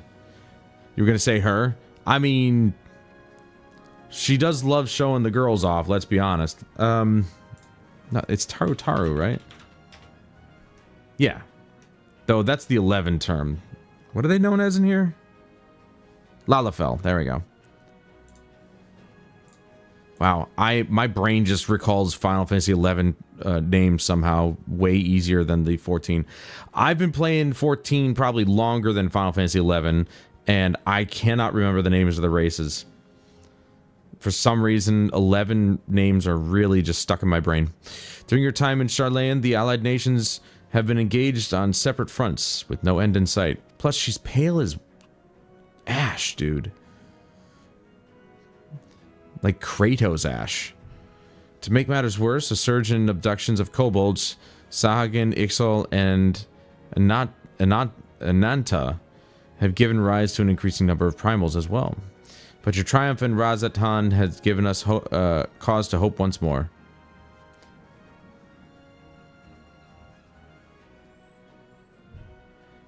Merwin fucks.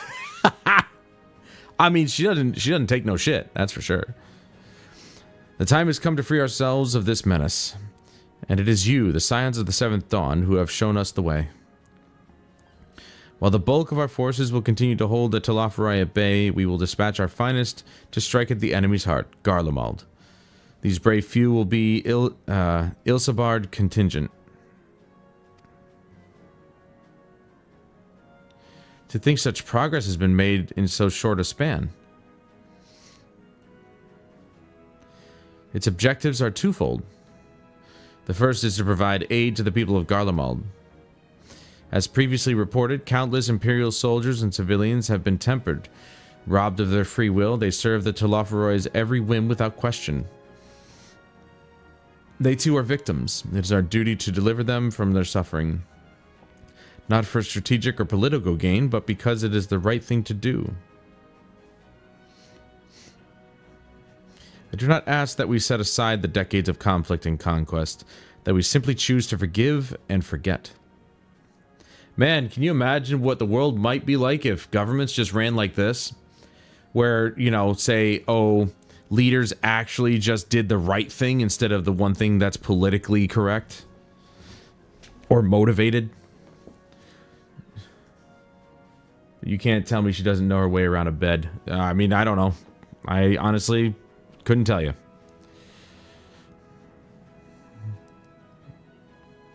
I ask only that in choosing to remember, we do not also forsake our compassion and morality, for without that, there can be no reconciliation, only death without end. Aye, and that we can all agree. Our second objective is the colossal tower that Thancred and Urianger observed in the capital. Though its purpose remains unclear, there's reason to believe the smaller spires are merely a precursor of what's yet to come. Until the Tower of Zot was toppled, we'd failed to make any headway, though the same could be said of the Telophori. They are certainly in no rush to press further into our lands. I'd wager the spires' primary purpose is to divide and keep us occupied while they work towards our annihilation. This would appear to be substantiated by Ishtola's analysis of the tower's influence on ethereal currents. Based on her observations inside the Tower of Zot, the spires siphon aether from the land, consuming it to maintain their form, Final Fantasy VII. However, they draw forth far more than is required for this task alone. Final Fantasy VII, the fact that it's drawing from the earth. Similar idea to the Mako factories. The excess of aether remains unaccounted for, but we can be sure it is not being harnessed for our benefit. It wouldn't surprise me in the least if it was being redirected to the larger spire in the capital. There's a logic in that. Regardless, once we have uncovered the truth, we'll bring their schemes crashing down along with their infernal towers. That's all well and good, but what would you have us do? I assume it's more than handing over the scales and being on our way.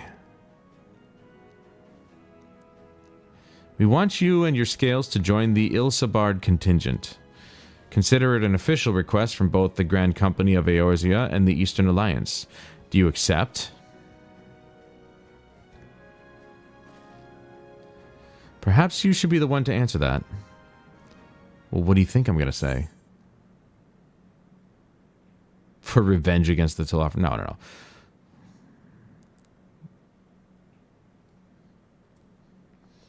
For the people of Garlemald.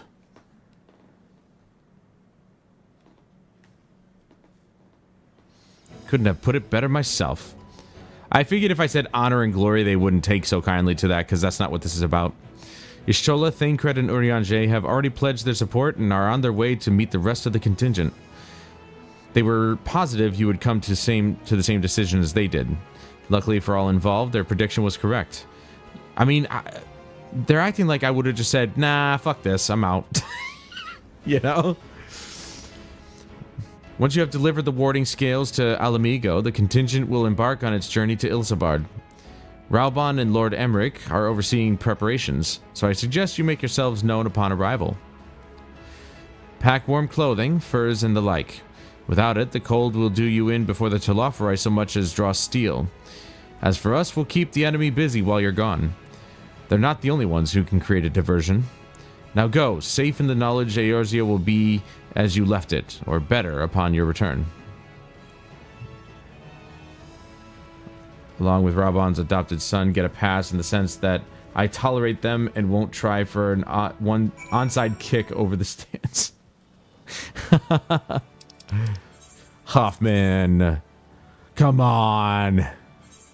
You wouldn't do that to them or anybody who isn't them.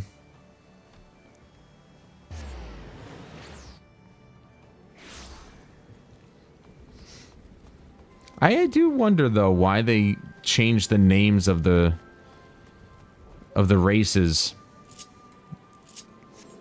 when it came to make the next MMO. Why they didn't just leave it the same for those of us who were moving over from 11 instead of Taro, you know, instead of Lalafell, call him Taro. Instead of Mikote, why not keep it as Mithra or whatever, you know? Humes, I think, are pretty much the same. I think that's the only race that actually is called the same thing. Ah, the Wanderers return. You've been busy bringing down a tower and producing the keys to destroying the rest of them. You should be proud. Those warding scales of yours are what made this whole venture possible. Will you and Lord Emmerich be leading the contingent? Regrettably, no. Our role is to organize the various delegations into a cohesive unit. Once we have seen you all off, it's back to our respective posts. We dare not neglect our duties for too long, lest our defensive efforts fall into disarray. And just between us, there was a fair amount of opposition to the formation of the Ilsabard contingent.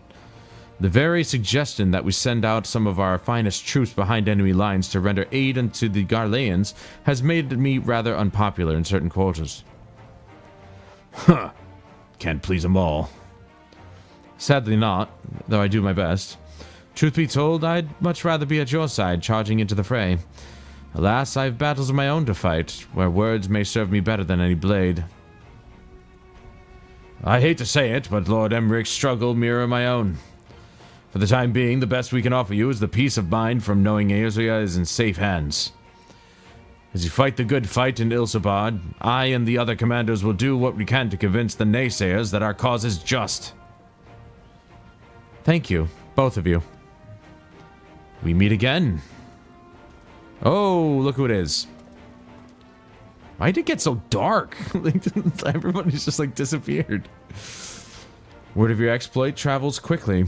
From what I gather, the protective talismans you obtained led to the formation of this expeditionary force. My contribution on this occasion is but a minor one, that being the information I have shared with Maxima. For the sake of the people of Garlemald, may the fates be on your side. So you're not coming with us. Strange, I thought you'd have a stake in this. I do. The Telophori have laid waste to my homeland and enslaved my people. But though every mote of my being cries for vengeance, I cannot be the one to deliver it. My presence alone would place the entire mission in jeopardy. I stand accused of murdering Emperor Varus and plunging Garlemald into chaos. Were I to travel with the Ilsabard contingent, it would give my countrymen ample cause to question our motives. Conversely, those who believe me innocent may instead celebrate the return of a former legatus, and attempt to raise me to a position of leadership, further destabilizing the region and complicating the contingent's mission. At least thinking of other people but himself, what do you know? No, that's what I meant, Huff. I did say that, sort of. In a roundabout way. Someone turned the streetlights on, my goodness. Yeah, like, why did it get so dark? Whether I am branded a villain or hailed as a hero, I would only hinder your efforts.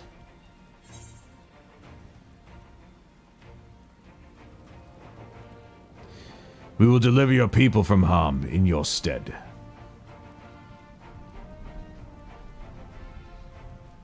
Probably not the right voice for my character, to be honest. For what it's worth, you have my gratitude. You and your comrades have the strength and courage to deliver my countrymen. I am certain of it. Lucia? Oh, Emmeric's right hand? In light of Gaius's rather unique circumstances, I instead will assume the role of your guide. Though I may have defected for political reasons, my love for Garlemald endures. I would stop at nothing to protect her and her people. Yeah, she's pretty good. Mine will always be Nephilia, even though she's not with us anymore. This is like hands down. Well said. But oh wait, that's Rauban. Well said. Might I ask you to escort our friends inside?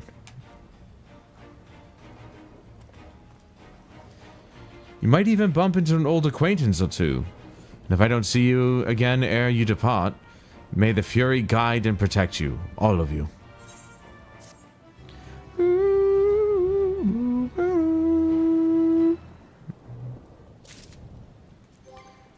Oh, nope, not that. Let's do Deeth. This one is for a chess piece. No, wait, no, pewter chest, sorry. No, chess gear. Dude, are we getting new stuff? That's a weapon, so we got a new book, maybe?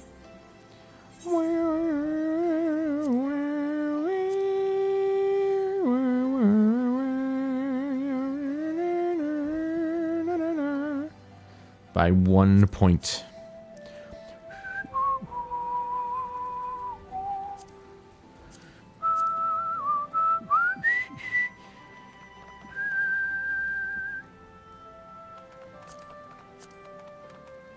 That's pretty cool. It's like I'm wearing a freaking suit. Look at this. Let's get in some light here. Dude. I like the look of this. This looks pretty dope. Even though the book itself, I don't think is actually, or the grimoire, I don't think is actually part of this gear set here. This is Almastig Surge Coat. This one's under Luncheon Toadskin. I don't know if that's a gear set or if that's just the name of the grimoire, but yeah, it looks good. Looks good to me. Ooh, mystery gift. The other members of the Ilzabad contingent are gathered in the royal palace. I shall inform them of your arrival, so please make your way inside as soon as you are ready. Ooh, you're smoking chicken? I don't think I've ever had chicken smoked, I'm not gonna lie. I always wish I did. Ah, the remaining members of the Scions, your friends and the most of the Ilsabard contingent await you within. Would you like me to see you through? I really hope this is voiced. I'm getting a little tired of reading right now. Well, my voice is by the 12. Going a little, well, that's not going, but it's rough.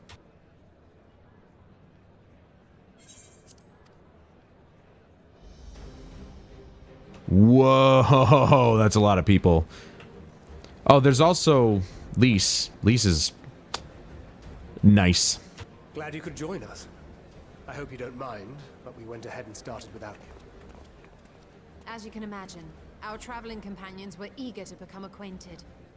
'Tis a rare thing indeed to see such a diverse and talented group of individuals assembled for a single purpose. We fight not only for the sake of Eorzea, but for the entire world, including the people of Garlemald. Much rides on the efforts of the Ilzabard contingent. Indeed, which is why I am glad to find myself in the company of many trusted comrades. Speaking of Huffman's favorite. Included.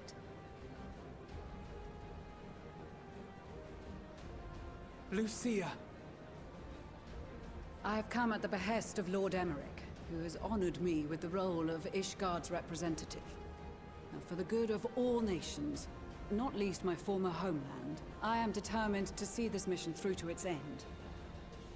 We have a hard road ahead of us, but walk it we shall, together.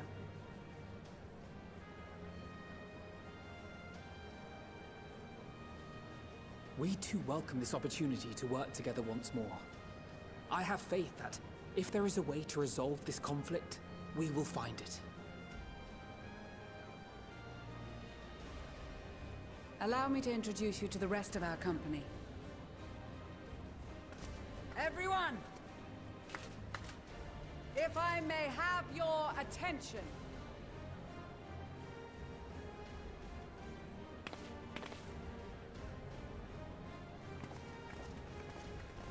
Who's the redhead with the freaking hair over their eyes?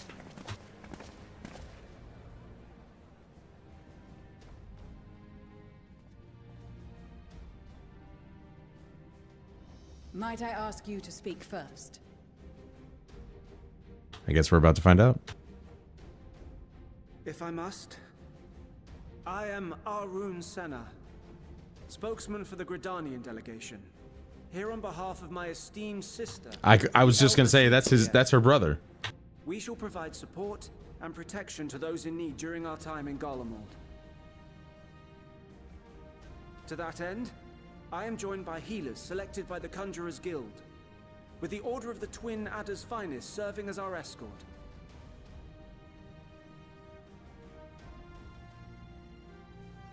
Suppose I'd better say my piece. Well, look who it is. I know you. The name's Sicard, in case you've forgotten. Truth be told, I'd rather you had forgotten. Any road, the Admiral asked Captain Hillfear to send his best, and for whatever reason, he picked me. Of course, if I'd refused, I'd be the laughingstock of the bloody executioners, and my reputation's taken enough of a keyhauling as it is. But more importantly, like any pirate worth his salt, I know when you're staring down a storm, you gotta trust in the commander of your ship. So if the Admiral wants us to go to Garlemald, not for plunder and glory, but a promise of peace in our time, then that's what we'll do.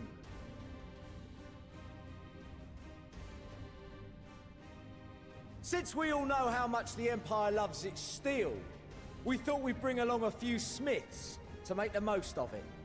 Give them a pile of scrap and they'll cobble together anything you fancy. Of course, just like the Gridanians, we got fighters of our own. We might have come with a more constructive purpose in mind, but we're more than capable of cracking skulls, believe you me. Well, you're certainly raring to go.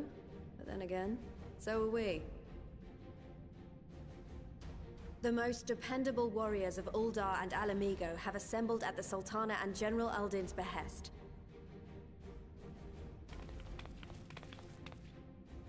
If Garlemald has truly fallen, then the whole place is likely to be crawling with Telophoroi. We'll need plenty of troops to clear and hold a path for others to follow. That's where we come in. Naturally, Marshal Terrapin and I will be leading from the front.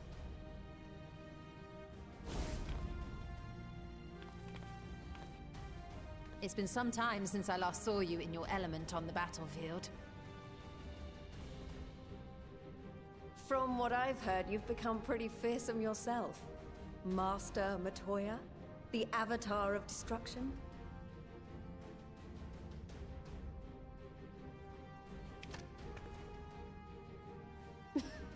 Oh, somebody spilled the beans. With comrades like these, I know we'll succeed, no matter what awaits us. And then we might finally get a chance to enjoy a good long rest. But until then, let's give it our all.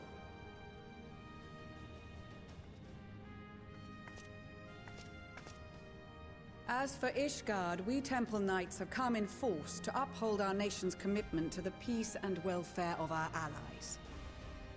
The bitter cold of Garlemald is a formidable enemy in of itself. Our experience fighting in ice and snow will prove invaluable in the days ahead. Accordingly, I have been designated commander of the Ilzabard contingent. I will do all in my power to provide you with the leadership and guidance you require. Welcome back. The four high houses, House Hylinart foremost among them, have arranged for a host of machinists to join us on our mission. Their knowledge of Imperial Magitech is sure to be a great boon. They will address any problems of a technical nature, together with the smiths of Limpsa Lomitsa. There is another awaiting introduction. Lord Emanolain? Ah, yes. Emanolain de Forton, at your service. Though, lest there be any misunderstanding, I should stress that I've not become a fearsome warrior while you were away. Rather, far from it, actually. My brother, in his infinite wisdom, decided this would be an excellent chance to make something of myself. Oh, and fight for world peace and all that. But, should the opportunity arise for a spot of ballroom dancing, I will be your twinkle-toed gentleman of light. Good lord.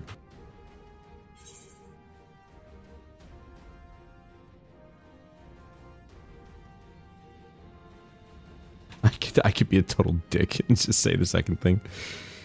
May your graceful prancing lead the way to victory.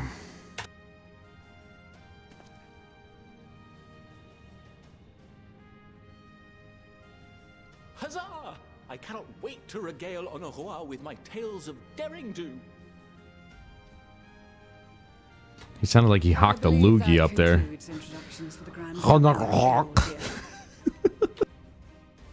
Our allies from the Eastern Alliance were due to arrive some time ago, but it would appear they have been delayed. Would that be the shinobi of Doma? Actually, they've been tasked with relaying messages back and forth between the various Eastern nations. According to Lord Hien, however, an equally capable company of warriors has been sent in their stead. Out of my way, you preening fool! Gee, I wonder who that could be. Never. Well, okay, not who I expected, but hey, I remember them.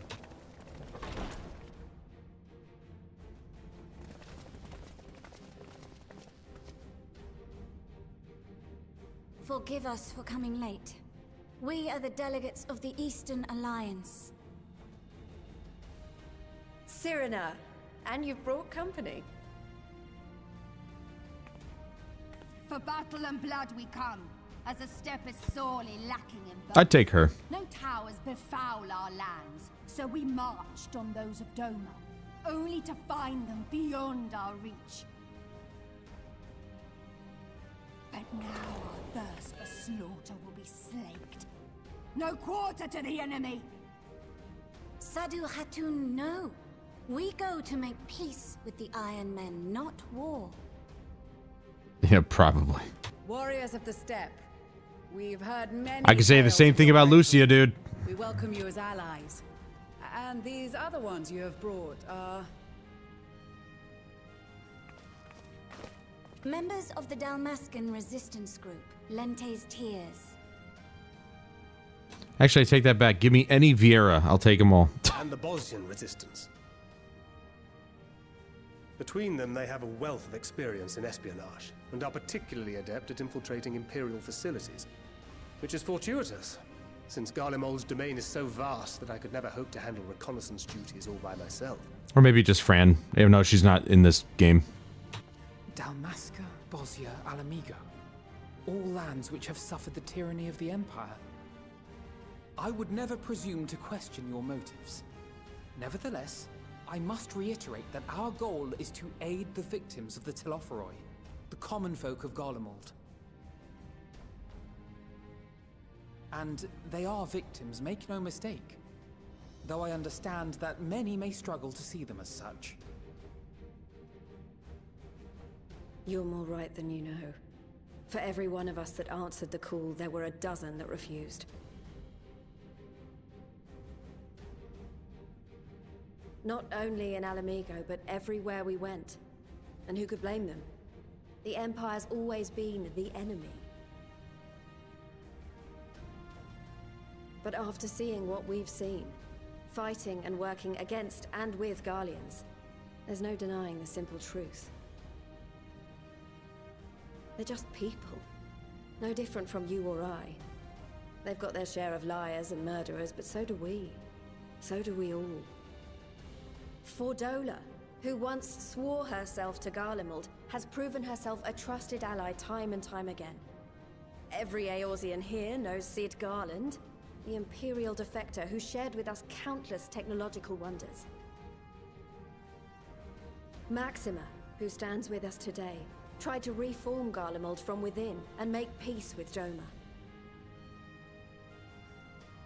So you can believe me when I say that every fighter here understands and accepts that the Imperials are not monsters and are deserving of help. Or at least that they were able to put aside their feelings for the greater good. It won't be easy, but we're all determined to make this world a better place.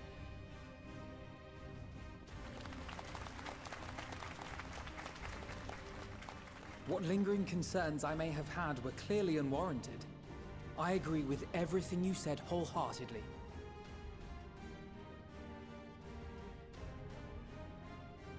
Then we are in accord. Now, let us review our strategy.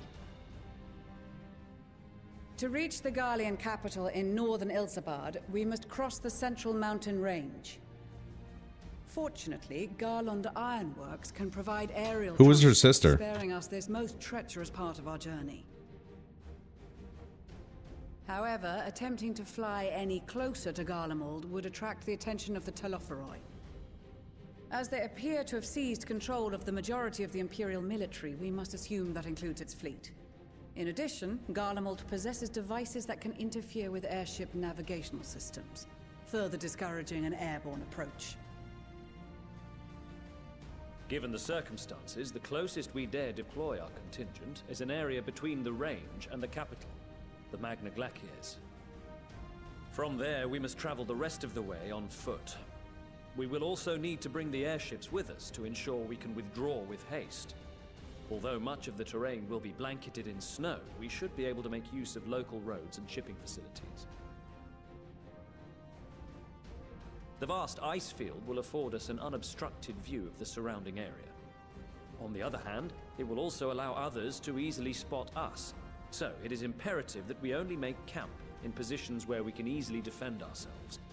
And the airships, which must be kept safe at all costs. Wait, was Lucia's sister one of the those We cannot account for every possibility, ninja women, so like we the must red be and prepared white to one? think on our feet. We will be tested. Sorely tested, I expect. But for our homes and for our people, and a people not our own but in need, we will succeed. Spare no effort in your preparations. Once we depart, there is no turning back.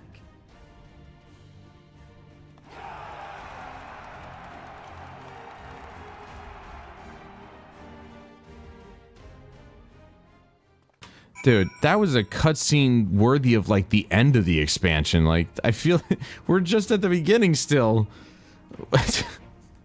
I know we're going into battle, but that seemed like an end of expansion sort of a cutscene. Yeah, my top three chicks in this game for sure. Minfilia. Why am I blanking? Don't blank.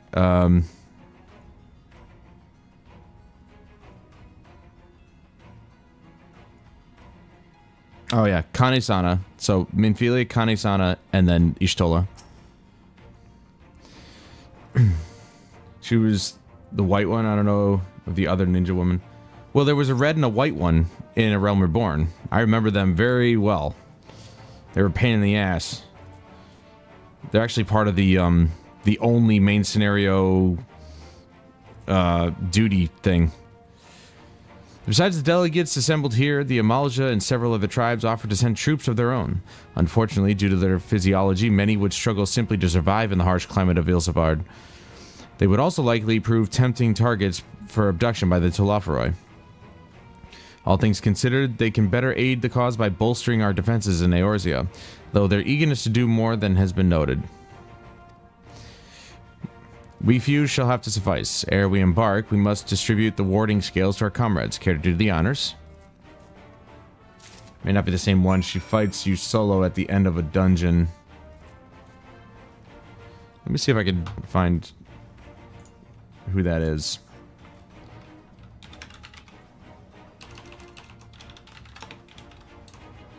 Lucia's sister? Livia.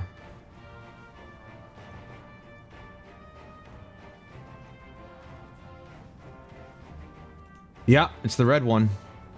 No, it's the white one. Hey, called it. Yeah, we never actually saw who she was. Dude, we killed her at 26 years old. Damn. That sucks. Yep, she's the white one. I just call them ninja ladies, but I don't, they had some pretty dope freaking armor. Had no idea that was Lucia's sister. Warding scales for the Ishgardian delegation, I take it. Yes? My thanks, or many thanks. These talismans may prove to be the deciding factor in the battles to come.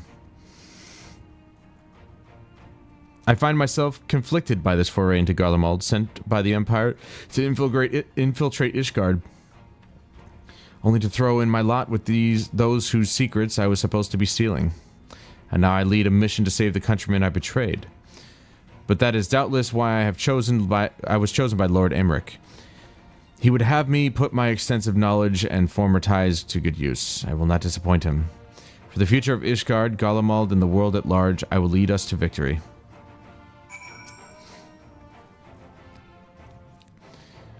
That a set of warding scales I spy? Not that I would know what they look like. Ba, ba, ba, ba. Wow, look at these. Even a layman like me can tell they're bursting with aether. All the better to fend off the tempering waves? Is that the right term? Anyway, these will give us one less thing to worry about, which just leaves the other mountain or of whatever else is waiting for us in Garlemald. Only one way to find out, eh? And nervous or not, I'd march through all 7 hells if it gave me a chance to put Xenos back into the grave where he belongs. Yeah, if it was like a top 5, Lise would also be on that list, but I gotta keep it to a top 3. I'd have like a hard time trying to figure out who would be in the top 5. I hear you've got something for us.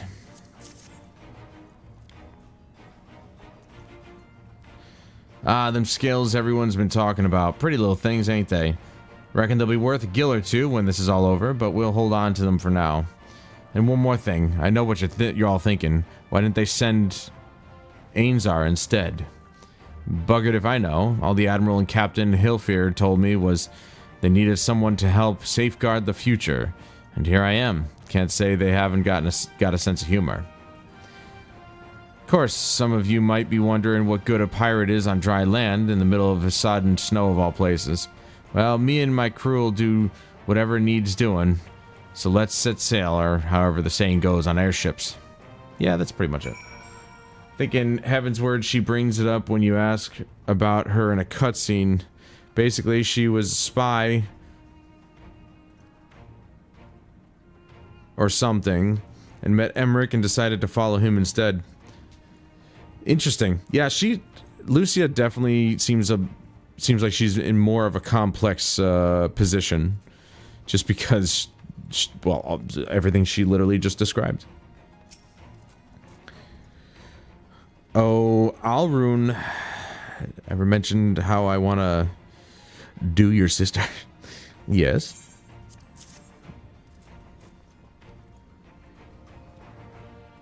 Yeah, I mean, she was.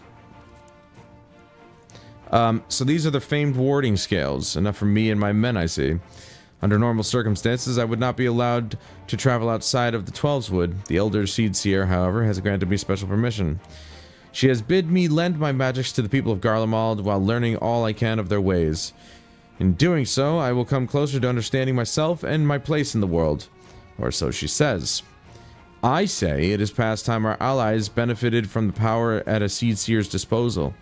Some bemoaned that we hide our light under a bushel, and I intend to address that criticism. Good boy. We heard it would be cold in Garlemald, so we came prepared.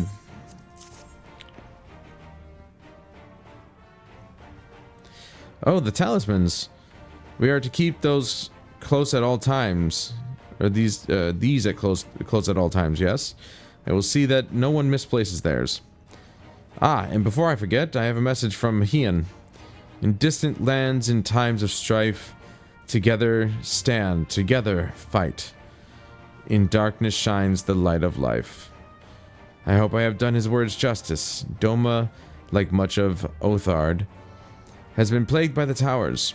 Yet while he could not be here, he wished to express his shared conviction.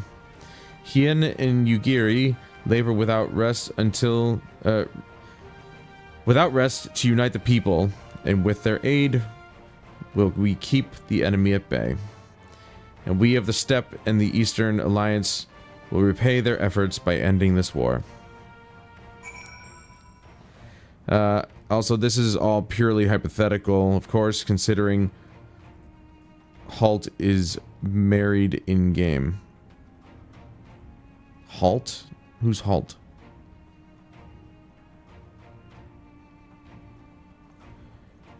Halt?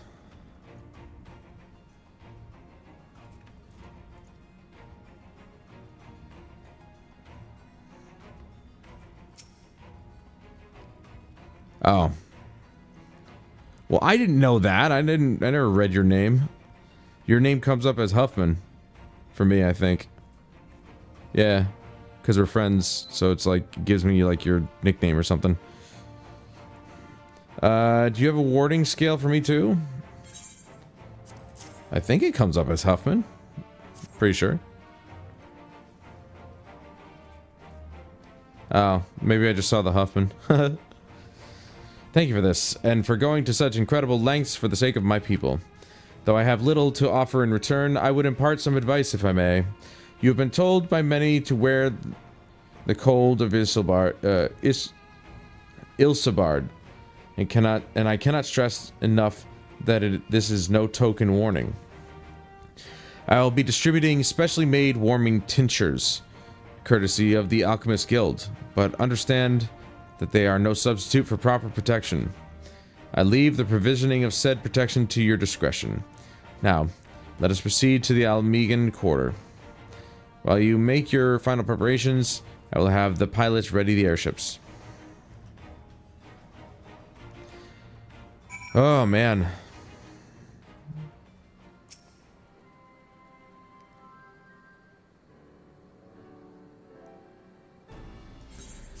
Like I said, your name comes up as Huffman, and Halt might be there, but that's not what I see. I just see Huffman for some reason in my brain. This is our last chance to make ready before we set forth. You needn't worry about Urianger and I. We still have what we wore in Garlemald before. Estinian claims to be quite warm and toasty beneath his armor, and since he spent a fair bit of time up north recently as well, I have no reason to doubt his words. Most of the others will be borrowing Grand Company stock. The rest of you could do likewise, I suppose, provided you're not overly concerned with style.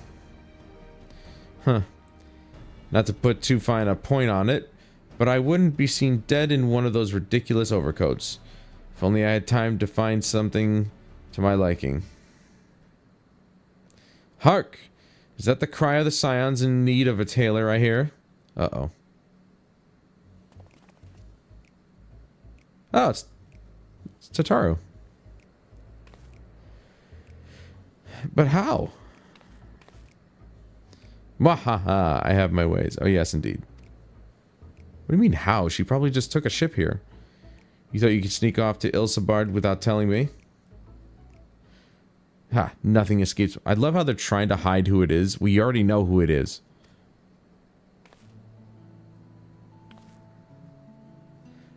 Now you will wear these garments I've made for you whether you like it or not. Wait, is this something I actually have to be aware of? This cold that they're talking about?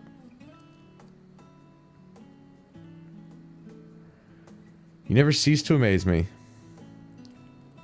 But why do you need a new outfit as well? Wait, are you coming with us? What? No, of course not, silly. It's all in the name of fashion, rather than the pursuit of the highest quality fashion. Besides, how can I expect others to wear my creations if I've never worn them myself? I did have one other thing to share. Ermberger. I'm not gonna pronounce those names. They have finally returned from assignments in faraway lands, or faraway lands. They'll be staying at the Rising Stones for a while to keep an eye on events throughout Eorzea.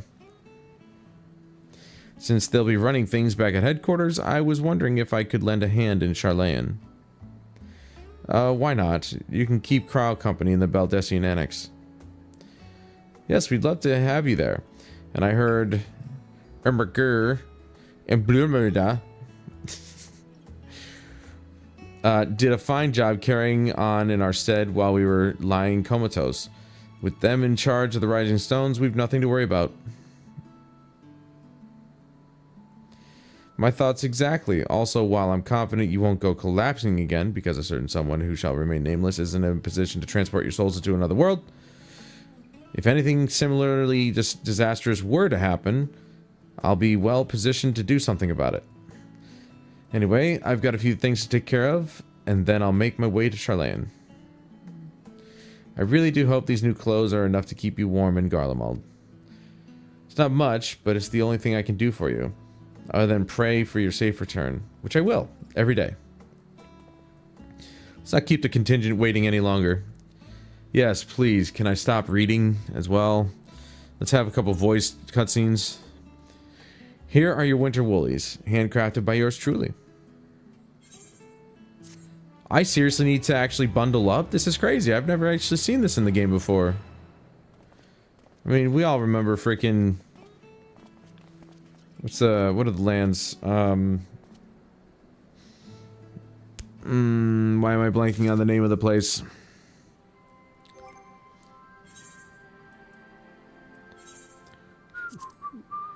Didn't want to do that.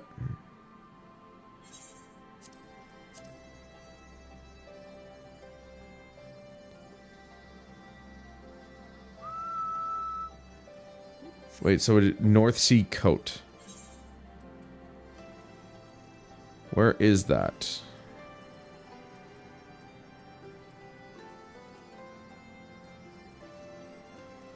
That one right there.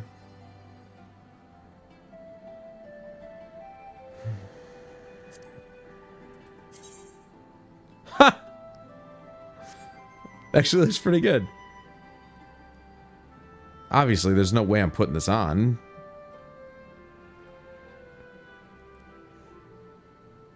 I could cast a glamour, I think. Or, sorry, I have to do this. Cast glamour. North Sea, North Sea, North Sea. Oh, there it is.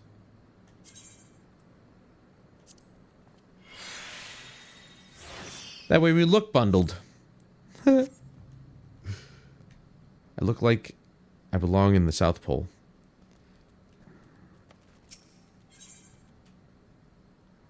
Imagine if that was a real mechanic, though.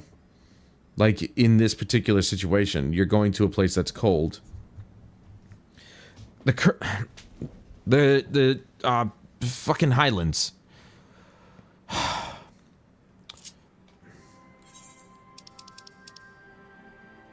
That's right. Okay, it is Kurthus. Okay, the Kurthus Highlands. They're cold too, but we didn't have to bundle up for that.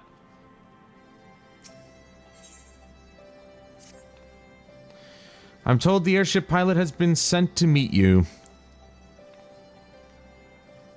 Ah, there he is. All right, this is where we go our separate ways. Do be careful, won't you? All right. I'm going to take a break and get some water.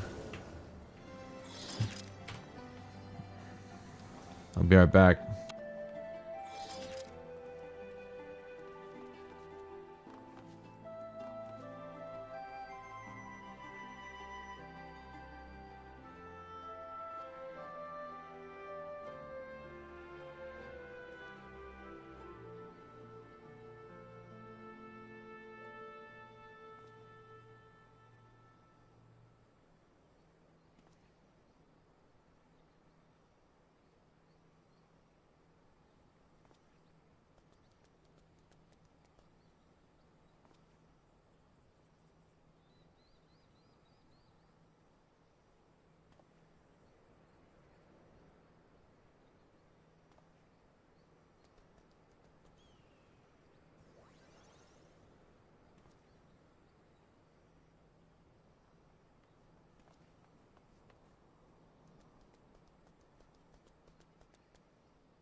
Alrighty.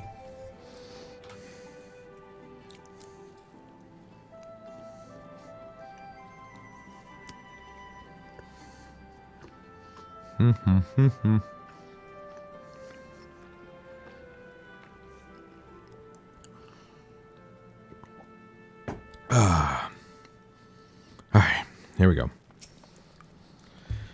Yeah, my throat was starting to get dry there. It's an honor to finally meet you. We of the Garland Ironworks will be ferrying you and your contingent across the mountains and into Garlemald. For many of us, it will be something of a homecoming. Our illustrious founder was only our most notable imperial defector?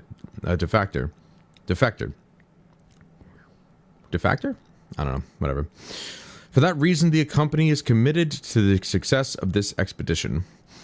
Our resources are at your disposal, and if there is aught we might do to be of further assistance, please do not hesitate to ask. If you are ready to depart, I will ready the engines. What happened to Sid again? He's dead, right? I've completely forgot that he died.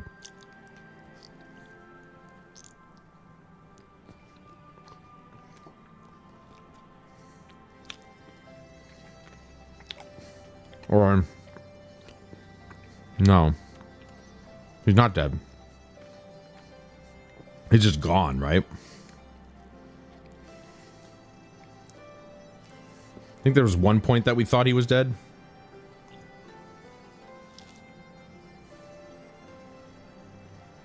I don't remember.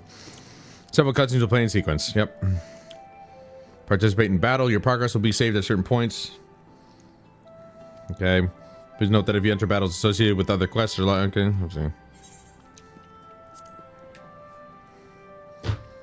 Hopefully all voiced cutscenes.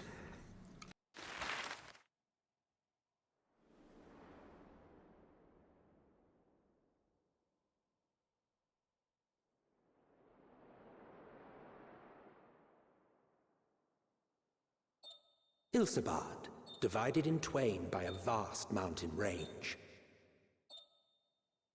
Those who would traverse its jagged peaks face peril at every step. But why go by foot when one can simply fly?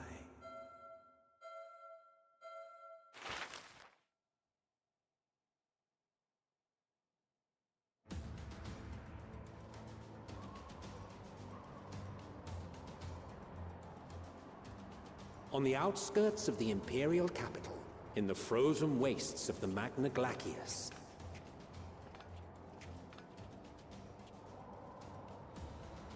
the winds howl in icy protest, as if to warn against further trespass.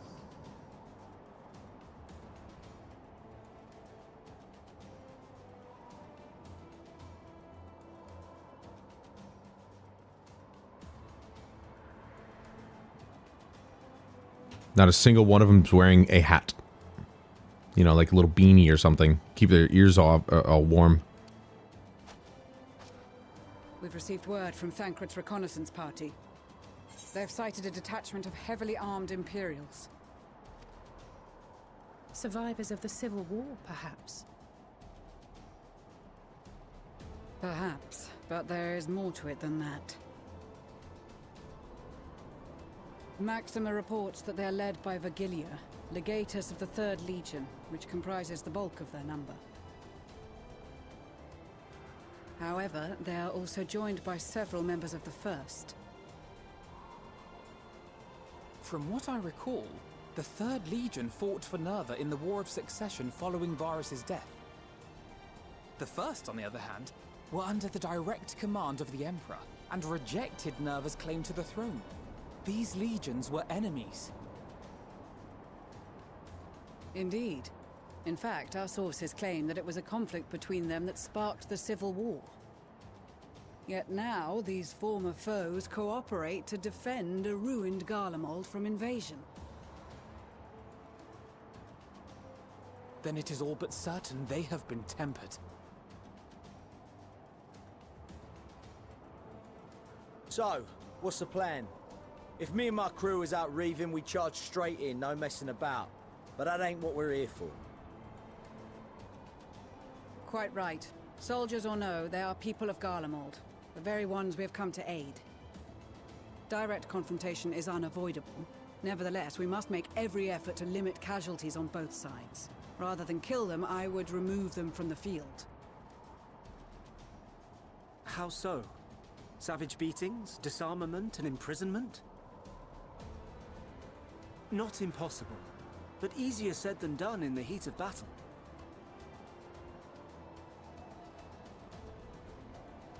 Having observed the opposition, I imagine Thancred had something to suggest? He did. He and the other scouts have already infiltrated a supply depot some distance beyond the Imperial detachment's current position. Stored within is a stockpile of Magitech armaments.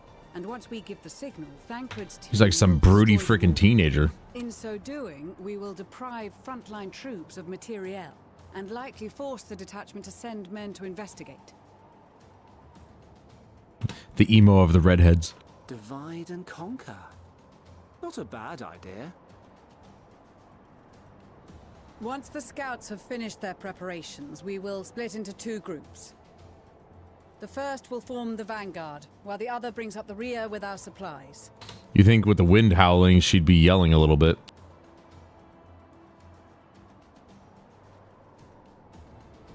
As for the Scions, I ask that you lend your assistance where you deem it needed most. I would prefer, however, that you accompany the rearguard and be prepared to join the van at a moment's notice. Kept in reserve as our trump card, so to speak. I love how we're the only ones who have free reign to do whatever we want.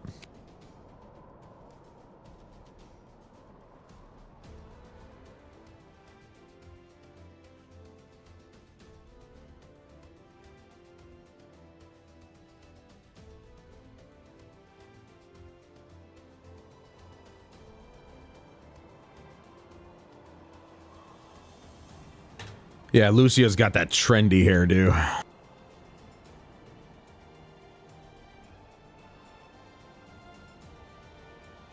Yo, he looks even more badass with his coat on. Your proposal was well received. More specifically, they asked that we destroy the Imperial's toys in as spectacular a fashion as possible. Dude, he looks badass, man. Stola always did have a flair for the dramatic. She's not an easy woman to please, but I shall do my best to satisfy her thirst for fireworks. What do you think he means by that? All right. Once more for my peace of mind. There's some underlying message to that, or tone, I should say. With explosives. After we've withdrawn to a safe distance, we'll detonate them remotely. Our second will be to issue a deactivation command to the automated units via the control terminal. If our calculations are correct, this signal should reach those deployed on the front line, giving our friends a much-needed upper hand. Pretty much, yeah.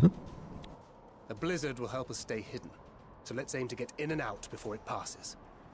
Trust in the plan, and we should all live to see tomorrow. I mean, I would think that if two people were to be together, then Y'shtola and Thancred probably would be. In the meantime, I will relay messages back and forth as the situation unfolds. You'll forgive me if I ask again, but are you certain you wish to play the lone wolf? Wouldn't have it any other way. Call it foolish and reckless if you like, but I'll get the job done. I always do. Very well. I wish you the best of luck.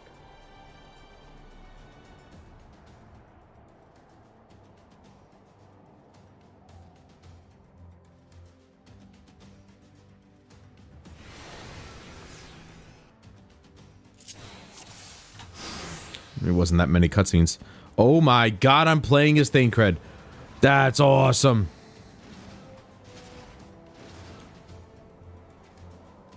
Alright, so what do we got? Nebula solid barrel combo. So that's a, yeah, that's, as it says, it's a combo. Bewilderment bomb. Swift deception. Silent takedown. Can I look at actions and traits? Nope. So how do they expect us to actually, like, understand what these do, if other than just using them?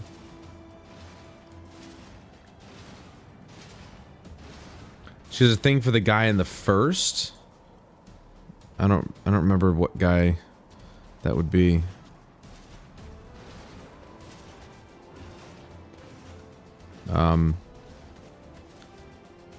I guess, assuming there's nothing else you wish to confirm, we may commence the mission as soon as you're ready. Keep your wits about you. It's time. We only have one shot at this, so let's make it count.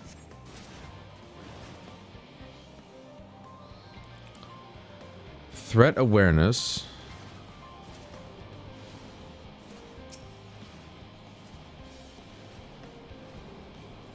Swift deception, bewilderment bomb.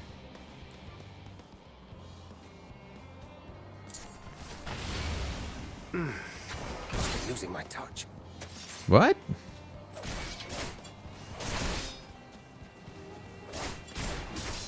Well, then how was I supposed to do it? I don't know what his abilities do.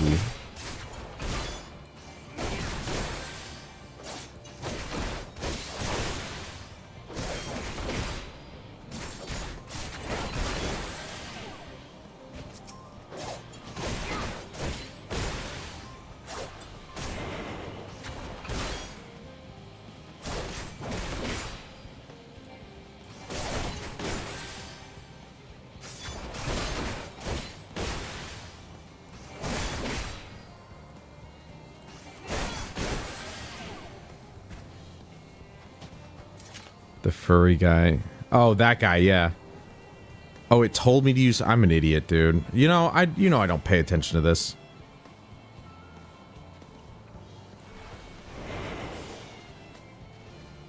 Right, because it's... Yeah, he's invisible. Crap. No, not... Oh, my God. Are you kidding me?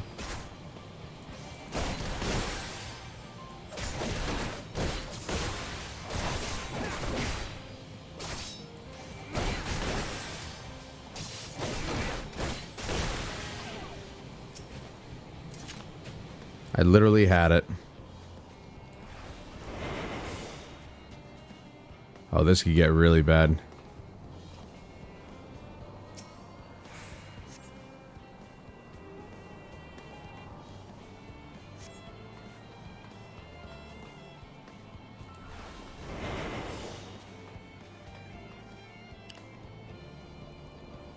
Uh-oh. It does have... It has a really short timer. I should have gone to the other side.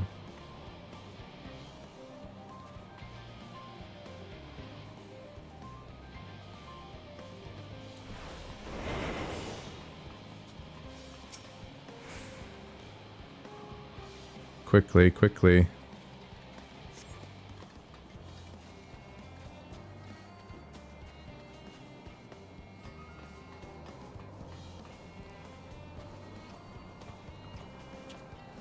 They must be really stupid if they can't see me here.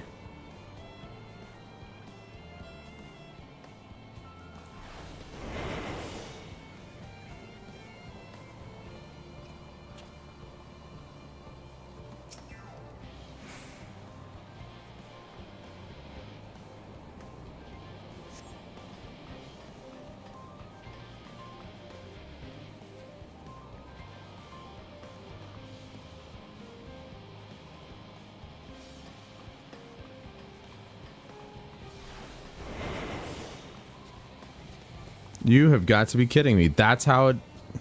Uh-oh.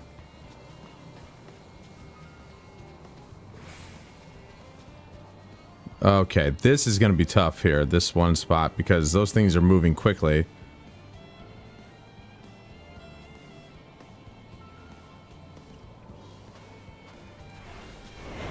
I don't understand how they expect me to get that. I guess when it moves down? But, see, I've already used up my swift deception, and there it goes.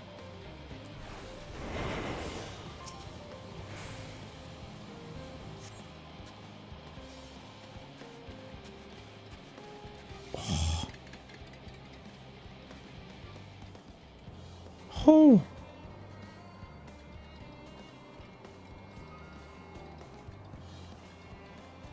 I don't know how they didn't see me.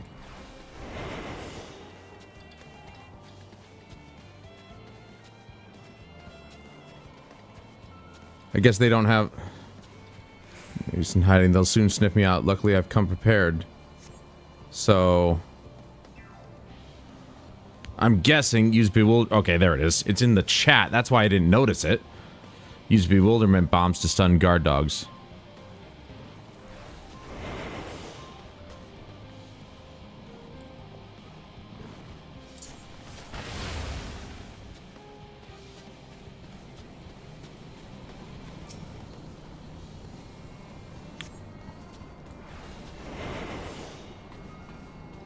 Rig the inactive magic tech weaponry with explosives. Oh, there it is. Damn it. I was looking for that.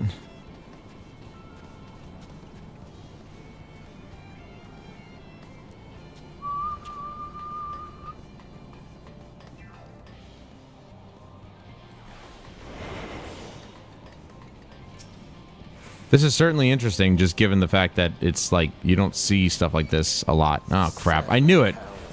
I knew it, too. Alright, you're coming in the corner with me.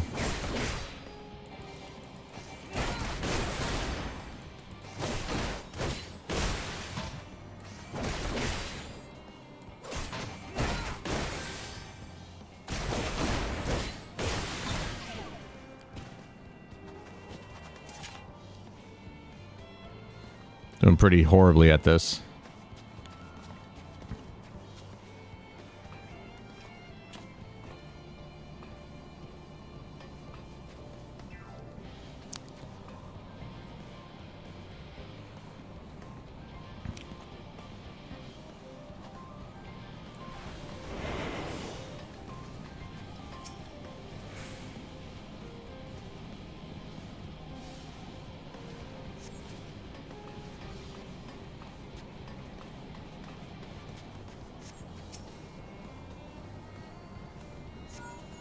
This is Thancred. The explosives are in place. Very good. All is proceeding as planned. Head to the control terminal. It should be to the northwest. Understood. Have the others wait at the rendezvous point.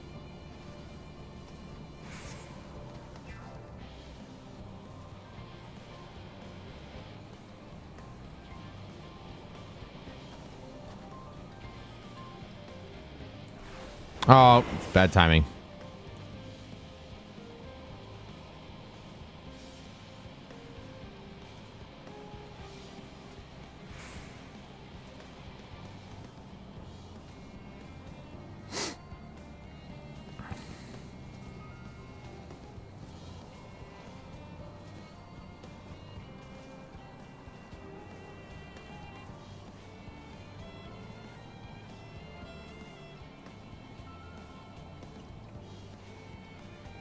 Is she gonna turn to the right? Ever?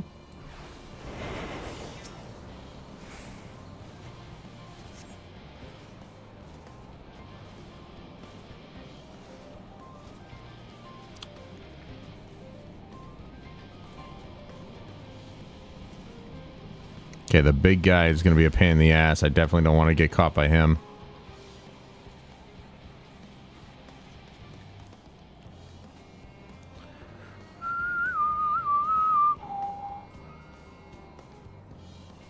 Good lord, dude. Look at this.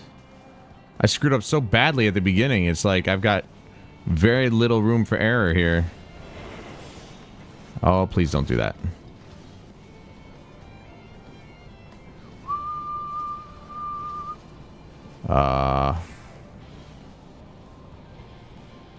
Dude, what the hell?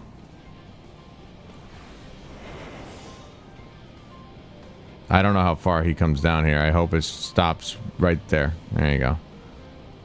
So...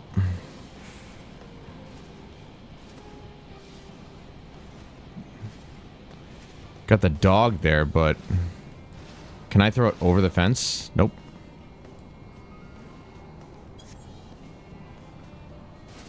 Why would I be able to do that, right?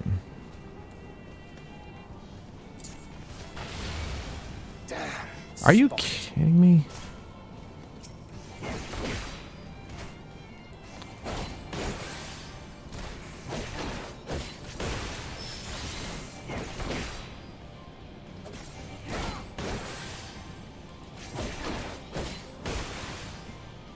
Great.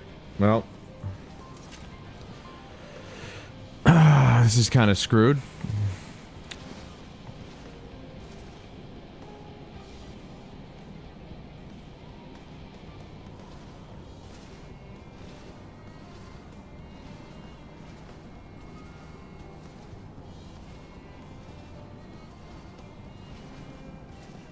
That guy's not turning. The one by the field, or the, oh, there he is. Now he's looking this way.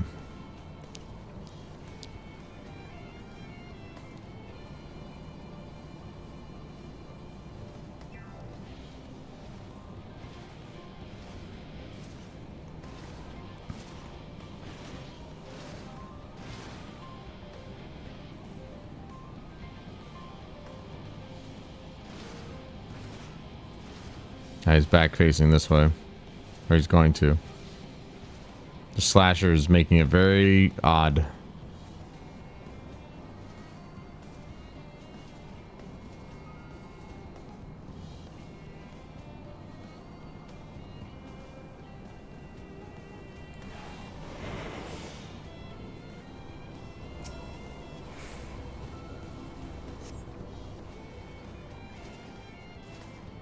See, that's the problem right there.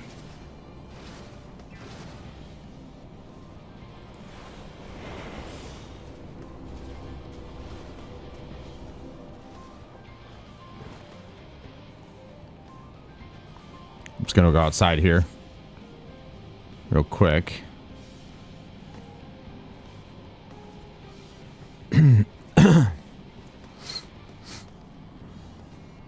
Woof woof. Alright, so these two are kind of out of sync here. Oh, okay, we're good.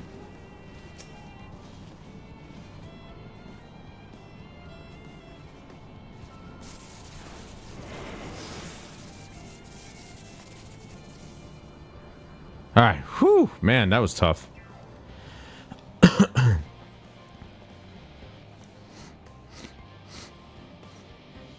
screwed up quite a bit there.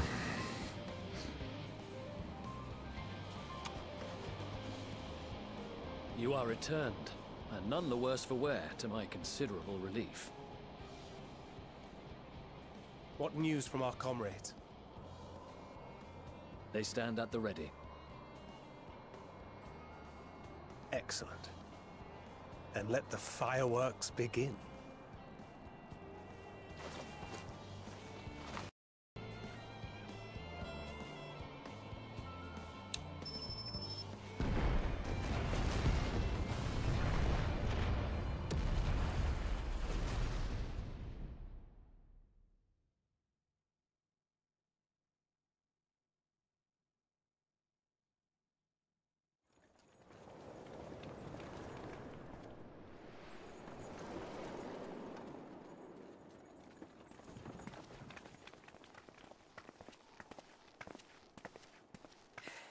The blizzard's beginning to clear.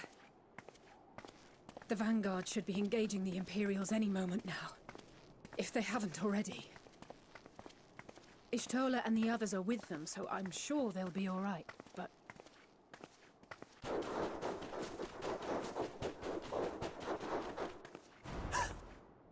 Wait! Something's coming!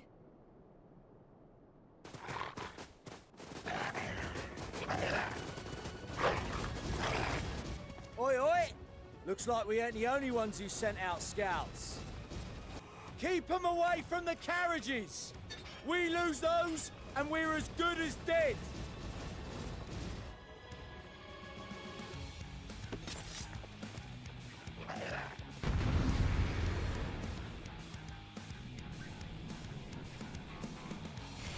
All right, back to me. Gee, you think, Huffman? Is that a snarky little jab at me not paying attention?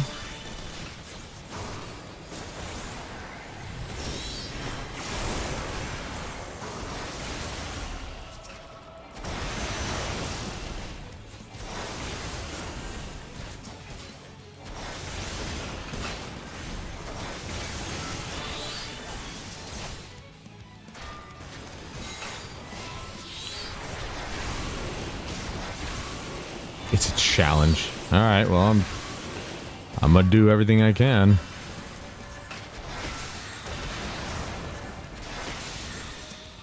Is there a health bar for the carriage, or is it just gonna be? It's just there.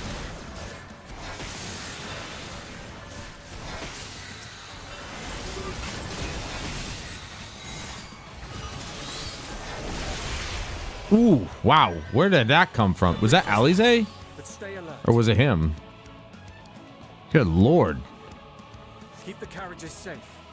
Plus, also, is nobody gonna heal? There you go.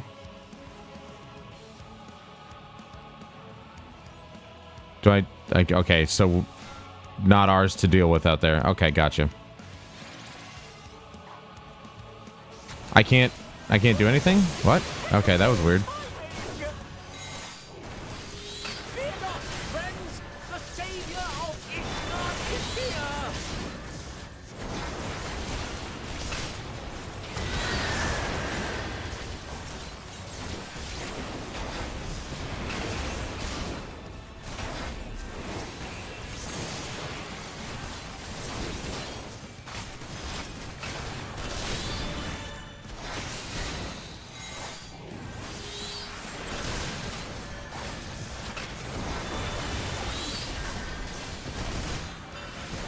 How is my Ruin 4 not enough to put him down? Like, I can't... Okay. So I can't do anything about these guys for some reason.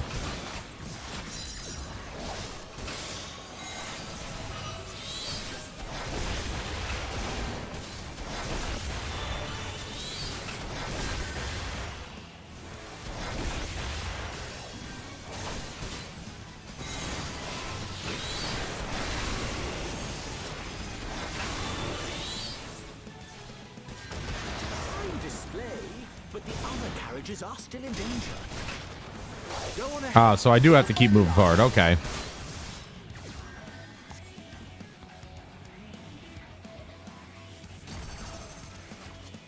That was just a bit strange.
Sicard the Last Word. I don't know if that's a good nickname.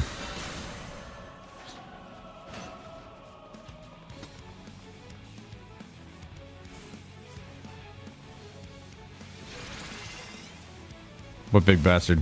Where is he? Oh, there he is. Oh, no!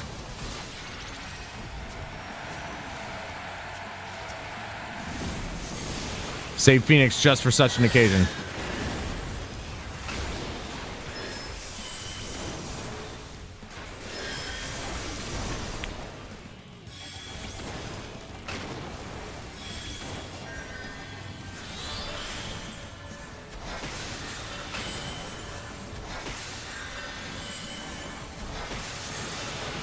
Yeah, it doesn't really make much sense to be a title for a human. You lot all right back there? We're fine. I'm ready for more. Hear that? Nope. Whoa. Get to the front. I just saw that at the back there. Head north and join the Vanguard. Can I... Nope. We're running.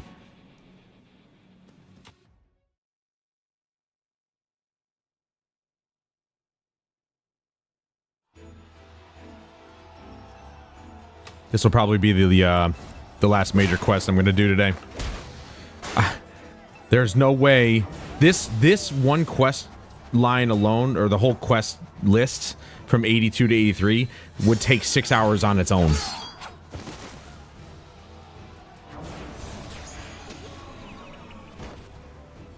Removed from the field was not a euphemism for enthusiastically murder. It's nothing that won't heal in time. The trouble is, their tempering has made them utterly fearless. Subduing them would be easier if they had the capacity to submit in the first place. Well, this is the path our young charges would have us walk, and that we all agreed to follow. You knew it would be hard, yet still you pledged your lance, did you not?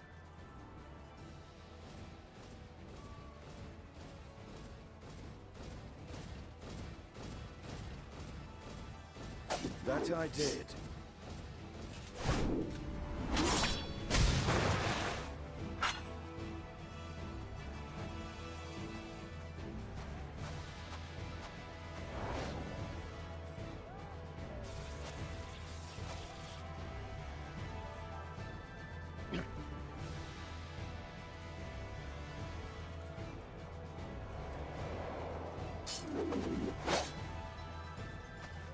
That's Vergilia. Damn it. I need to help the others take her down.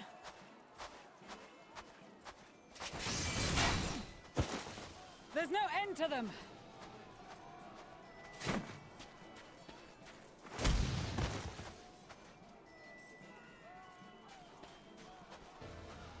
I was wondering when you'd turn up.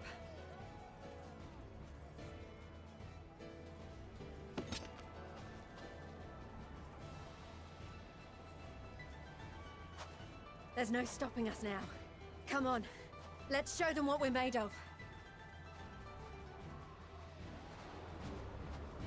You know, I've completely forgotten that Lise is a pugilist. For whatever reason, because of what she was wearing, I thought she was a dancer. I have no idea why. It just looked like something a dancer would wear. We have them now! Forward!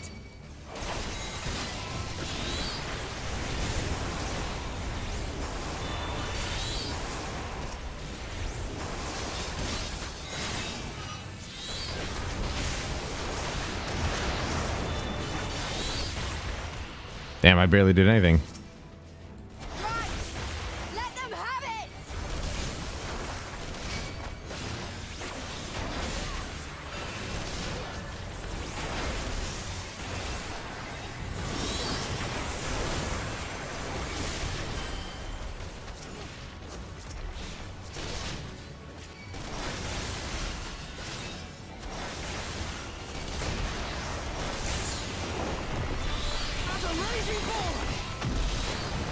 Oh my god! The heck was that? Oh, was that from what's her face? The woman we're here to stop?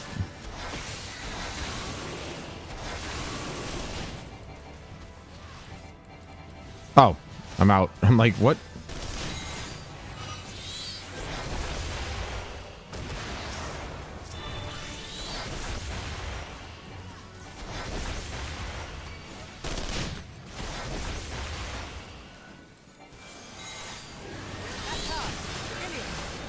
Vergilia, there you go. Or Virgilia.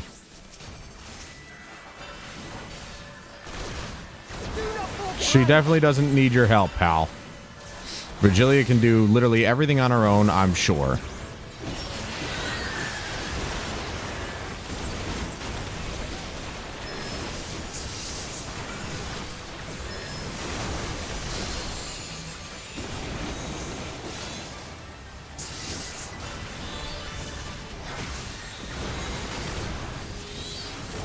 Of course, knowing this game, she's probably gonna escape at their last minute, yada yada yada.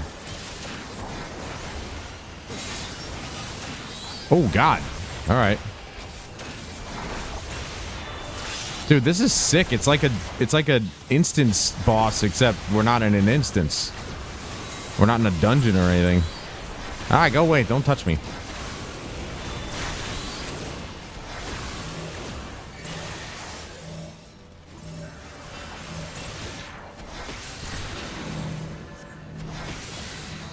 You know, I really should do more dungeons with the NPCs more often. They literally do exactly what they're supposed to do when they're supposed to do it, and I could learn a thing or two during each dungeon of what I'm supposed to do when I'm supposed to do it, so I don't die as often. Oh God.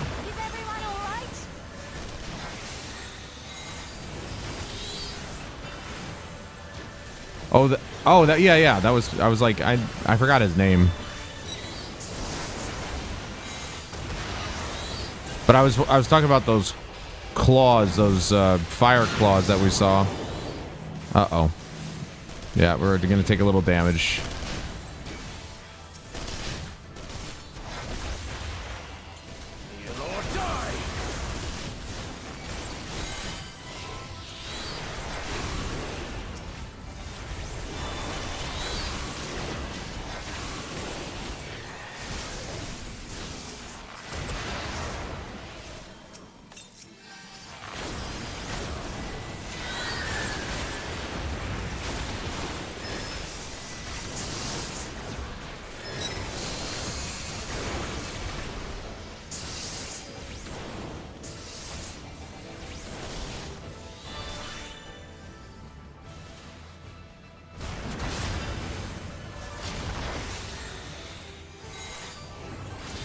Am I the only one who... Well, no, they did. Okay.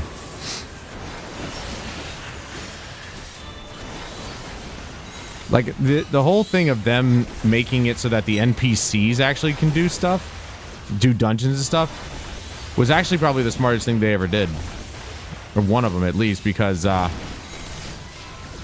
you literally don't have to wait for a party. You just grab a bunch of NPC characters that know exactly what they're supposed to do, and then you can learn everything through them.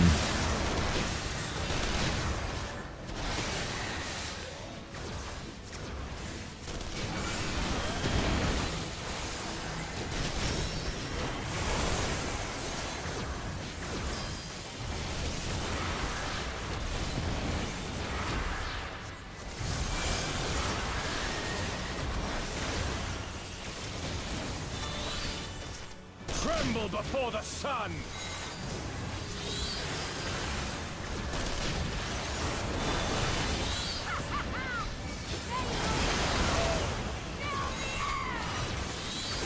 Oh, he's got them locked down.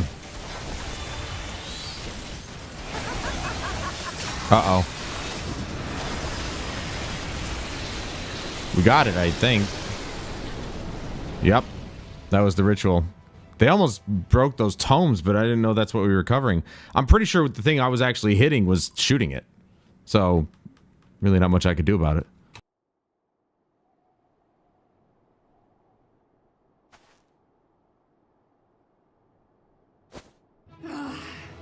A worthy adversary. Rest, recover, reclaim yourself. Then we will fight again, to the death. Sadu Hatun. Dissed. That was the last of them. The day is ours, thanks to your timely arrival. What of the supply caravan?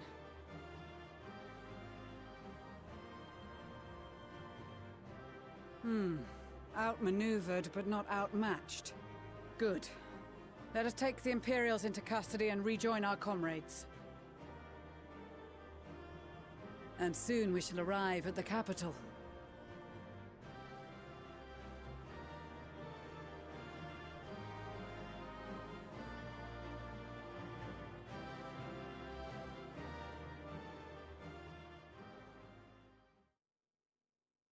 So cold and unforgiving. Thus spoke Emperor Solus as he gazed upon his barren domain.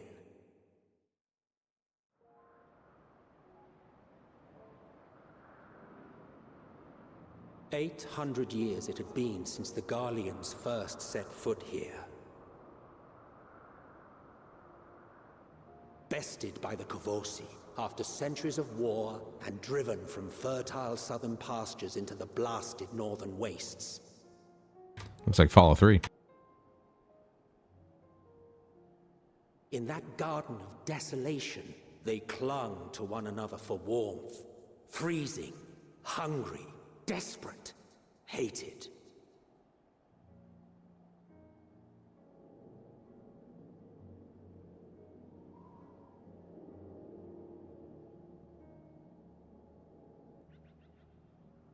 The chosen forsaken.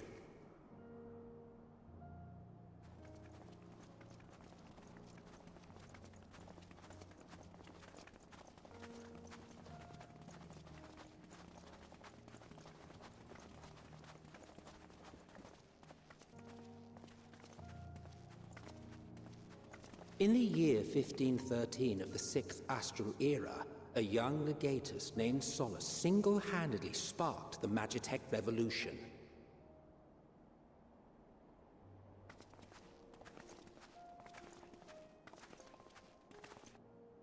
How did he conceive the machina that feed on ceruleum? Once a common, soft-spoken soldier, how had he so quickly ascended through the ranks? Like so many others, those who knew the truth are gone.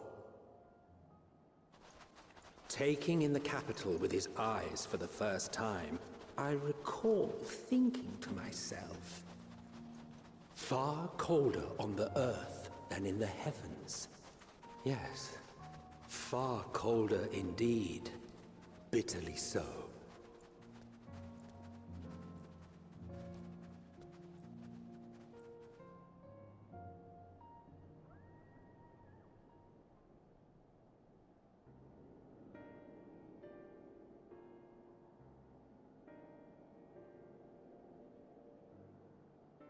Not so much as a whisper.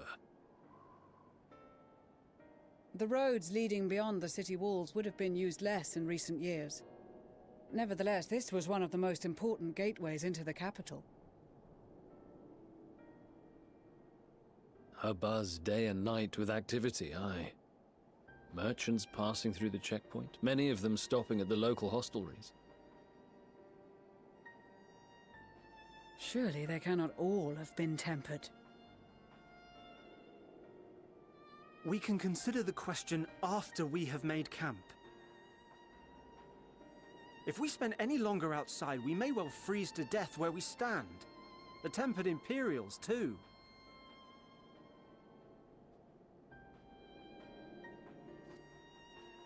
This will be our temporary base of operations. Secure shelter for ourselves and the injured, and dispatch scouts to survey the surrounding area.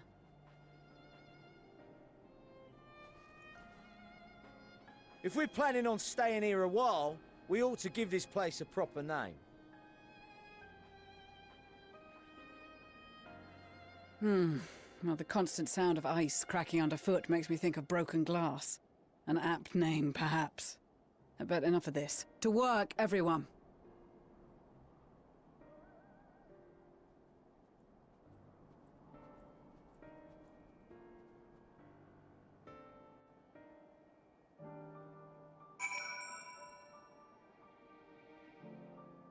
Okay. Well, looks like we got a new place here. I'm guessing they're probably going to call it Broken Glass. Let's attune.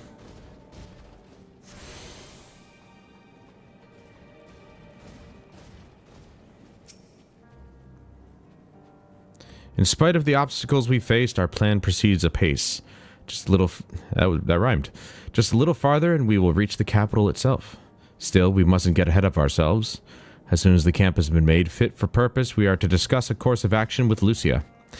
Would you mind asking Y'shtola and Graha to join us in the building to the northeast of camp? Alize and I will meet you there.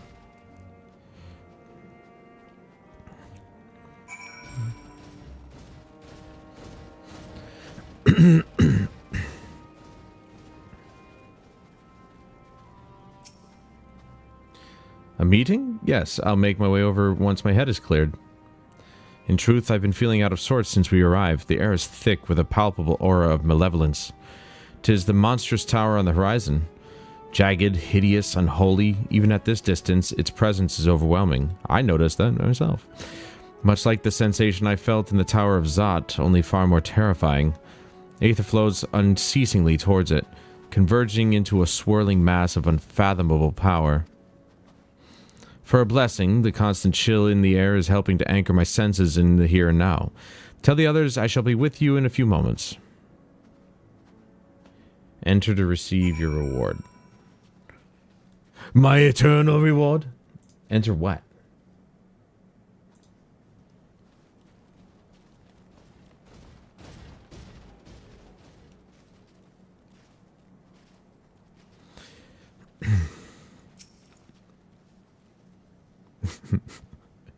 Enter!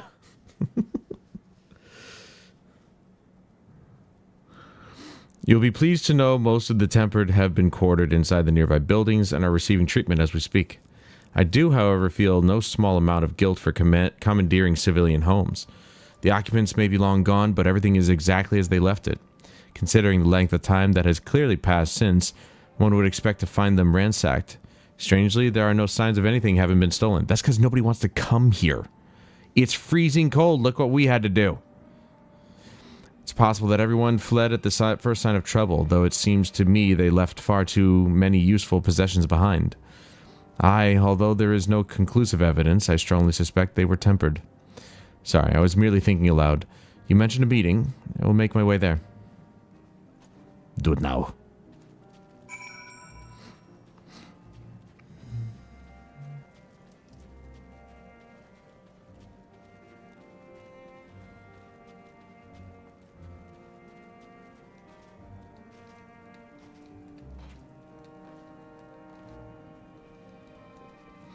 Yeah.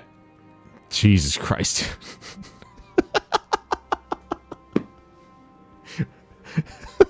Why, Huffman? What are you doing here? Santa? And then he's dead. No! Santa's dead! It's like he rose from the dead. Whoop, forgot this. Oh, God. Thank you for informing the others of our meeting. When everyone is here, we will begin.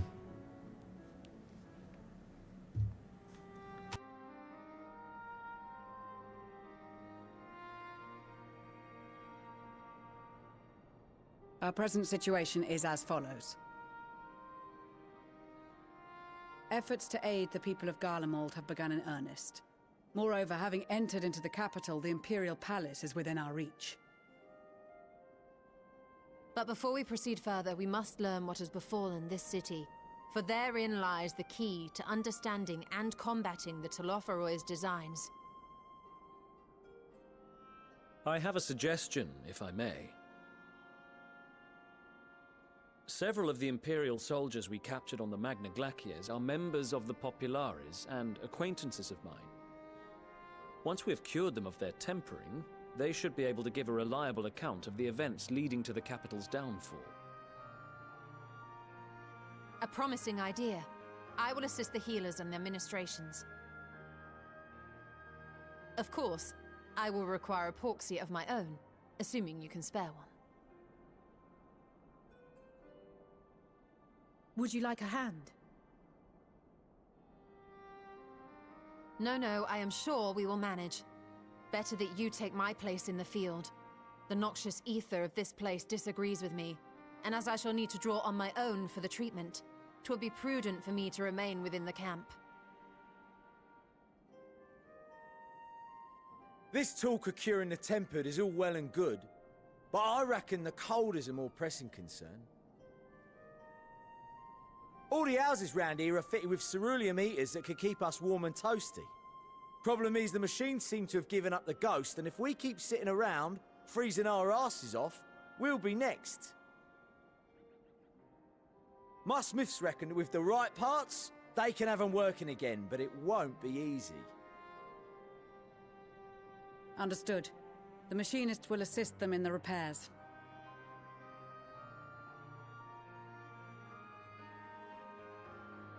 The rest of us should either stand watch or survey the area. We've made our presence known to the Telophroi. They will be searching for us, if they have not already ascertained our position. That we have seen no sign of them since the battle suggests they have yet to do so. However, I suspect they may be biding their time. Or perhaps we are beneath their notice.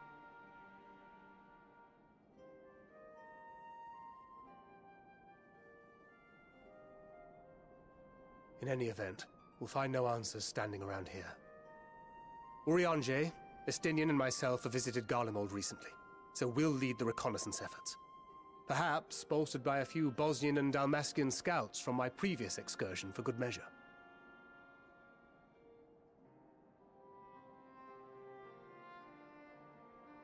Don't forget about us Alamegans.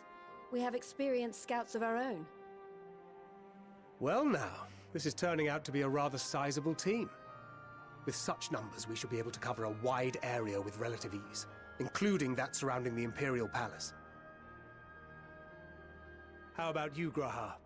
I have a feeling we'll find a use or two for that vanishing spell of yours.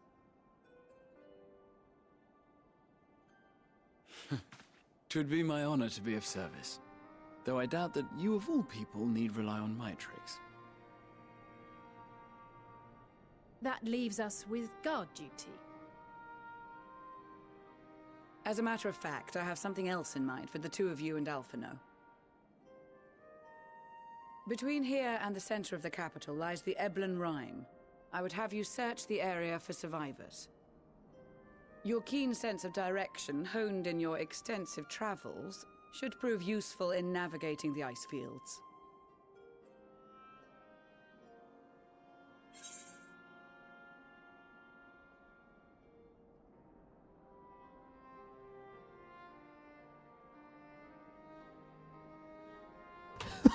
That third option, though.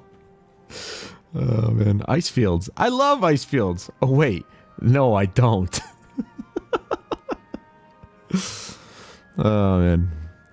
If there are any survivors, we will surely find them.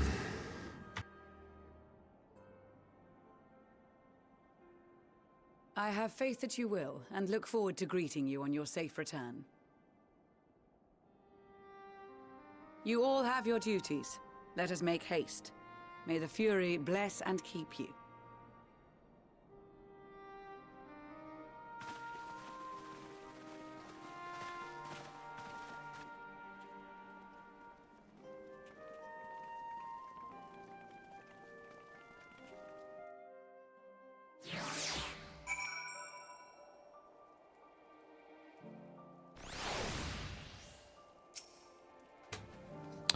Gods be good. If it's this cold with Tataro's clothing, I dread to think how we'd fare without it. I must remember to thank her when next we meet. It makes me realize, too, that while the people of Garlemald have spent their whole lives in conditions like these, even they'd be hard-pressed to survive away from the warmth of their homes. If there are any survivors, we must find them quickly. Okay, finally. There we go. We have finished the quest. There we go. And therefore have finished for today. I want to thank everybody who has joined for hanging out with me today. And I want to thank anybody who watches the VOD later. I appreciate your time and attention as always. We got through a large chunk of stuff today, but as I had mentioned, we started in the middle of of the Thavnarian quest chain, which I think we had like 3 quests to finish up in there, and then 3 more quests after that to finish up the first section of quests. And we took a small bite out of the 82 to 83 quest line. We got 5 quests in, or at least we're on the 5th quest now. So we finished up 4 quests, and that was 6 hours worth of content, and that was just quests straightforward. Like, we didn't deviate from that at all. Minor, stoppages here and there for bathroom break or whatever, but like pretty much straight through 6 hours and we only got 10 quests done.